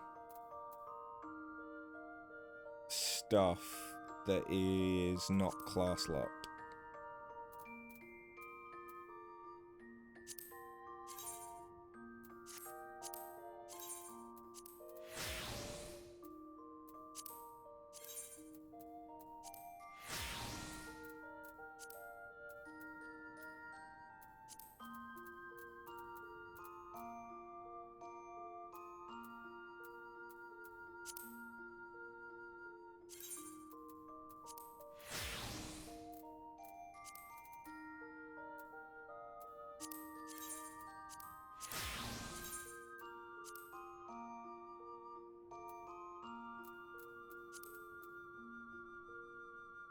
Most Eastern headgear doesn't fit buns either. This is also true. and causes much sadness.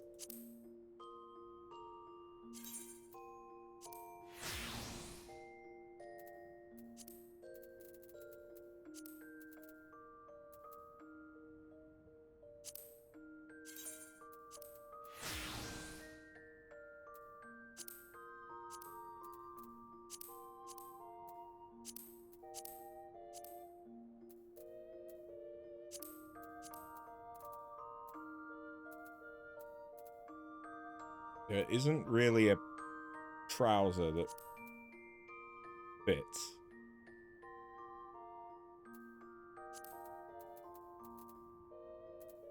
Is there? So yeah, let's just go with that. That doesn't necessarily fit great though, does it?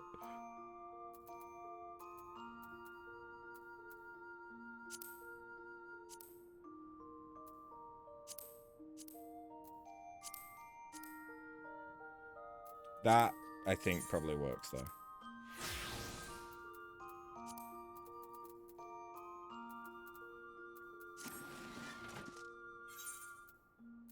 Can't kill Mononoke unless you look cute. Exactly.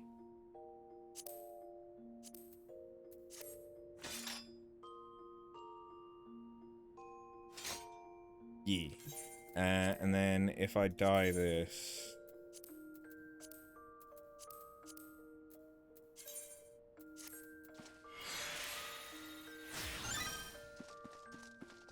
There we go. That looks cute.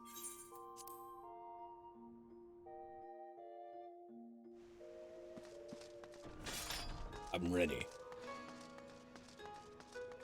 And yes, this is the entire reason I switched to Dark Knight. And the only reason.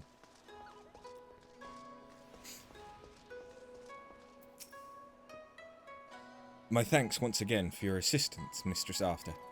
Master Hancock had some business matters to attend to before your expedition. Once you are ready, I shall summon him. I feel compelled to warn you, even in times of peace, the climb up Mount Rokon is not for the faint of heart. I suggest you procure sufficient provisions if you have not yet done so, and ensure your equipment is in working order. Tokimori's disciples have been tasked with maintaining the mountain's wards. They will open the way for you upon your arrival. Speak with our falconer when you wish to depart.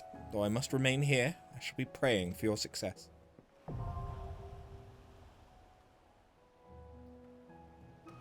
Sweet.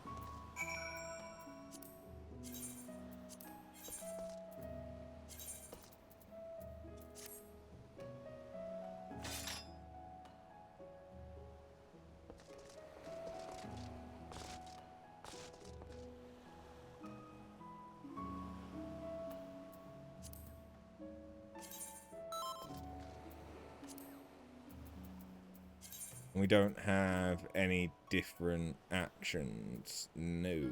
Okay, that's cool.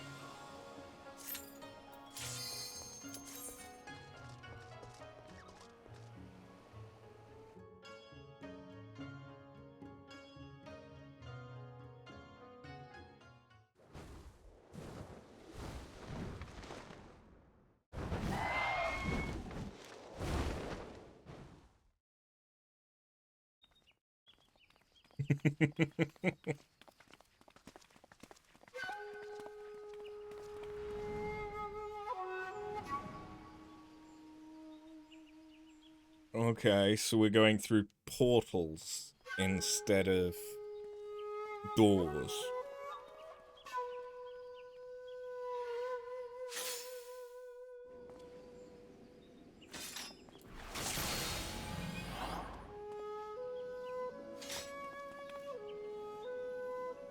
Three paths to be unsealed at our behest. Whither shall we wander? Were I to chart our course, I mean, fuck it, we may as well. I would choose this path.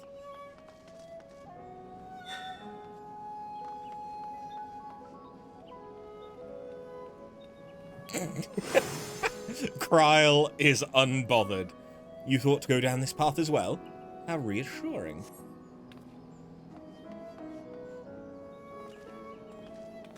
Seal of Shadow, reveal thy path. Excellent. Let us be about it.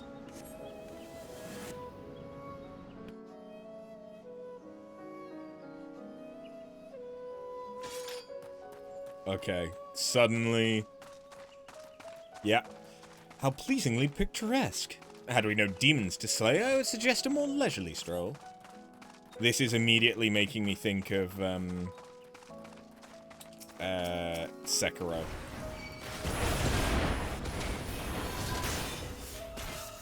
Unsurprisingly.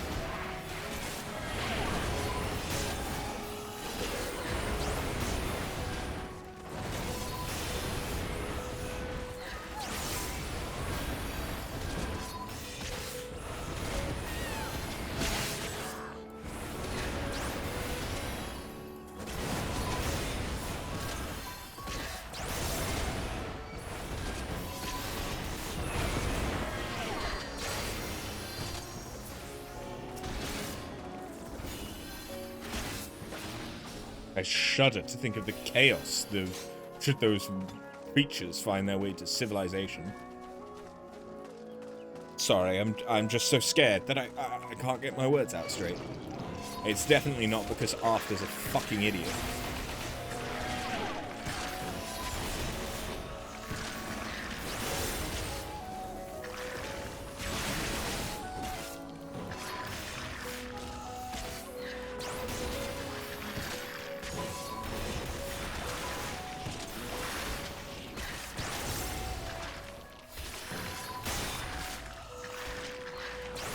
Not an idiot.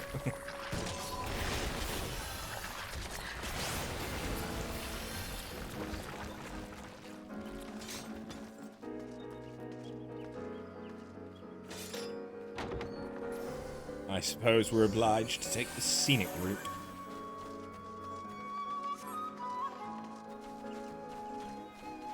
So many horrors, so little time. Wait, this almost looks... No, never mind. I was going to say it almost looked like there was a chance to pull more than one group.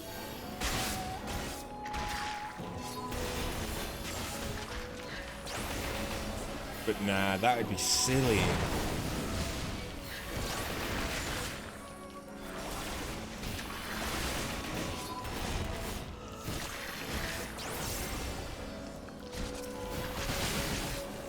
In this variant dungeon, not enough budget for that.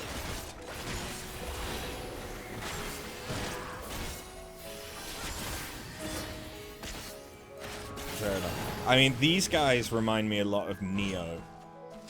That ahead is Shoujo Temple, home to Garai and his accursed collection.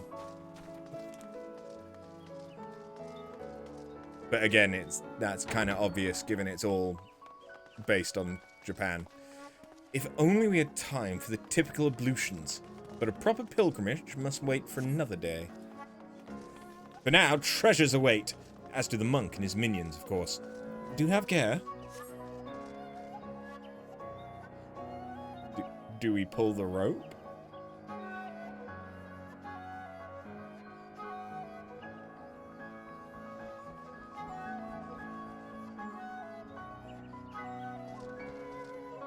Can or leave it for the later parts.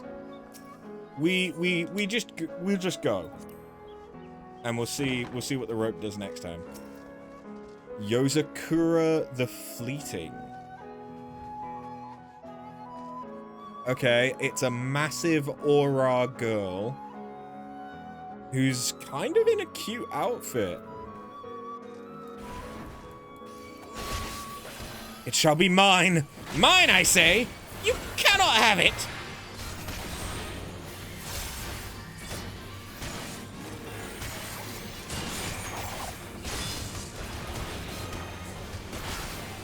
She is a massive aura woman. Oh. She must be in the thrall of a treasure. A promising lead, though at an unfortunate cost.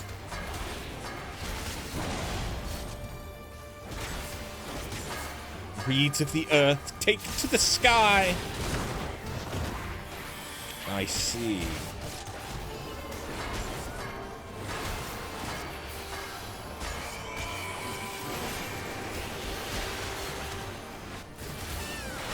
The dance of 1,000 petals begins with a single blossom.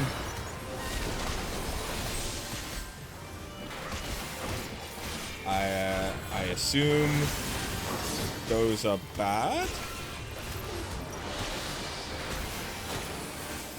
Lightning and wind.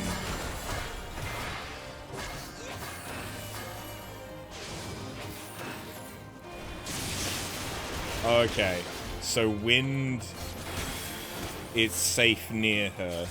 Lightning is pizza slices.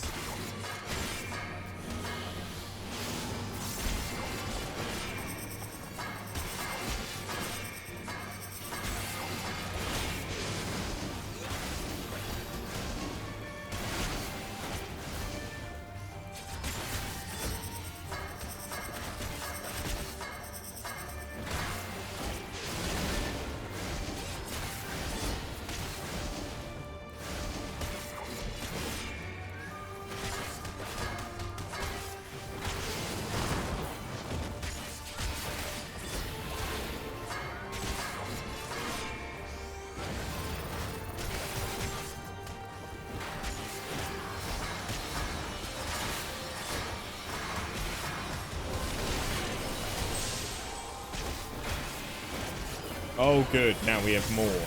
The blossoms must be enchanted. Keep a watchful eye of how they fly. Okay, so we've got pizza slice, donut. Okay, pizza slice and get close.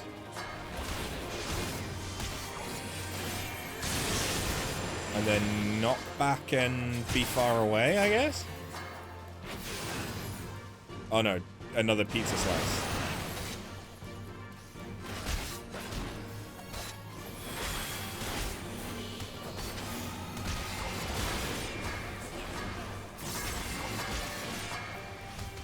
Opposites, basically. Yeah.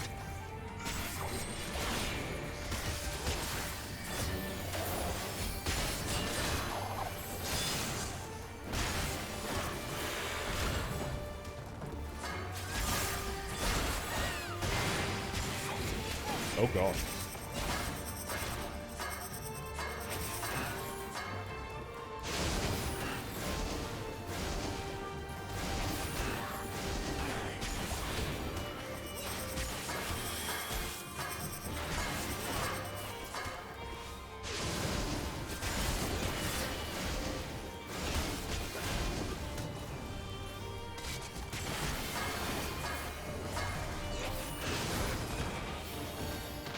Whee!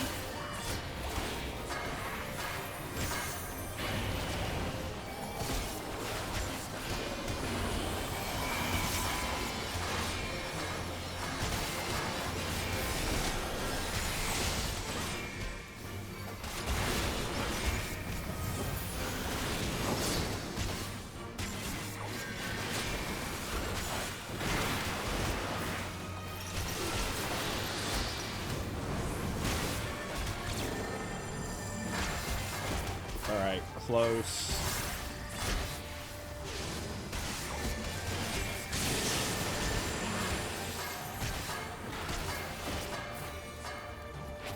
Far.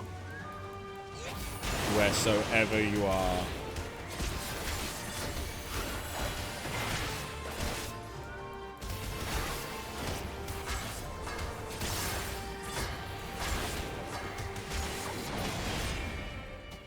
Okay. That was kind of interesting. I look forward to getting absolutely sick to death of fighting her. Splendid as these statues are, they appear lacking in the accursed aspect. Our quarry must lie further in.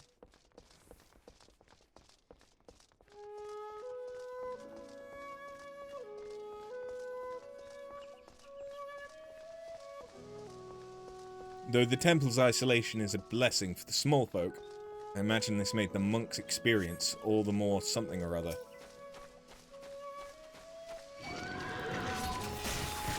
Quite.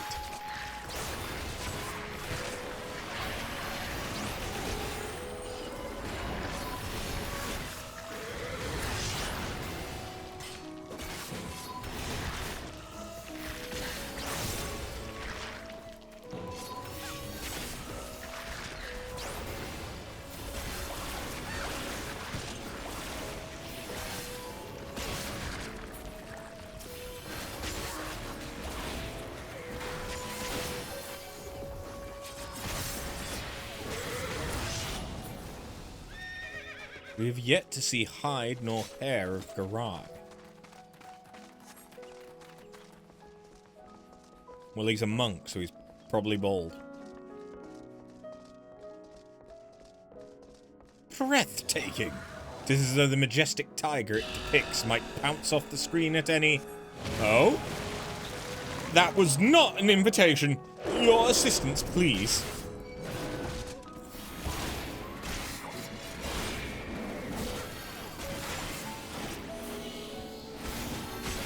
This is a lantern room for the secret later.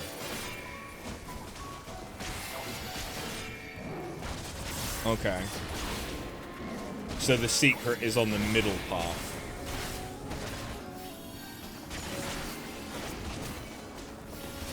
Does that mean that we've started...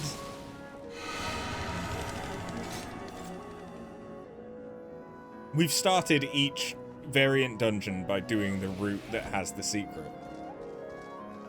That precarious pile of crates is a mountain unto itself.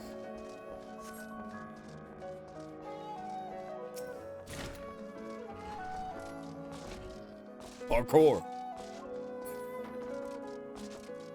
Why, that Kami, however did you get up there?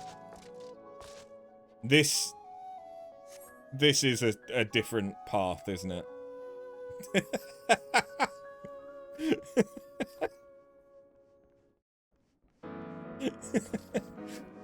Adventures in their climbing. Why, just the other day on Kugane Tower... but perhaps that's a tale for another time. Oh no, this is part of the secret.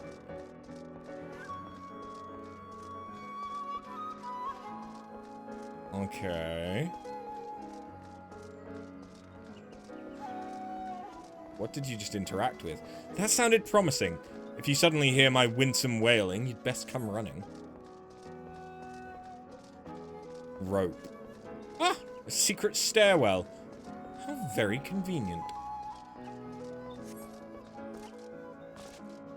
Oh, okay, that's just how he gets up here. Alright.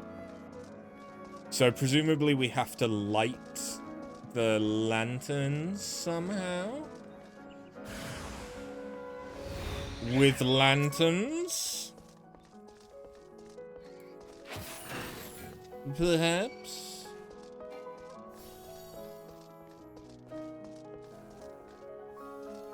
Take him downstairs, okay.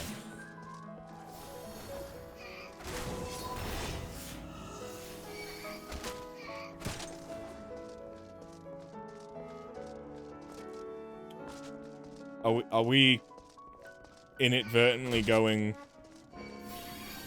for the secret straight off the bat? I presume kill.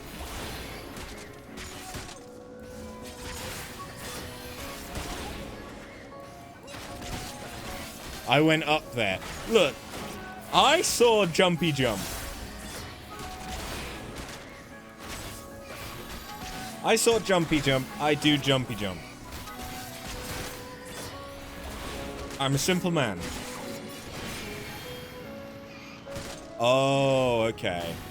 They have like a death throw attack. Oh. Is there more that we need to light? Okay, which ones? This one?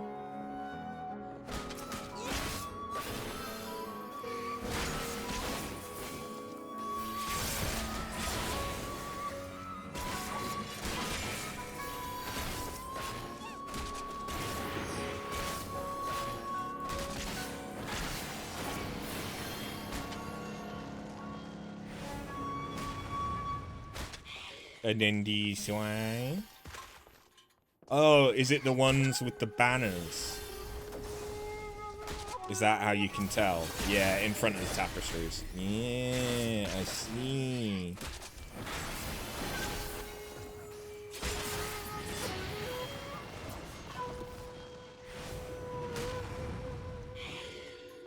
Across the hall flares an eerie light.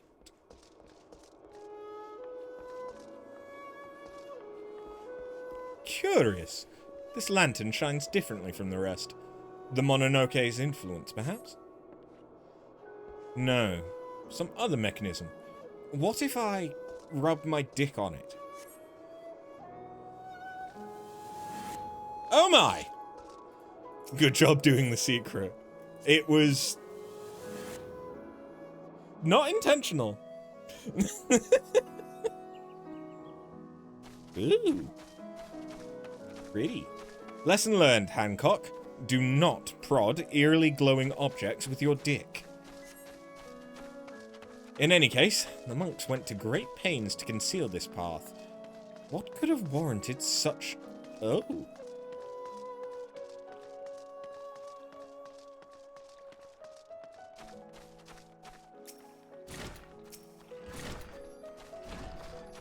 So what do these ones actually look like? Oh! Okay, I like this one. And that persists for a nice amount of time. Yeah.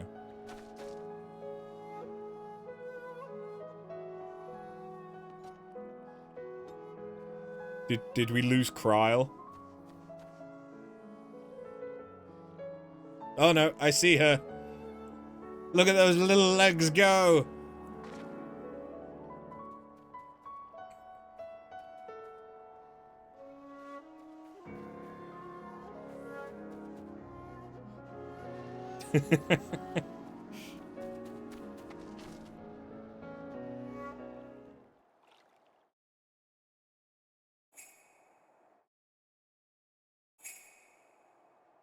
Box.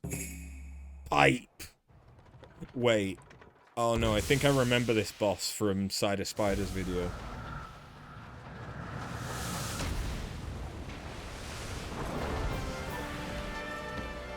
Yeah. Tsukumogomi Enenra. And it's like a smoke demon. God. Honestly, I want to fight this in Sekiro. Or Sekiro.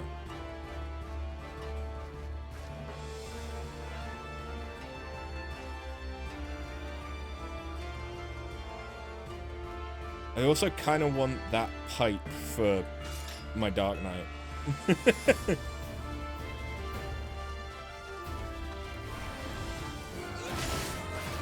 1,000 parts, and yours ends here. Kami forfend! We could suffocate under this wicked haze.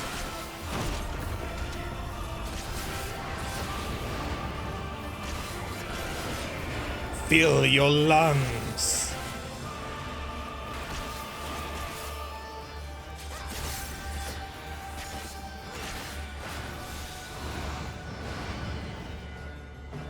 Oh. Okay. We did the opposite. Whoops. Dying embers are easily snuffed. Okay, so he's into snuff. I see. So we need to travel to the end.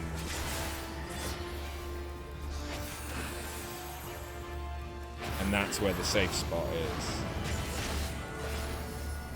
Aha!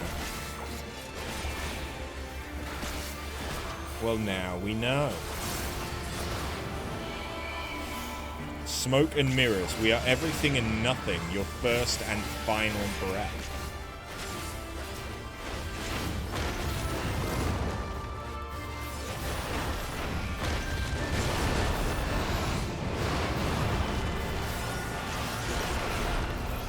Out of the smoke.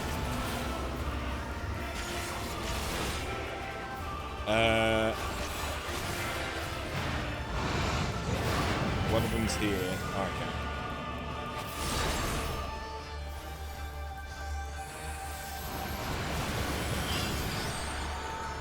Clearing smoke.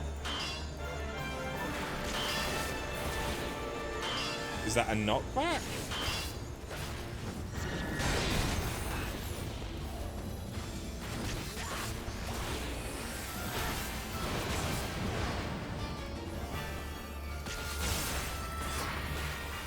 Interesting. Smoldering Damnation. That sounds like fun. Oh god, the puddles are growing. The puddles are growing.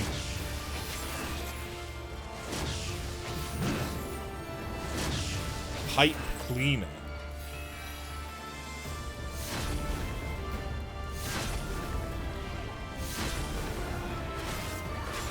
You don't remember any of this.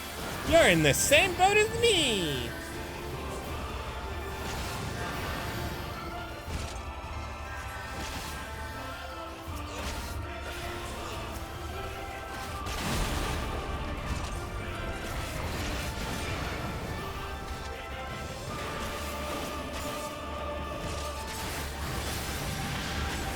Okay, so growing puddles again. That is be as far away as possible, I think.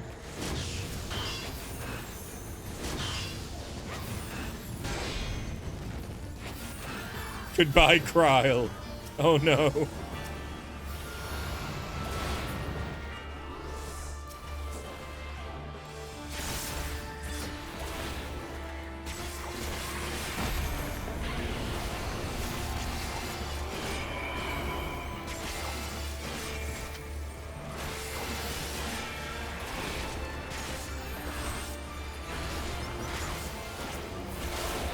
Snuff.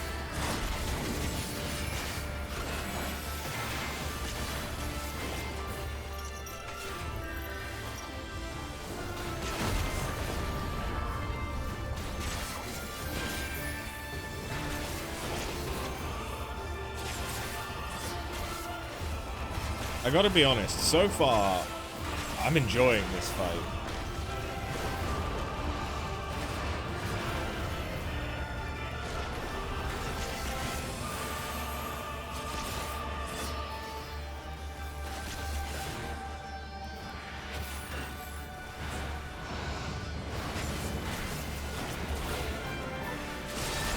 It's nice and different from anything from the Sildine one.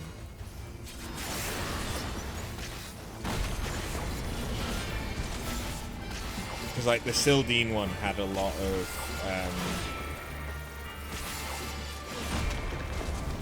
like, attacks from outside the arena, blocking parts of the arena off, kind of thing.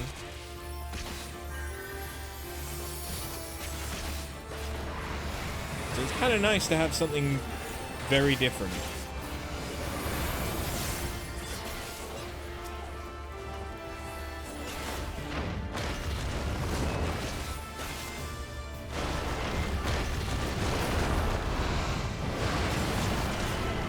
Whee!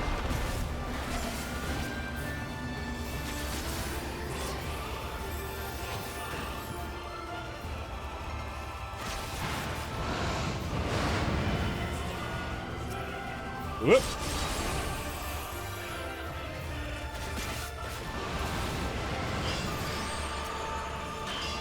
Okay, be out on the sides.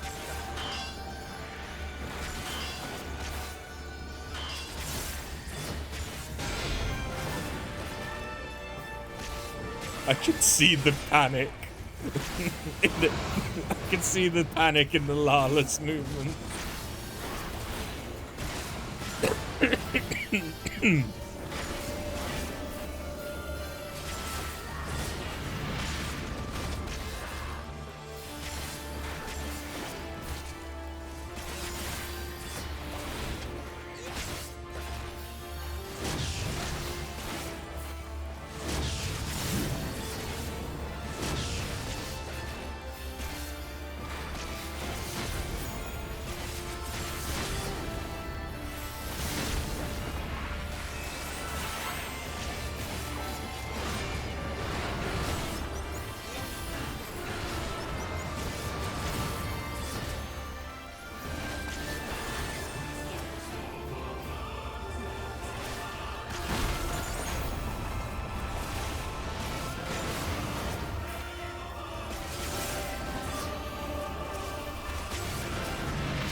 Alright, we're nearly there.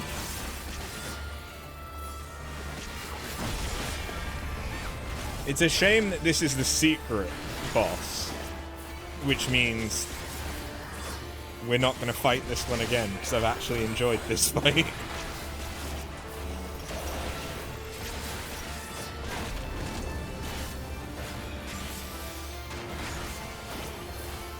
To be fair, I enjoyed the secret boss in Sylvine as well. A brilliant display.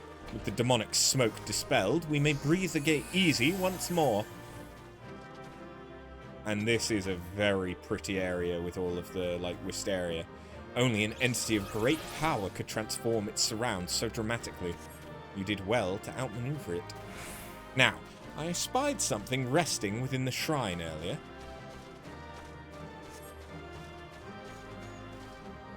Oh, you got the card. Nice. Oh, as I predicted. I've seen depictions of this pipe before. There can be no doubt that it is an age-old treasure. It's a dildo. Garai must have known that a fierce Tsukumogami slumbered within it, thus he stored it apart, far from the sanctity of the temple. But its will was too strong to be consigned to such ignominy, and in its neglect its power only grew. Now this lord among demons is slain, we can assume that peace shall return to the region. We must report the good news to Mr. Tsubaki.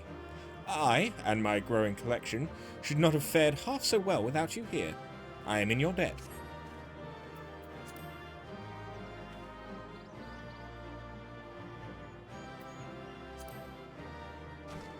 Cool.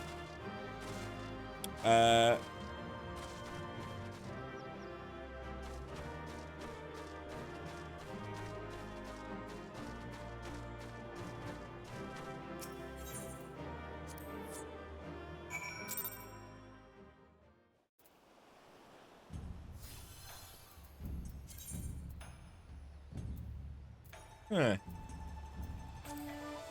Interesting. Mistress After, full glad am I to see you hale and whole. I espied Master Hancock's falcon in the distance, but its movements appeared awfully erratic. We can but hope they land safely. It's because it's laden with shit.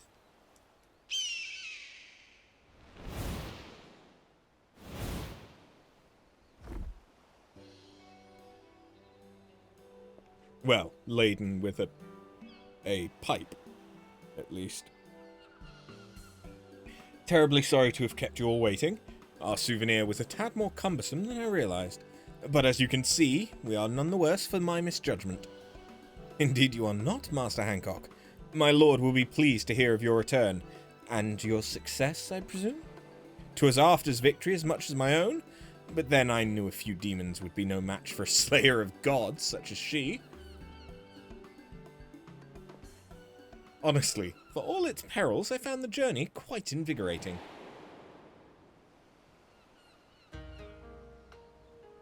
The shrine upon the lake was the embodiment of Hingan beauty, a vision of elegance shrouded by the ephemeral. A shame this vision had to be disturbed by the swift and decisive violence After brought to bear against the Tsukumogami, but such chaos is inescapable when exploring a mountain rife with demons. That the pipe was kept away from the other treasures suggests the monks were aware of its power to some degree. Even so, they failed to anticipate the potency of its influence.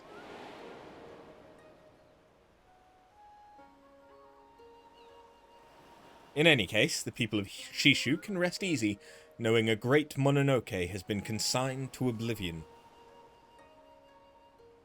But we, my friends, have miles to go before we sleep. There were several paths we eschewed, were there not? The mind races to imagine what other delights we may yet behold. Indeed, a number of treasures remain unaccounted for, and the demons are like to linger until their masters are slain. Precisely. But take heart, Mistress Tsubaki, for After shall not rest until these villains trouble the small folk no longer. we shall sally forth again and again, until the treasures which drew them thither have been secured, and my new collection is complete. Here's something I didn't think to check. Is there a new quest from Nanamo, now that we've done all 12 paths? Alas, time waits for no man, and the business for no merchant. I must away, but when next you wish to take Mount Rokon by storm, you need only say the word. Before you do, however, you might consider sharing the tale of our exploits with Mr. Shallowmore. The missive I received indicated a rather strong preference in that regard. Welcome back, Tingles.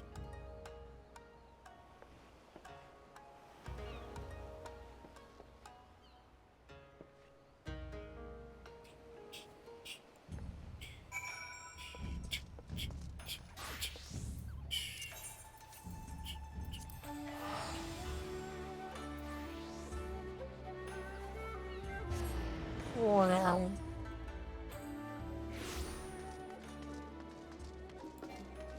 Oh, it's snowing.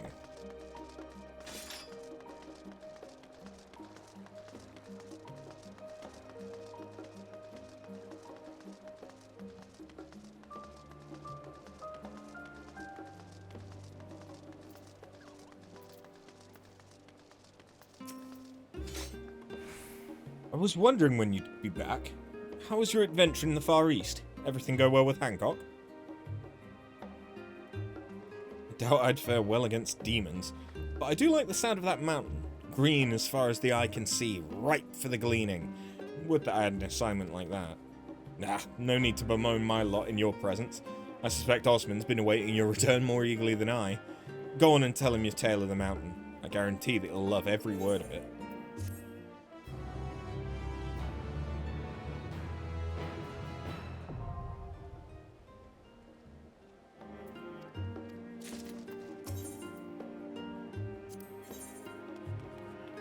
Oh, okay, so this is how you get the Shishu gear.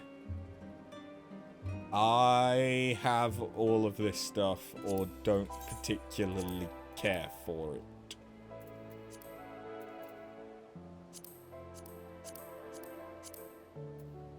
Like, I mean, to be fair, that's not bad, and actually works.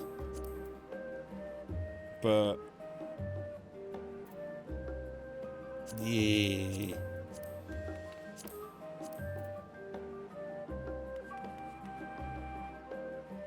I don't know.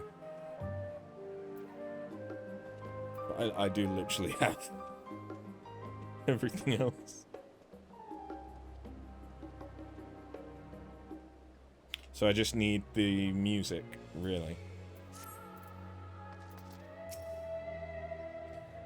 After. How fare your adventures? You, wouldn't happen to have any you'd like to share, would you? I need my fix. Mount Rokon. The name rings familiar. It's home to a place known as Shoujo Temple, isn't it?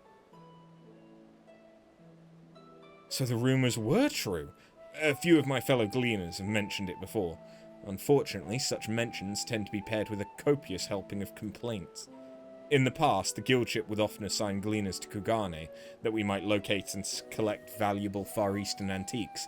Yet our every attempt to purchase these items ended in failure, for an unknown buyer outbid us at every turn.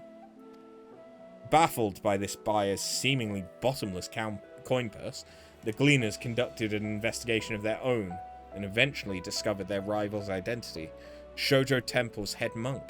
To my knowledge, Shallowmore has not had the displeasure of bidding against the man.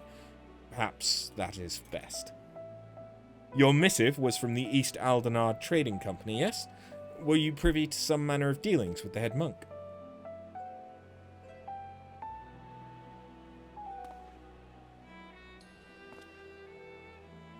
To think such a fate could befall the temple. I'm passing familiar with the concept of Tsukumogami, but I'd not realized the myths surrounding them would bleed into reality. Having been a place of worship for much of its history, the mountain and its surrounding environs were likely rich in ether. And if such is the case, these so-called accursed treasures were not unlike kindling to a burgeoning flame. A shame indeed that the whole mountain had to suffer for one man's avarice. But this tragic tale must be told in writing. I can almost picture it. The lush greenery, the silence of the mountain marred by the unholy sight of demons. Yes, it's all coming together.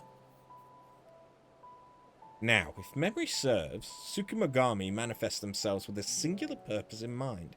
Yet as their long-awaited goals slowly come to fruition, their powers begin to wane. Not ideal for stirring hearts and raising the literary stakes, if I'm to be honest.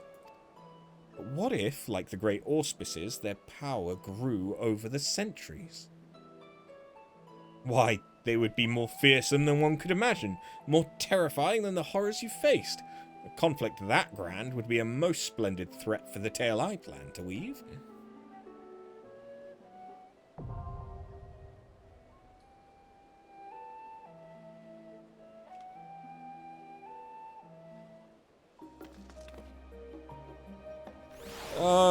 Alrighty then.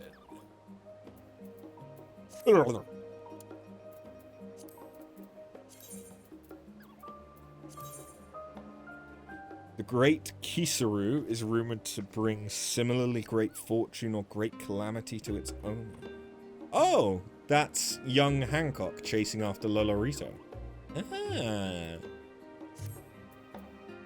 Cute.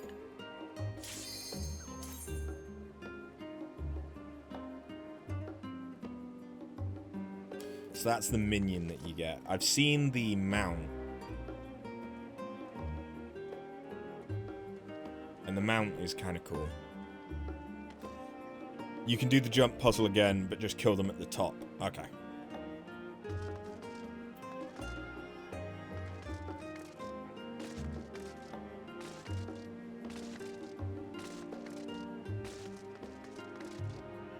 Hey, naming way. I've still not done you. I'll be back for you.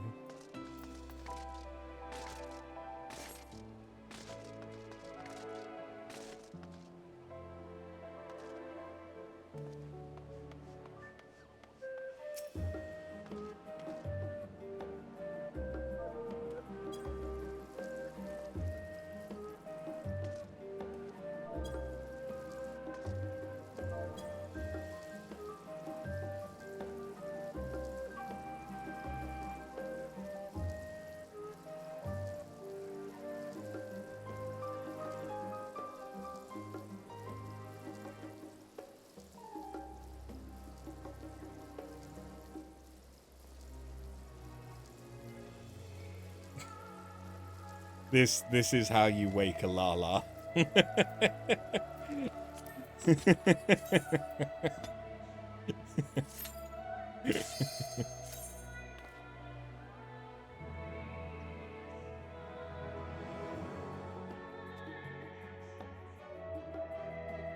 I need another drink.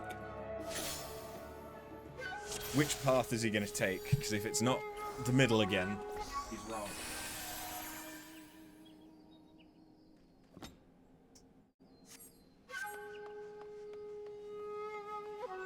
Oh, he's right. My God. Beverages. Beverages indeed.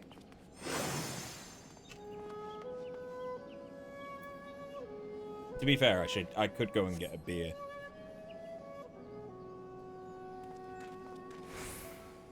A beer would be pretty nice right about now.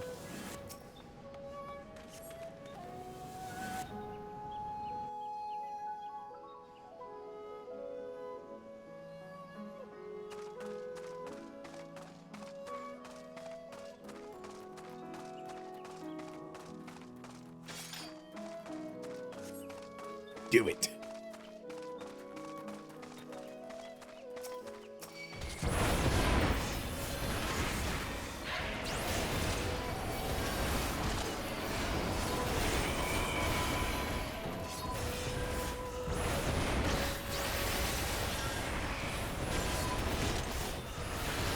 Thrill has been very proudly gooning as a dragoon.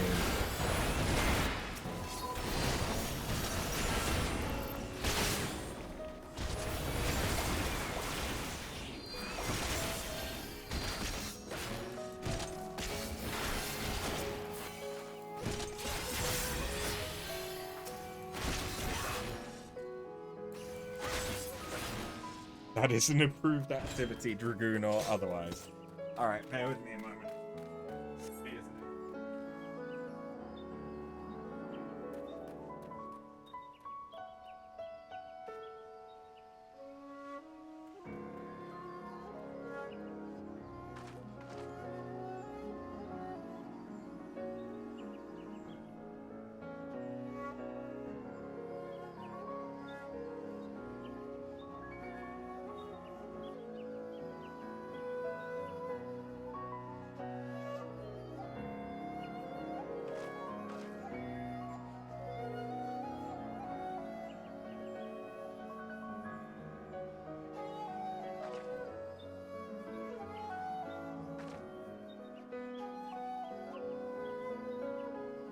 I might not be able to do it with this bottle.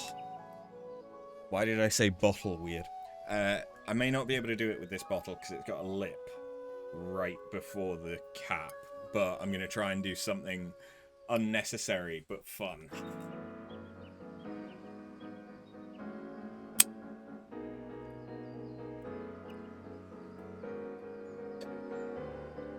Yeah, it didn't really work because of the lip.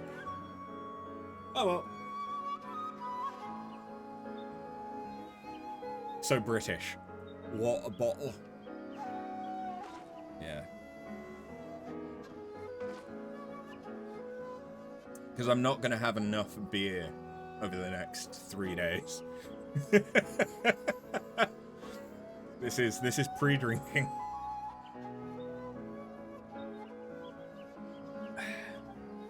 Yeah.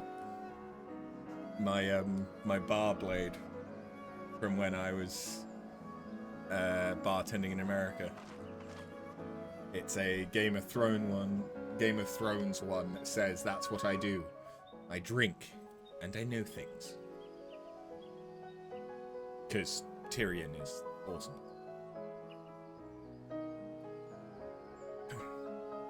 Alright. The problem is, now that I've had a beer, there's a decent chance I may have another.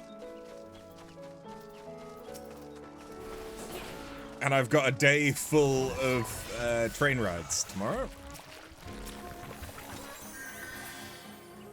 One beer is never enough. True. How much even is this? Is this 330? Yeah, 330. So this is just one can.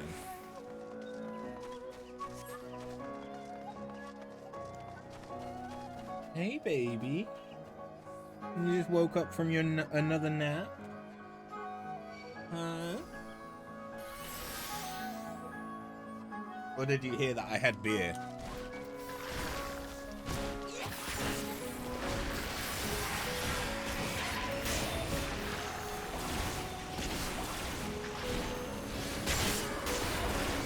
Is this when it turns out that Nyx is just an absolute love? Fucking loves to drink.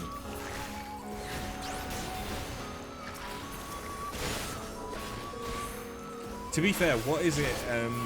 Silver wine, right? Silver wine sake or something like that. That's supposed to be the thing that you offer to cat gods in Japan. Do I need to get you some of that? I'm already a drug dealer because I give you catnip. I could get you drunk. I'm a great cat parent.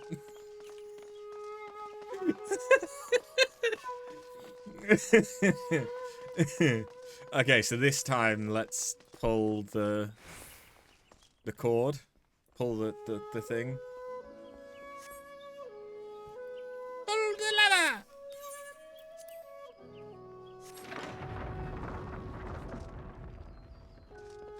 That did something.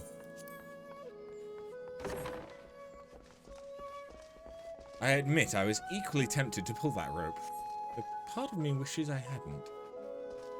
Okay. This doesn't necessarily look very different.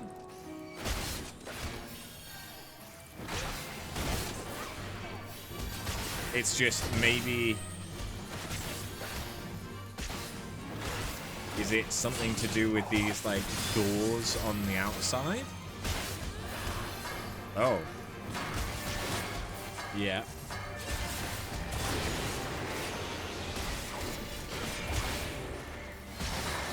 I activated the cuteness rope.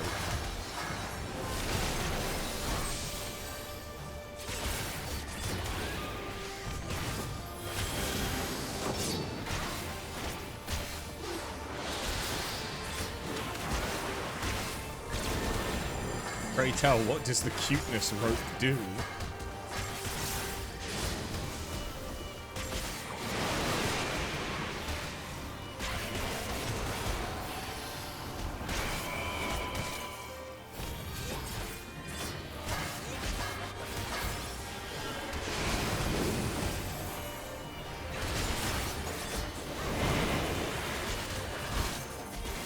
Oh, okay, yeah, it is.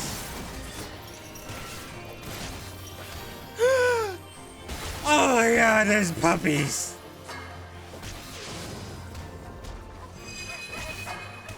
Art of the fluff? I should like to pet their fluffy little heads, but a well-trained pup will go to great lengths to protect its master.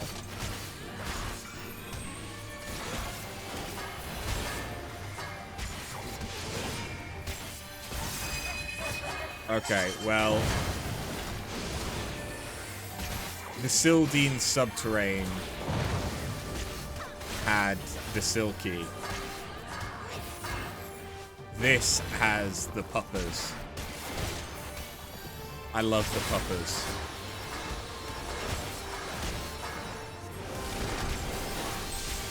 And so it seems like it's the Puppers instead of the Tatami.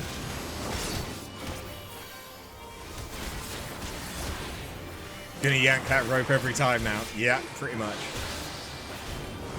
Pretty much. The tatami thing was kind of cool as well, but the puppers. Come on, it's gotta be the puppers. I'm sorry, I know. I'm not cheating on you, I promise. Do you need me to put the blanket on? It's colder now, so I could. And then you can climb all up on me. Because she seems to have gotten good. She knows that when I'm not wearing, like, trousers, because I'm wearing shorts at the minute, she knows that she can't, like, crawl up all up on me. Because I yell in pain.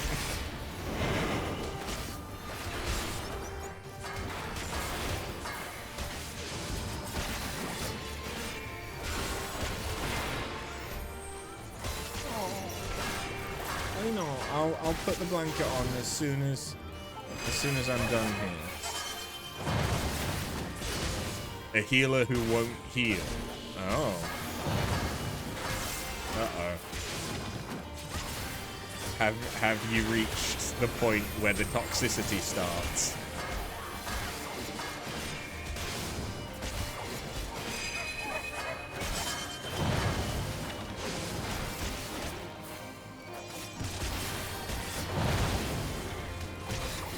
Well, no, you're still in ARR.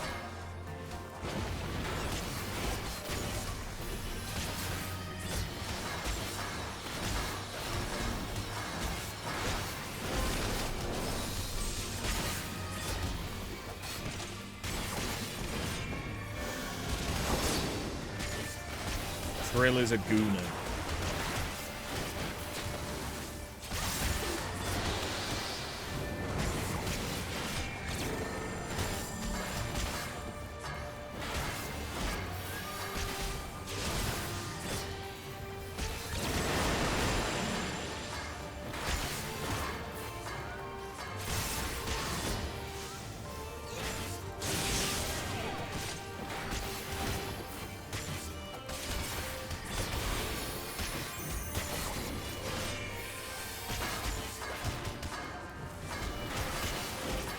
He likes to goon in drag. Okay, baby, I know, you're making some very sad sounding meows. You want some attention, don't you?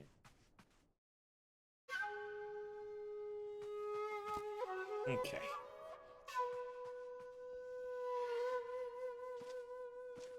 Ugh.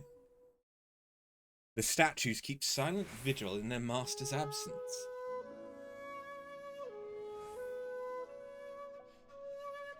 Come on. Come on.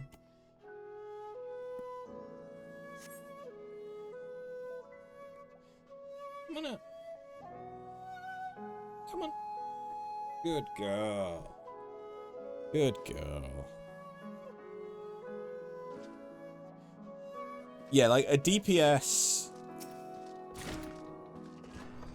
If you weren't in a Realm Reborn, I would say that if a DPS consistently needs a lot of healing, and especially if it's not their first time in a dungeon, because you get told when it's someone's first time, or that there is someone's first time, that you can tell because it's whoever's viewing the cutscenes. Like, if it's someone's first time, I'll give them the benefit of the doubt for failing mechanics, because they just don't know. But, if a DPS is taking a lot of damage, there are some people who will just stop healing them.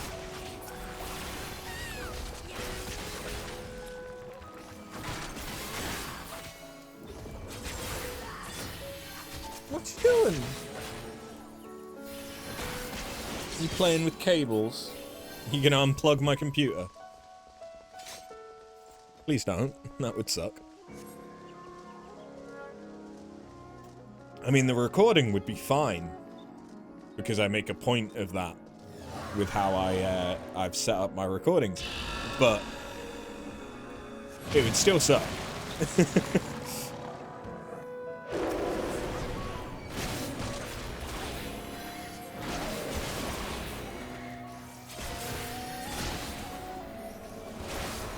Honestly, one of the best things that I ever did when I changed my stream settings was recording in MKV, so that even if I crash or I lose power, the recording is perfectly safe and doesn't get corrupted.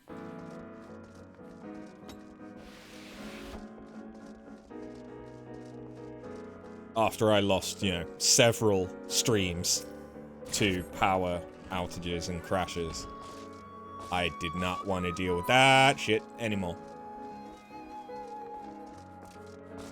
It does mean that my recordings take up twice as much space, though, because I record in one format and then have to remux into a different one.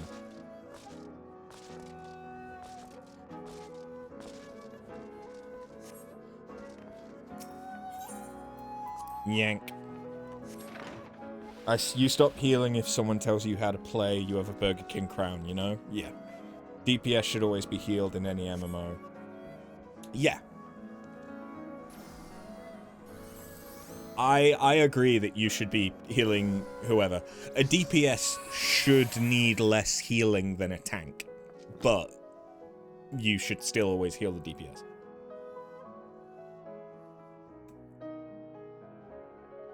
Yeah, the only time that I feel like I have to tell someone how to play is when they're tanking. And if they're not actually, like, taking aggro, I will explain and be like, hey, put your stance on, please use AoEs to open on a pack so that then the DPS can do AoEs without taking aggro, blah, blah, blah, blah, blah. But that's just because the tank... If a tank doesn't tank, it makes it so much harder for everyone else. Whereas if a healer doesn't heal, depending on the class that the other class is or what the tank is, it isn't necessarily the end of the world. Because you've got things like Bloodbath to get health back. You've got mitigations that you can use yourself.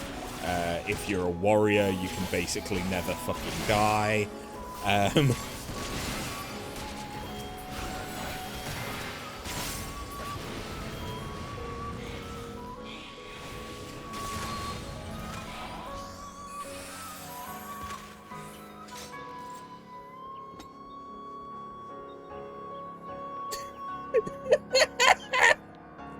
I haven't had my stance on the entire time?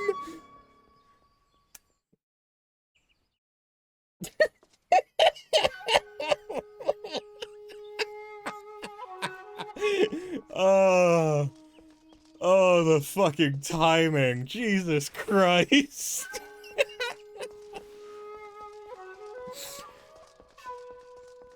Oh. Put on the dunce hat.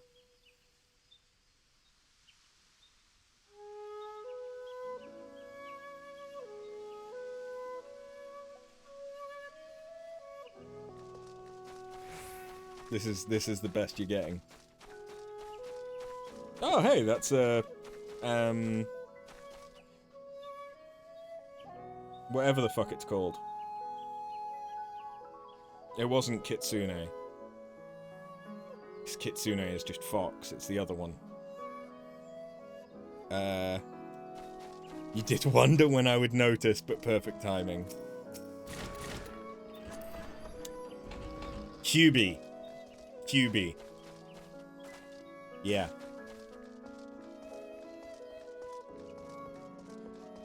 What is these? Hall of Becoming.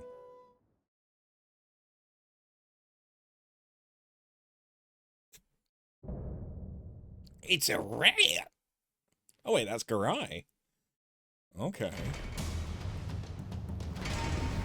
Oh, hell yeah. Lay out some sick beats, dude.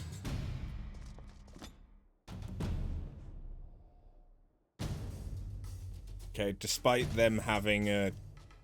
Is that a tennisman? Is that what they're called? I'm mainly hearing drums. These treasures are mine! All mine! The head monk, I take it, and bearing a form befitting his proclivities.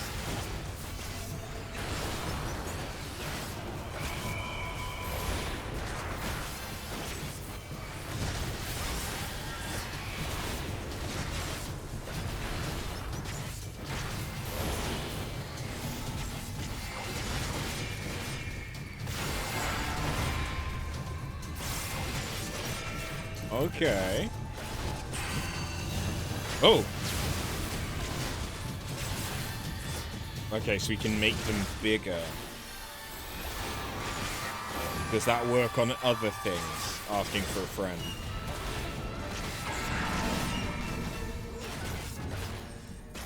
And then that makes it triangular? No, okay. That splits. For where the Biwa... Okay, it's a Biwa, not a Tennyson. We'd have to compare. No enlarged spell in this game. There is minimize, though.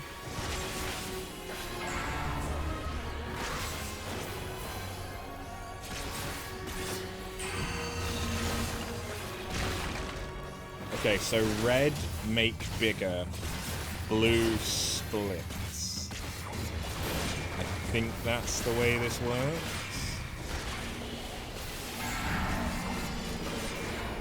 How does blue work here, though? Huh?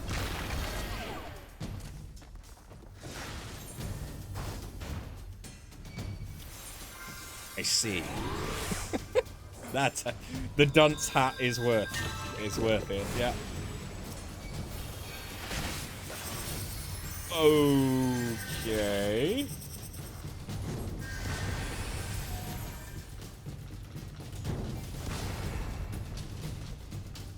Wonderful mitigation use.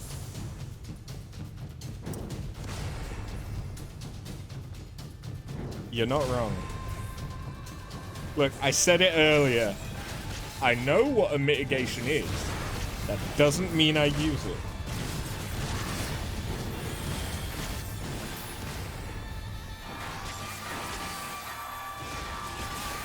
Curses! The libations! You gonna get crunk? Beads to bind the spirit's form. With these words, be born. Rodential rebirth. Wait, I transform into a squirrel?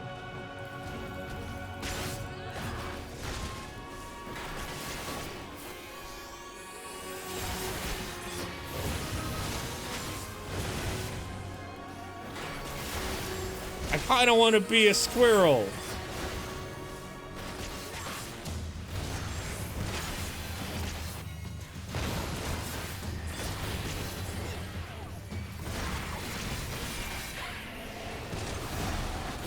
I'm really not helping. Too damn bad! I'm really not helping the potential furry allegations, am I? Bearing in mind that I'm sat here wearing bunny ears. Playing an anthropomorphic bunny.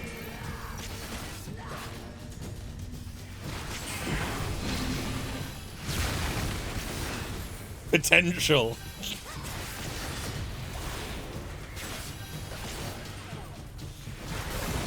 Yeah, should have seen that one coming. Okay, that's gonna get bigger.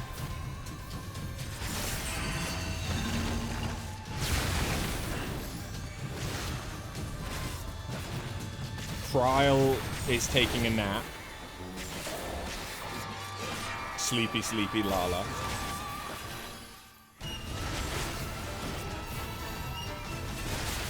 I have been known as After Bunny for way too long to be saying potential.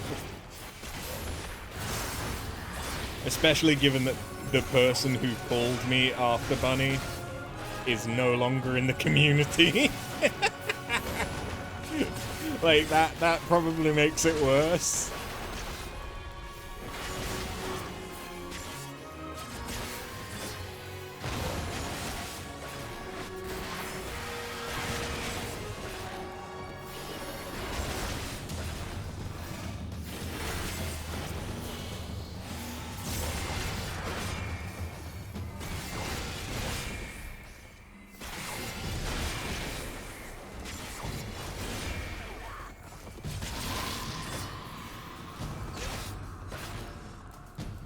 I want to be a squirrel.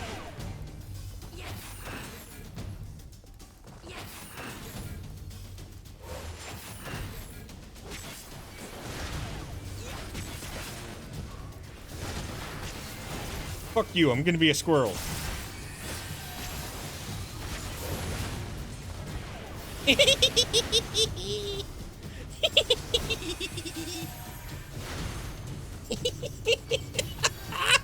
It's adorable as fuck!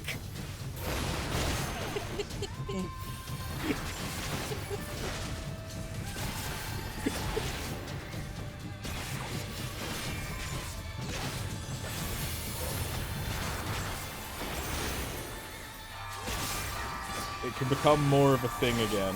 You just have to use the ears more often. Yeah.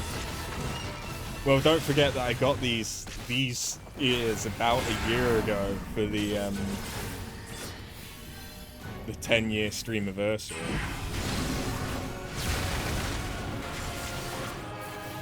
Kral's taking a nap again. Sleepy, sleepy, la-la. The sleepy ears.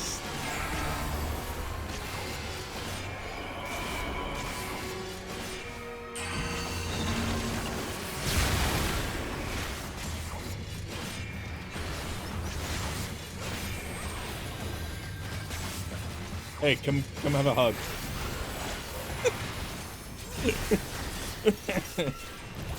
That would have been such a dick move.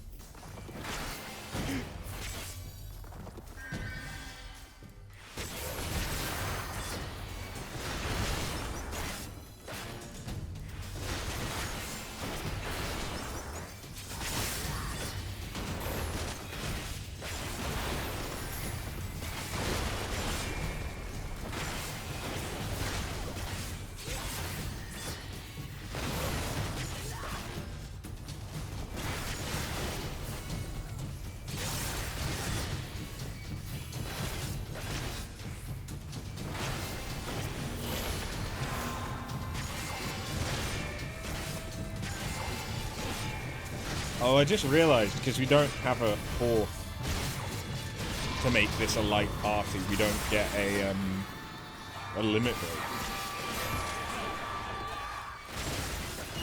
Damn.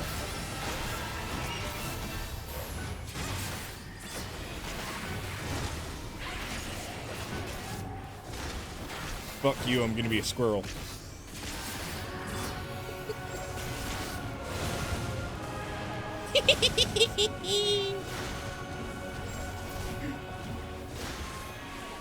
It's just so cute. Look at the fluffy little tail. Look at the tail.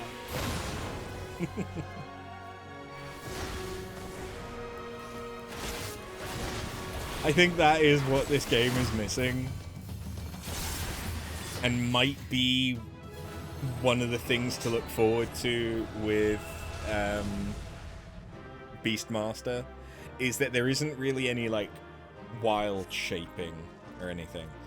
To say naught of his unusual sousing, when the unholy draught touched his lips, I feared his fury would consume us all. I should like to know precisely what baleful influence was wrought upon the drink. Not enough to test it myself. Hey, I got his card. Nay, I must bring back a less volatile artifact for our endeavours. Someone's got to be the adult. The living lanterns, Chochin as the Hingans say, were particularly fascinating, weren't they? Now that they are returned to their original form, I may safely seek to learn more of the spirits they once harboured. Let us leave this place.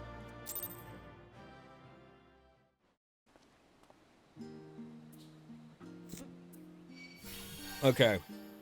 The dunce cap can now come off. Until I forget to tank stance again.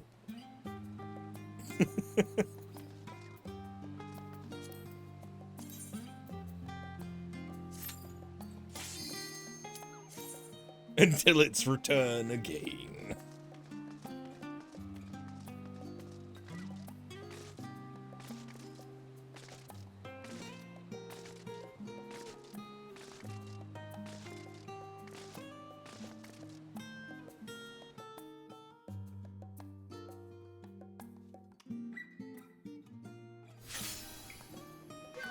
Alright, Hancock. I remembered. I remembered. Come on, Hancock. Make the right choice. Make the objectively correct choice.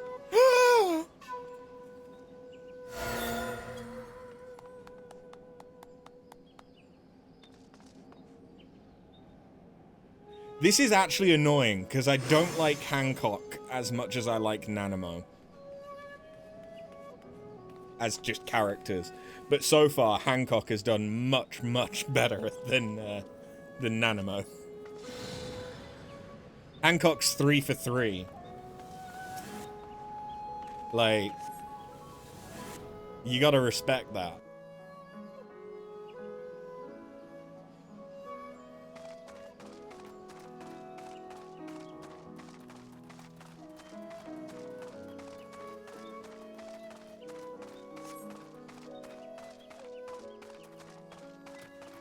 Ah, I see that Gwyd is doing Birth by Sleep at the moment.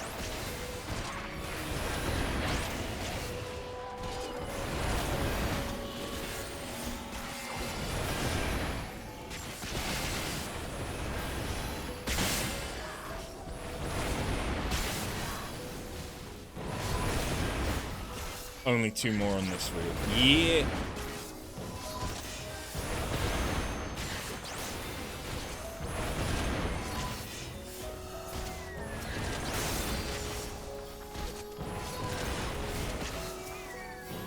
He is. Kingdom Hearts just doesn't keep your attention.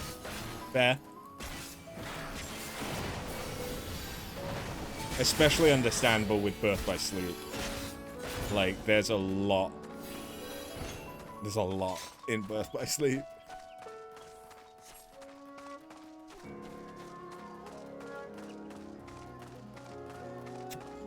Like, the story itself is good. But because it was a PlayStation Portable game, like, visiting each location as each of the 3 characters. You get through Kingdom Hearts 1 for an hour to Traverse Town, and then you give up.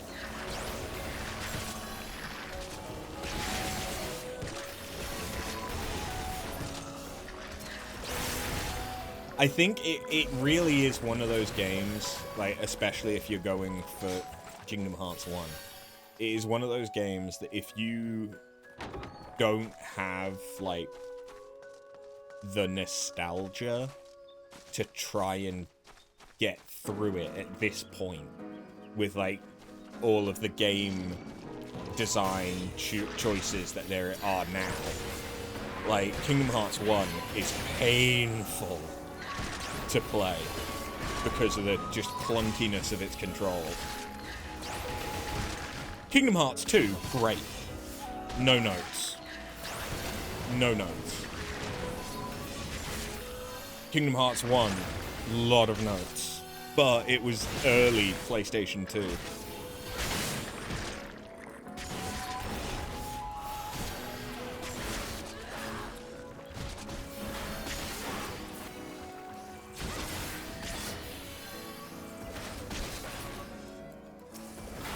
You never played it as a kid, yeah. Without the nostalgia to sort of push through it a bit.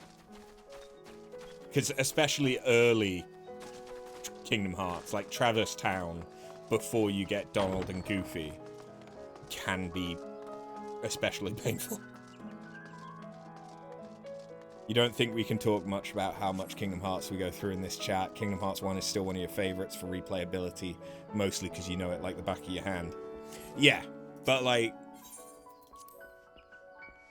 I still love Kingdom Hearts 1, but I can look at it and I can go, yeah, that, from gameplay,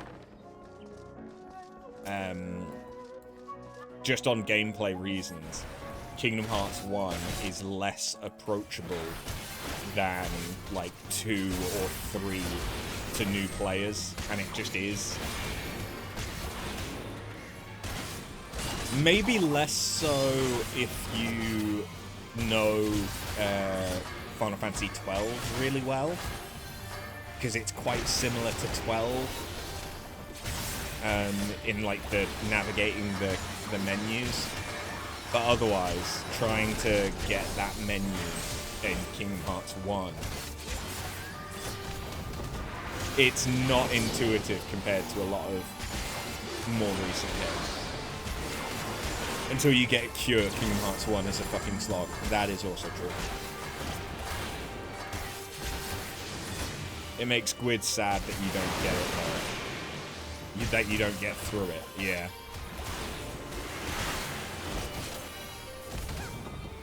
Like, I would love, like, I really enjoy sharing things with my partners. Like, sharing food that I like, movies, anime, games, all of that stuff. Because, like, you know, if you enjoy something, you want to share it. And so I would love someone that could also enjoy, like, Kingdom Hearts or Final Fantasy. But I'm aware it is a fucking commitment, my guy. FF12, what do you mean FF12 is similar to Kingdom Hearts 1? I just mean if you're not using the Gambit system, the menu is quite similar for combat.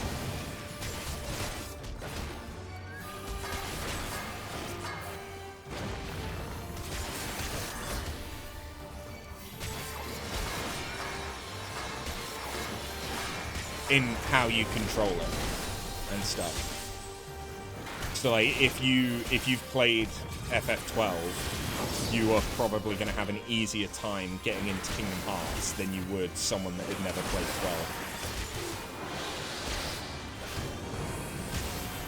12. You got him to go through all of the Final Fantasy series. So that's a shared love for us. Yeah, I think Final Fantasy Final Fantasy is a lot more approachable because until you get to 12, it's all just turn-based. And, like, yes, they're drastically different depending on which one you play, but it's still, like, at the core, it's like any other turn-based JRPG. But then you get into 12, and it's like, oh, this is different. 13, oh, this is different again. 15. And then 16.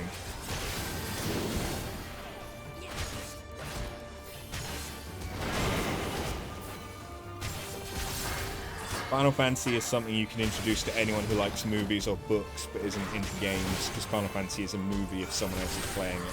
That's true. And all, like, Kingdom Hearts doesn't have the geopolitical stuff in it. It just has the fucking confusing timeline and everything else. But like, Final Fantasy pretty consistently has some kind of geopolitical conflict, which a lot of people can identify with, because, like, if you think about, like, Game of Thrones is all about geopolitical conflict, and then the White Walkers.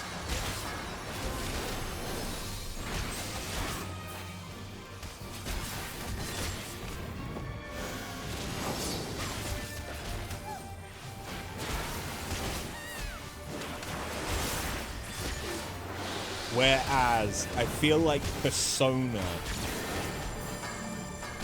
I think it's harder to recommend Persona to someone that's never played, like, a JRPG compared to, like, recommending a Final Fantasy. Because, like, the combat of Persona, great, absolutely great. But the, like, dating sim style parts of it, I suppose the SMT games would probably be the natural entry point, given that you don't have that, like, part of it in the SMT stuff.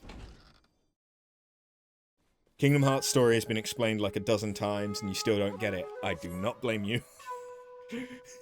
I still don't get parts of the Kingdom Hearts storyline. Like, I understand everything from, like, Birth by Sleep on, I think. But anything before Birth by Sleep, and by that I mean not in game order, but in the timeline, I don't really get it. Because I didn't play Key Unchained, or X Unchained, the mobile game, so I don't really understand fucking any of the stuff that's going on with that. I've watched the movie that is sort of based around it, but I still don't really get that, other than the Master of Masters. So I don't blame someone that can't get through the games not understanding. Like, if there is any franchise that not understanding the story is kind of accepted as the norm, it's Kingdom Hearts.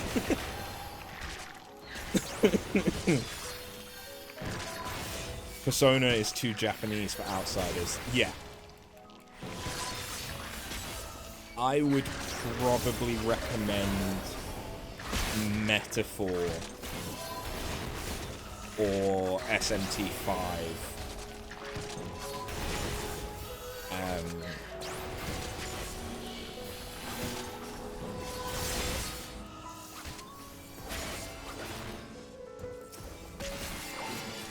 And then if someone enjoyed those, then get them into Persona.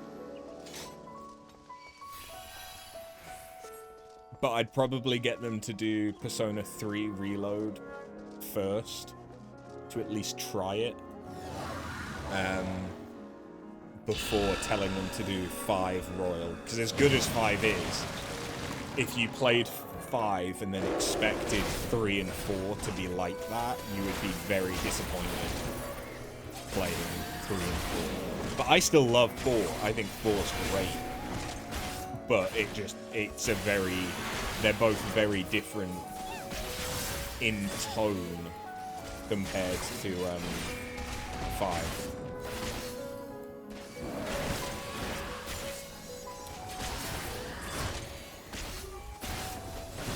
You won't enjoy this, but the true point of no return to JRPG enjoyers is Yakuza. I know. I have most of them. We are waiting until I have the time to dedicate to losing myself in Yakuza one game at a time. I would agree that 4 is the best entryway, but I would recommend 3 Reload just because the graphics wouldn't be a barrier. Just because if it's someone that is just getting into JRPGs, they probably want a game that looks good. And Reload looks good. 4, I think, is getting a remake, though. Or at least there's been multiple rumors of it. For the love of God, do not 100% them. You have had this conversation with me multiple times, do not worry. All side quests is fine. Yeah, but I wouldn't do all the minigame bullshit. I might do, like, a minigame that I really enjoy, and that'd be about it. Shishu White Baboon. I repent! I repent! Spare me, and you shall have safe passage! Monkey is a choice now, so here's your 2 routes left. Very well, we have a deal, or give me a moment to think. You little bitch boy!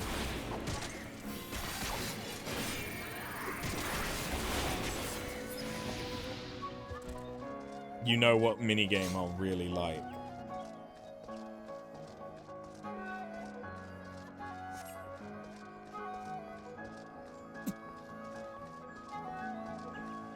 Is it the dating minigame that is, I think, the karaoke?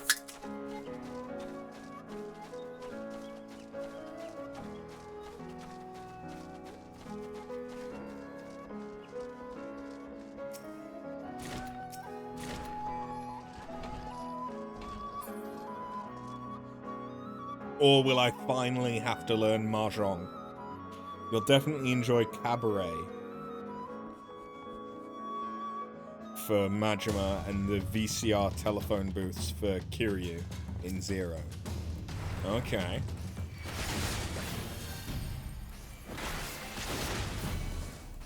Like, I really, really want to play Like a Dragon.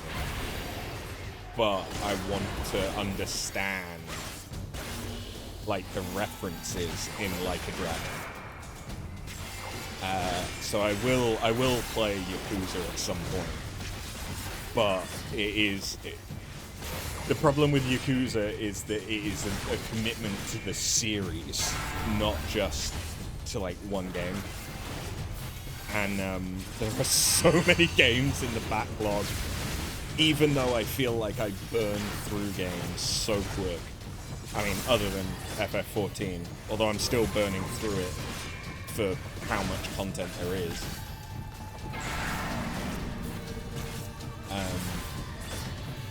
But yeah, like, there's so many games.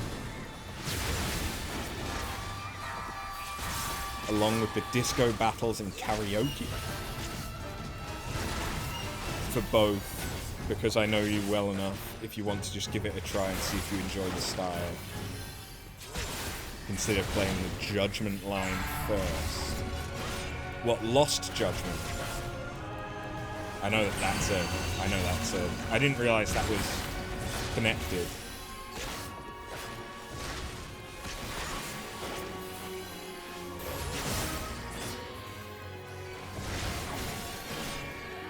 Judgment and Lost Judgment.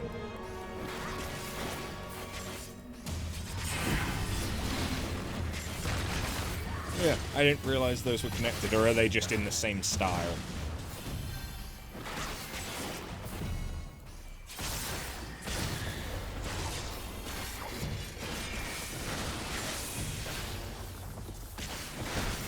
They are both RPG games in the same world and style. No, I mean compared to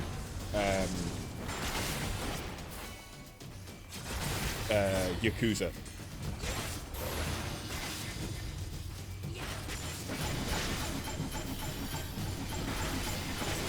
Is that a hammer? Oh.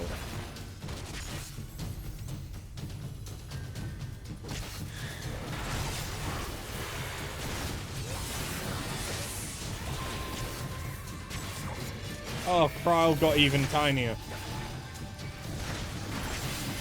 Prowl got bonked.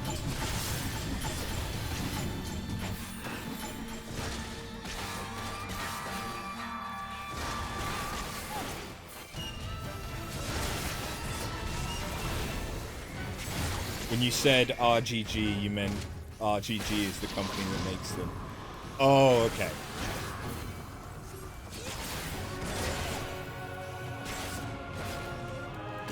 Yeah, I want to do Like a Dragon, but I want to do it after I've played at least some of the Yakuza, so I can understand all the references.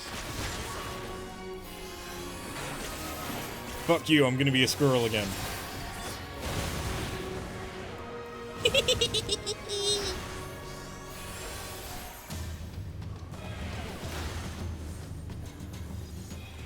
He's so cute. I'm such a simple man.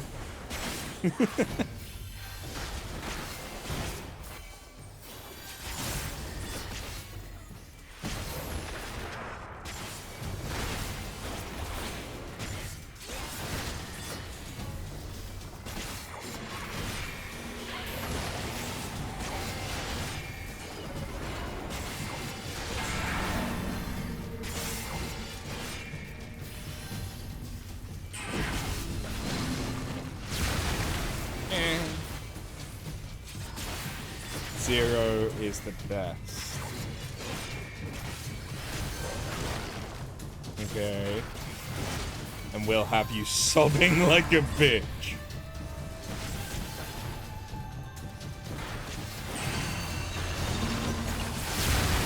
It's been a little minute since a game has made me emotional.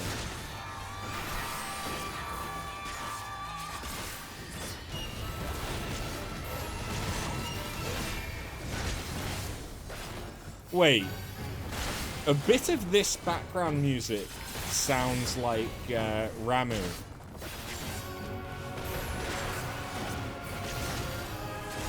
I only just realized.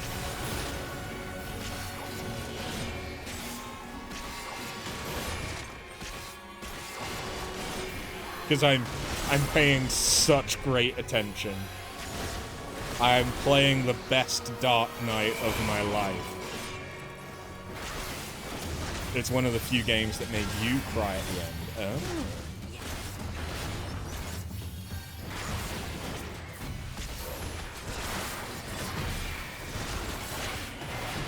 I legitimately don't know. I think there was points in Endwalker that I got emotional.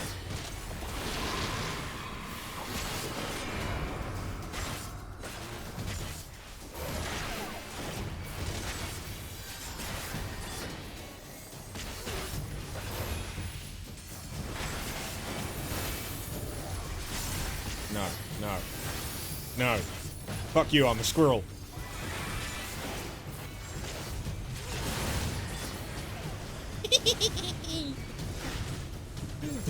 It really is. I don't often get this, but there is a childlike glee from being a squirrel. God fucking help me when I play Baldur's Gate. And more importantly, God help Patinga when I play Baldur's Gate.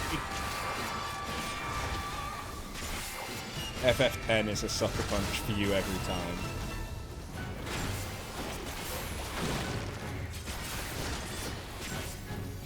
I remember The Last of Us and The Last of Us 2.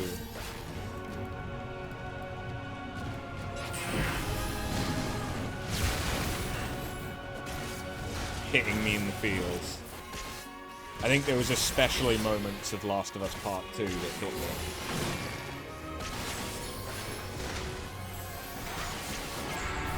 Because for me, it's often stuff to do with family.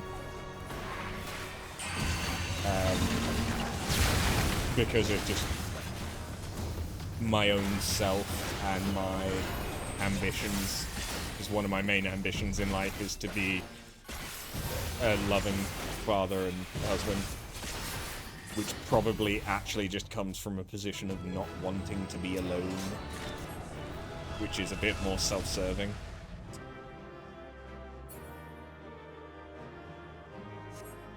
End of part 2 made you a bit somber. Yeah. Yeah. Especially when she goes back to the house, yeah. I feel that. One wonders what artifacts he may have unveiled if you hadn't dealt the killing blow. Next, he would have pulled out his forbidden fleshlight. Alright. One more route middle.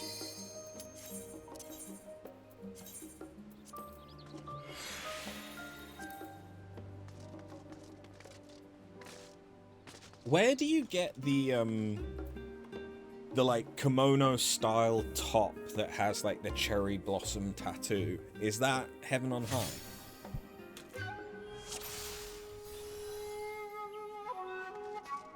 Are you gonna make the right choice, Hancock? You're 3 for 3 so far.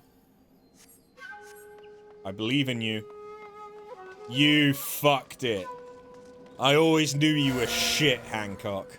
I always knew you were just a cock. What kind of name is Fitzgerald in a fantasy RPG?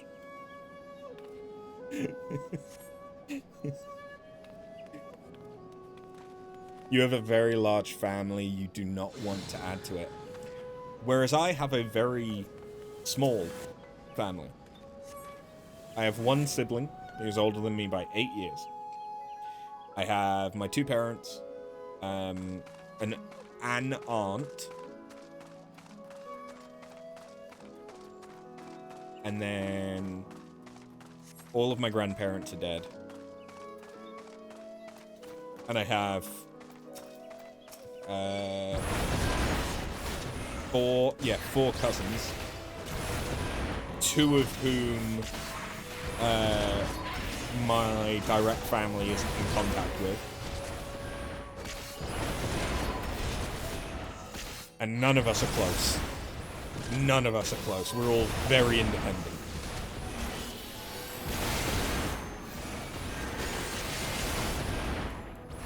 You have 4 siblings, 3 of them have 3 kids, and you have about 14 aunts and 2 uncles. Woo! Makes sense, yeah. Makes sense why you wouldn't want to add to that.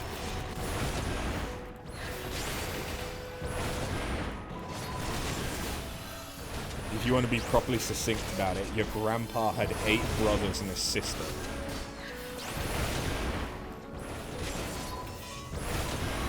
Yeah, so my parents reach in sibling groups of 2. So my family tends to have 2 kids, and then that's it.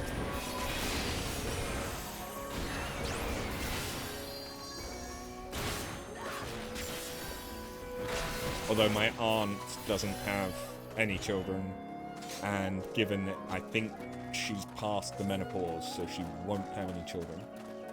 Well, no, yeah, she must be past the menopause. What am I saying? She's late 50s? Definitely past the menopause.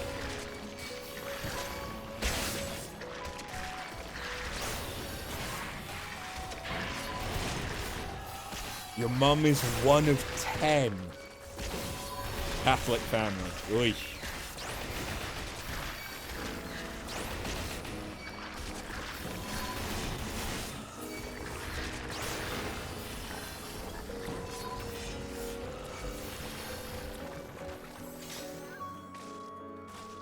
One that can be pronounced.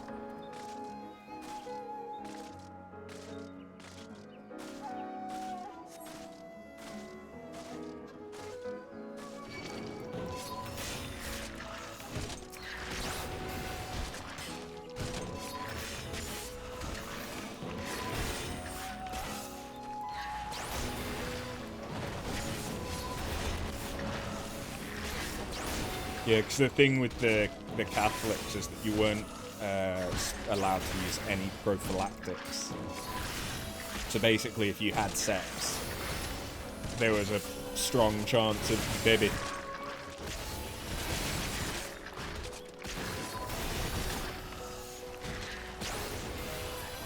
Whereas Protestants can use prophylactics.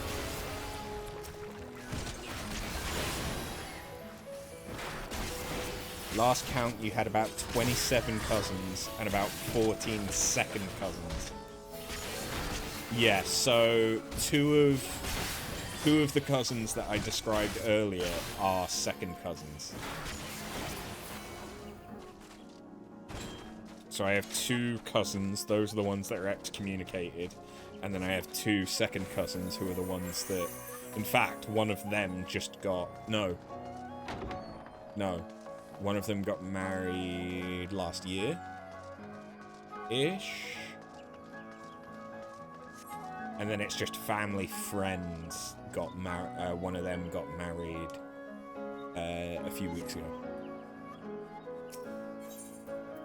As much as I like the doggos, let's not do doggos. So that it's different. You also became a great uncle a few months ago, and you're only 35. A second is on the way, same 18-year-old nephew. Woo!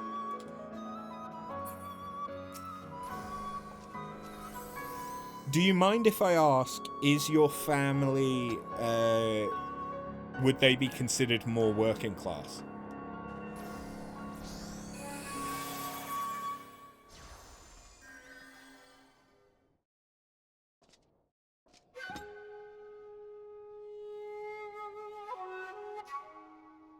Because, like, military, yeah. Because my ex, she had a, like, I'll be honest, her family situation was crazy for multiple reasons. Like, both of her parents had been through care, so they had their biological family and then their foster families and stuff like that.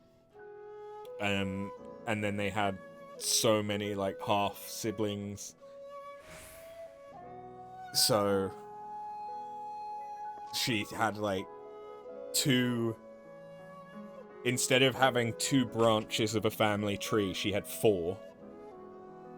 Because the adoptive and the biological. Each of those trees then branched out into at least 4, if not more, siblings. And so it was like, any time there was a wedding, like, if it wasn't someone that was like, I met them fairly regularly, I had no idea who fucking anyone was. So I'd just go and I'd shut up and I would just go like, and who's that? Okay. Have I met them before? And, like, so many times she'd be talking about her extended family, and I'd be like, okay, and is that this one? Is that this one that did that thing? And she'd be like, no, that was this other one that did that thing. This is the one that did this thing. And I'm like,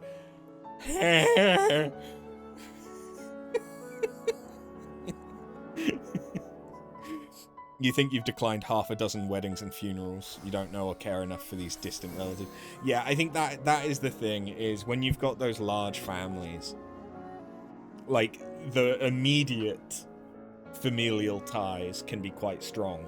But, like, once you get even one layer out, like, it breaks down massively.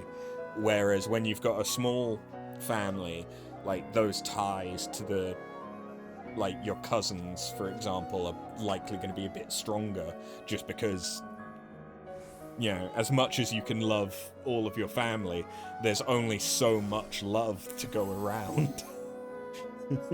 Like, I think, what's the number for a social circle that you can manage? I think it's a maximum of 150. And like anything, if you've got 150 people who are important to you, like family, friends, acquaintances, all of the rest of it, that is considered manageable. But as soon as you have more than that, some of those relationships are going to suffer because of it, or you're going to lose sight of people and all the rest. An aunt had a wedding with 400 guests, half were family.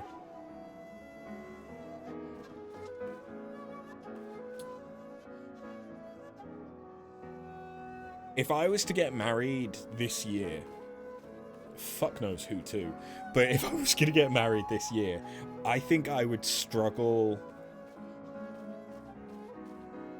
inviting even like 20 people from my side. And that's including family.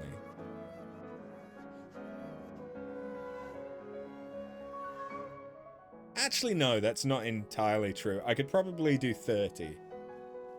But I don't think I'd be able to do any, I don't think I know many people well enough beyond that.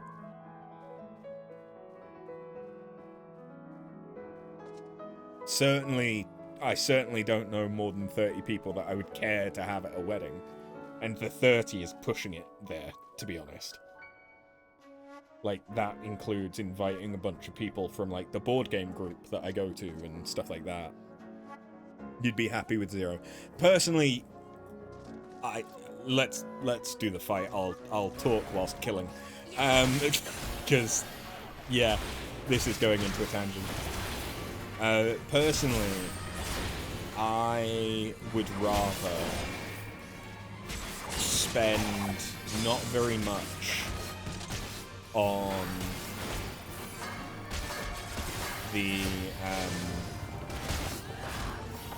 the wedding itself, or elope. Like, either I'd want all the money to go on the honeymoon, or we would just elope and like take a couple of people with us and go on a really, really nice holiday. Urine Gwyd's long engagement has come down to what number do you want. He's thinking lots of people, you're less. Like, the thing is, and like, this is something that I really think is like the modern approach to it, because marriage is kind of meaning less and less from like the ceremony perspective, because a big part of the ceremony was always the religious aspect, and religion is becoming less significant to a lot of people. Generally, that's a big generalization.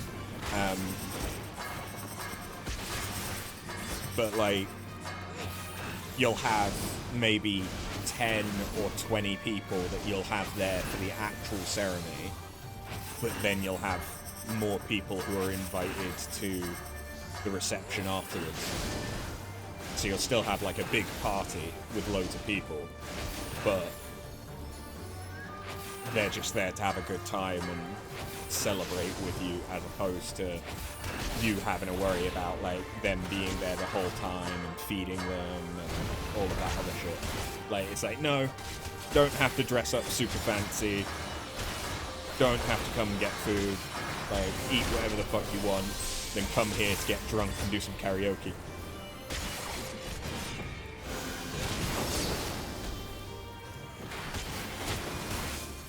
You also have his family and friends in the US, yeah.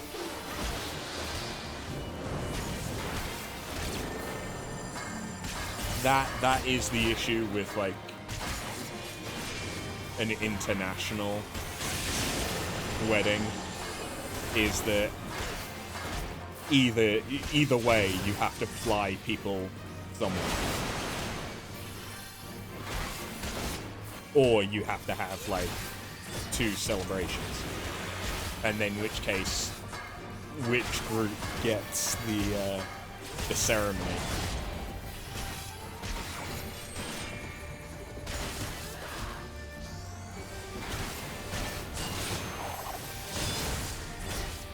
But I am a massive cynic.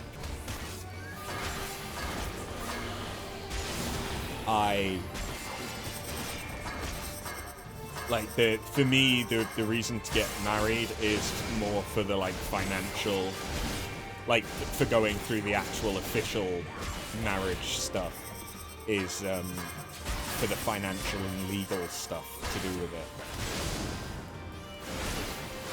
But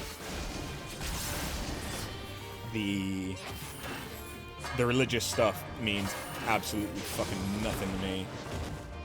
And the declaration of my love to whoever my partner is, like, yes, that is something that I would want to do, but do I necessarily care to do that whilst there's a group of 50 people, half from each of our families, watching? Like, no, that's performative. That doesn't necessarily feel genuine to me. But maybe that's the probable autism speaking, in that I know I would have to mask, and so it doesn't feel as genuine.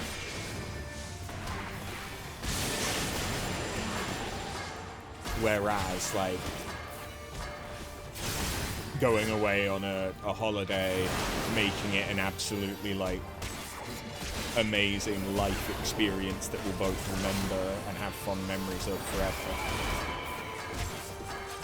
That would mean a whole lot more to me personally than, oh yeah, we went to this fancy hotel, got married, went into debt, and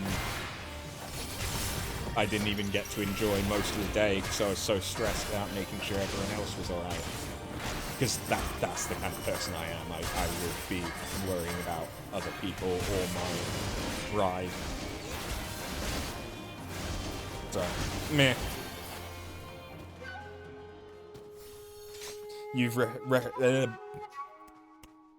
You've suggested a recorded ceremony with close friends only.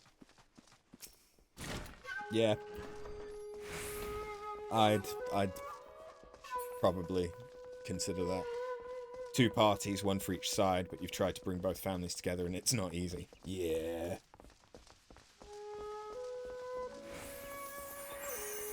Like, you could take each other's, like, immediate family of, like, siblings and parents or whatever, and have them at both, potentially, but otherwise, yeah, it's an awkward one, especially if you've both got large families.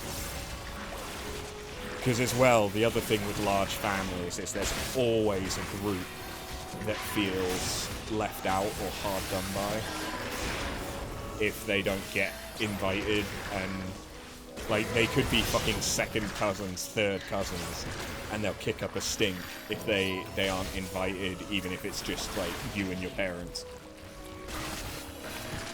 I've seen that, not in my family, but in friends and people I know. Weddings. Are they even worth the fuss?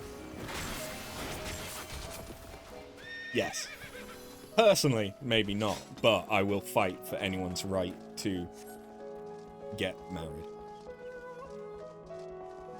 Your family would hate you because you would want a no-child policy. I can definitely understand that. I can definitely understand that. I would probably have the same. Well, what I would probably have is a, like, child cut-off curfew. Of like, okay, you know, we have a full reception here so that everyone can congratulate or whatever the fuck, and you can bring the kids along and all the rest of it, and then after that, like 2 hours later, kids are all gone, it's a kid-free zone, and it's just adults so that you can enjoy yourselves. and you can say whatever. Like, I'm a very vulgar person. In, like, I like to swear, I like to have dark and dirty jokes. Like, life is too fucking short to live with a stick up your ass, unless you enjoy a stick up your ass, but that's a different thing. And, like, especially on my wedding day, like, I'd want to be able to have a fucking joke. I'd want to be able to, like, be flirty and coarse and swear and express myself the way that I want to express myself, not censoring myself for Grandma Doris, who's 153, or little Jimmy, who's only 5 and will repeat anything said like a fucking parrot.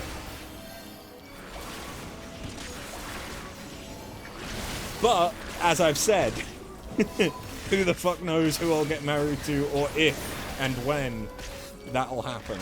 So, you know,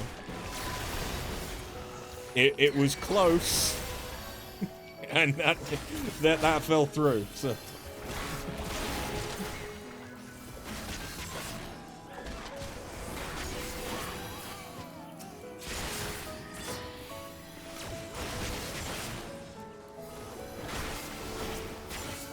Okay, so this time,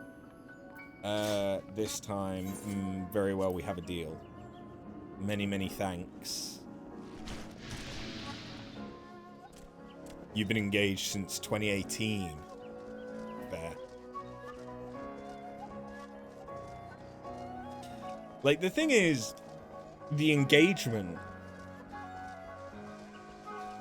other than the financial and legal stuff of, like, okay, you being married means that legally you are one entity. Legally and financially you can be one entity. But, like, beyond that, engagement kind of can have all of the same personal, like, connotations as being married. Better that happening before getting married than after getting married. Very true. We would have fallen apart before we got married, no matter what. But we could have gotten engaged. His mum, first thing she said in November to us, so when you getting married? Yeah. Yeah, and the tax benefits, yeah. Like, that's why, like, the legal and financial aspect of it is still significant. But other than that, from, like, the personal aspect of this is someone that I love and want to spend the rest of my life with, engagement,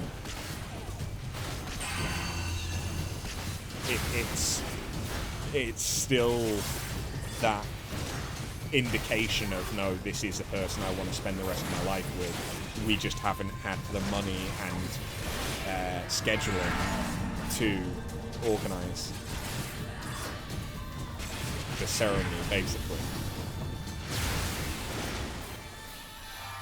So I look at people that have been engaged for like 5 years, and I look at them basically like they're married, because apart from the financial and legal aspect, basically are at that point.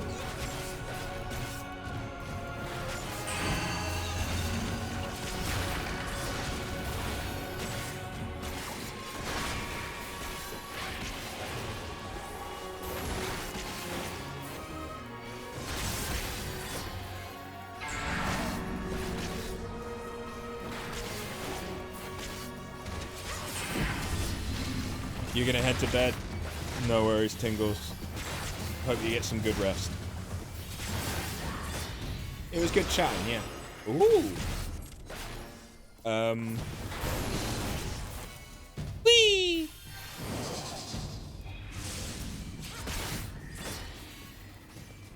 You little bitch.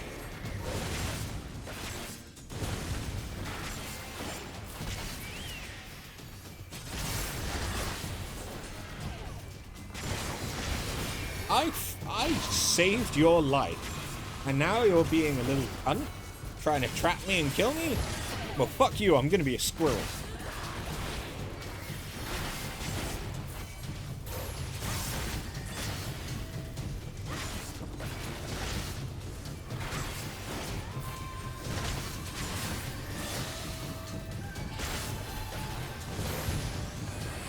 Show me to your nuts!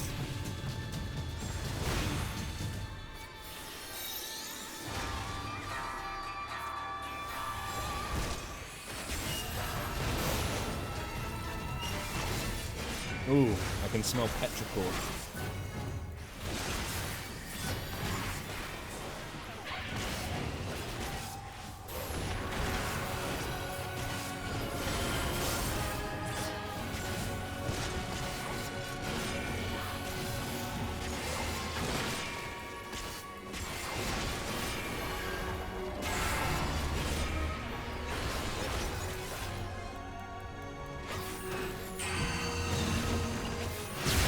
What? That was blue.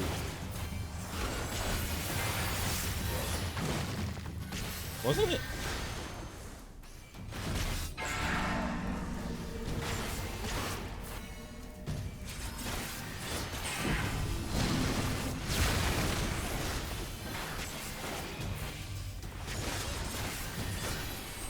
I might be going colorblind.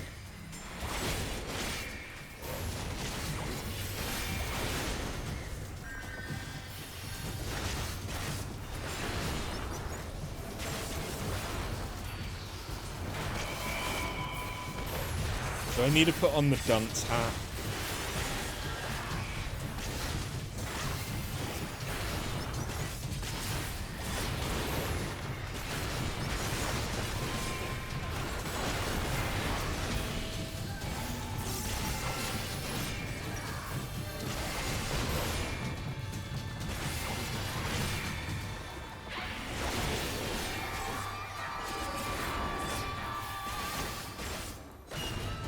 So why is it Ramu's music that there's quite a lot of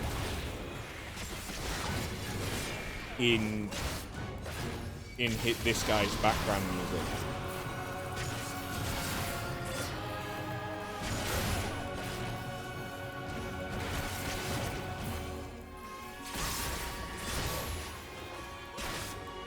Is it just because he's an old guy? You don't get Ramu? But it's the like that chanting bit.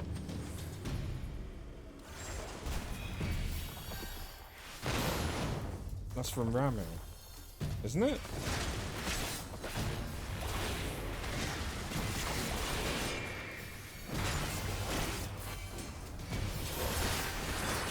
I mean, remember, I am a guy who mainly plays muted off stream, so I might get background music.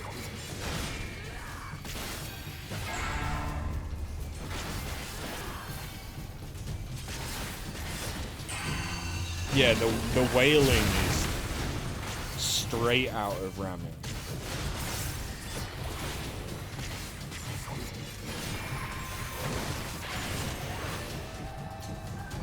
And, like, that's the most immediately identifiable, like, part of it to me. You can explain. Okay. After the fight, Quizzled will explain. We'll all gather around in Charlian, and he can play teacher. Professor Kryl.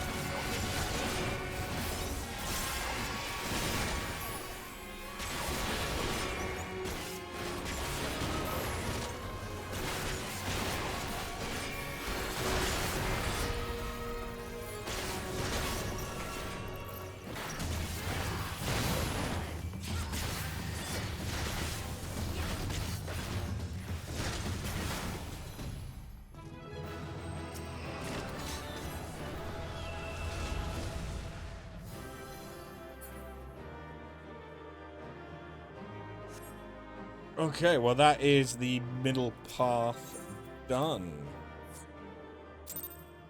Sweet.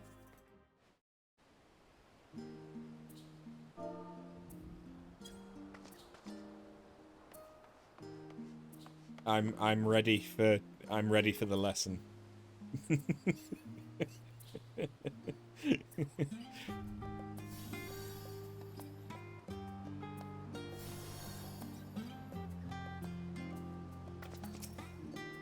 Oh, Miss Kryle! Miss Kryle!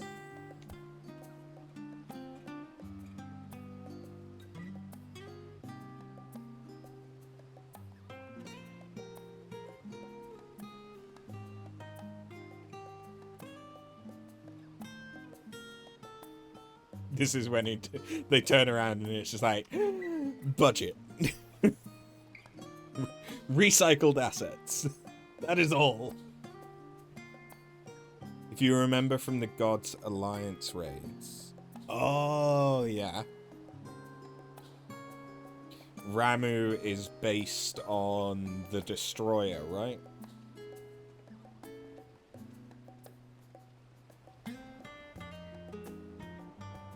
Ralga.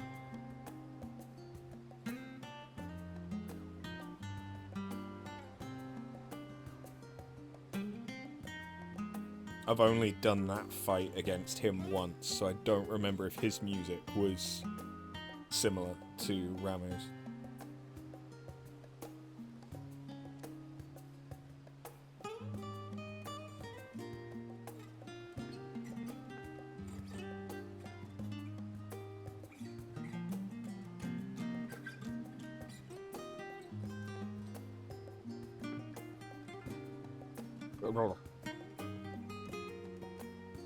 And Ralga is also thunder-based. Yeah.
It was in the calamities that mortals glimpsed the 12 due to the weakening.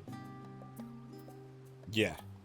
The weakening of the like, barriers to the phantom realm or whatever the fuck.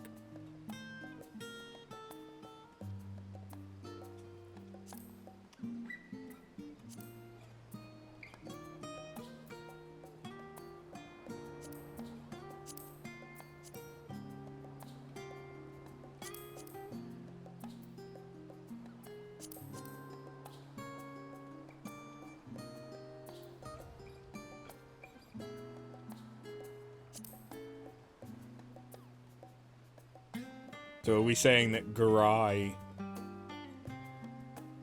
glimpsed Ralga?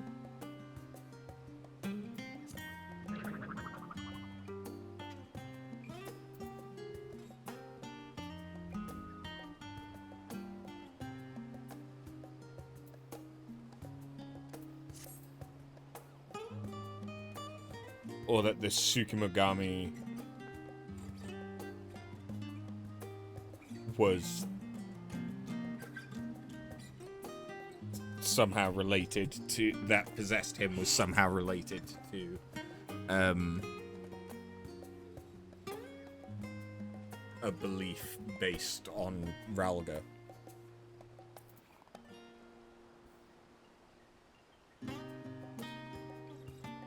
Okay, yes. Someone in Alamigo. did. But Alamik, that... Yeah, isn't that how they made the statue of Ralga for Ralga's Reach? I'm failing to see how this then ties into Hingashi and the Tsukigami or Tsukigami.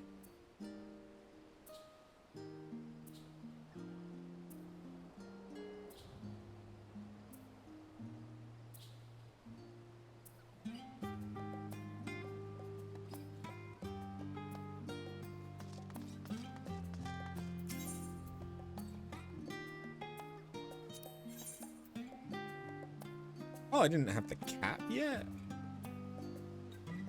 Let's fix that.